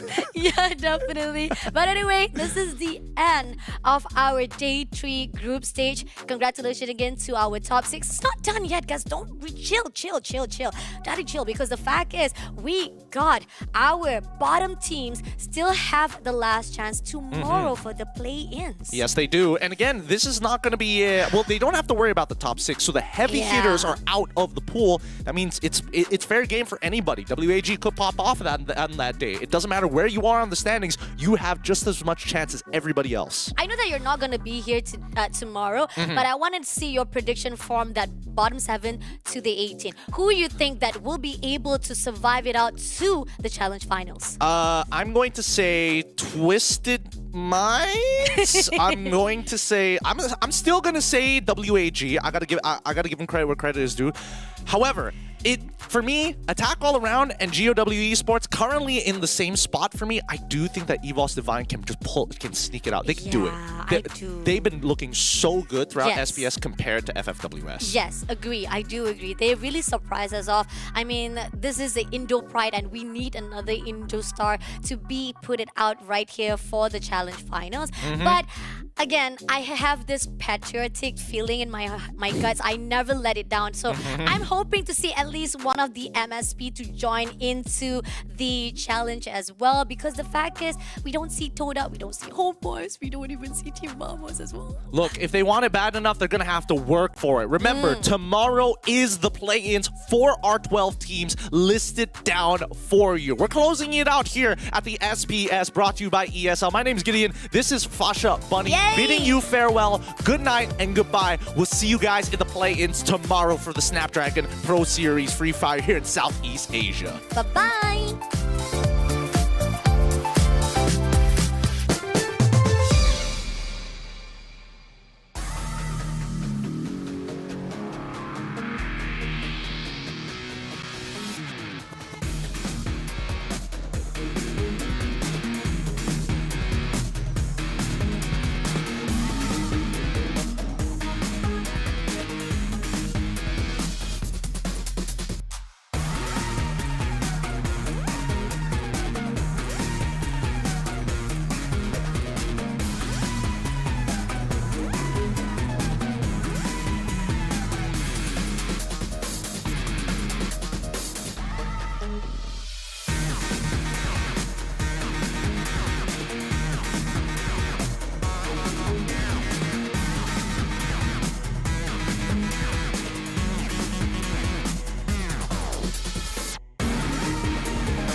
The Snapdragon Pro Series is brought to you by Snapdragon Elite Gaming, Monster Energy, and DHL.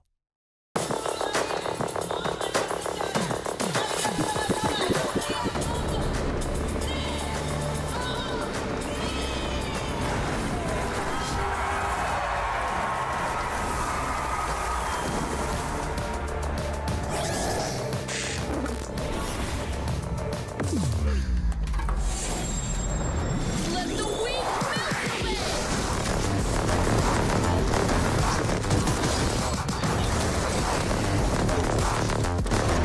Prime time, baby!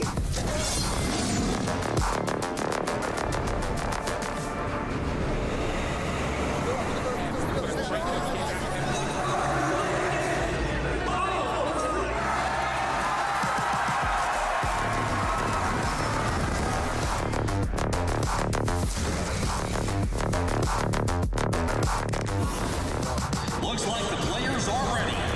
Here we go!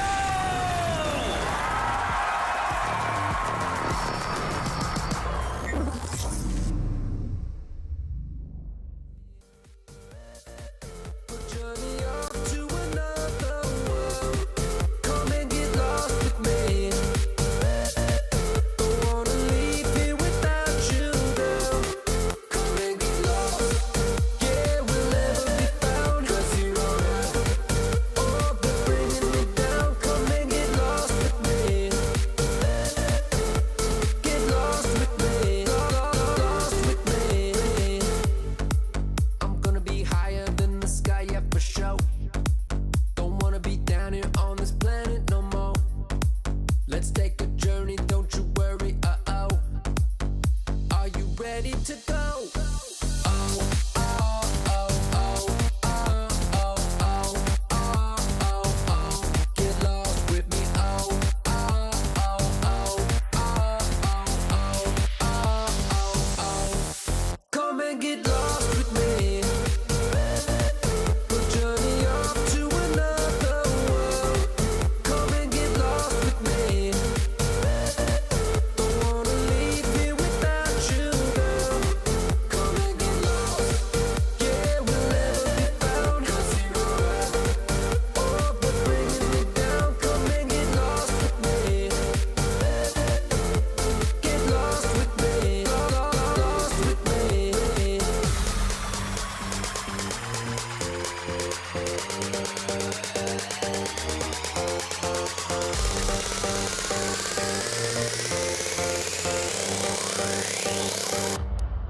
Come and get lost.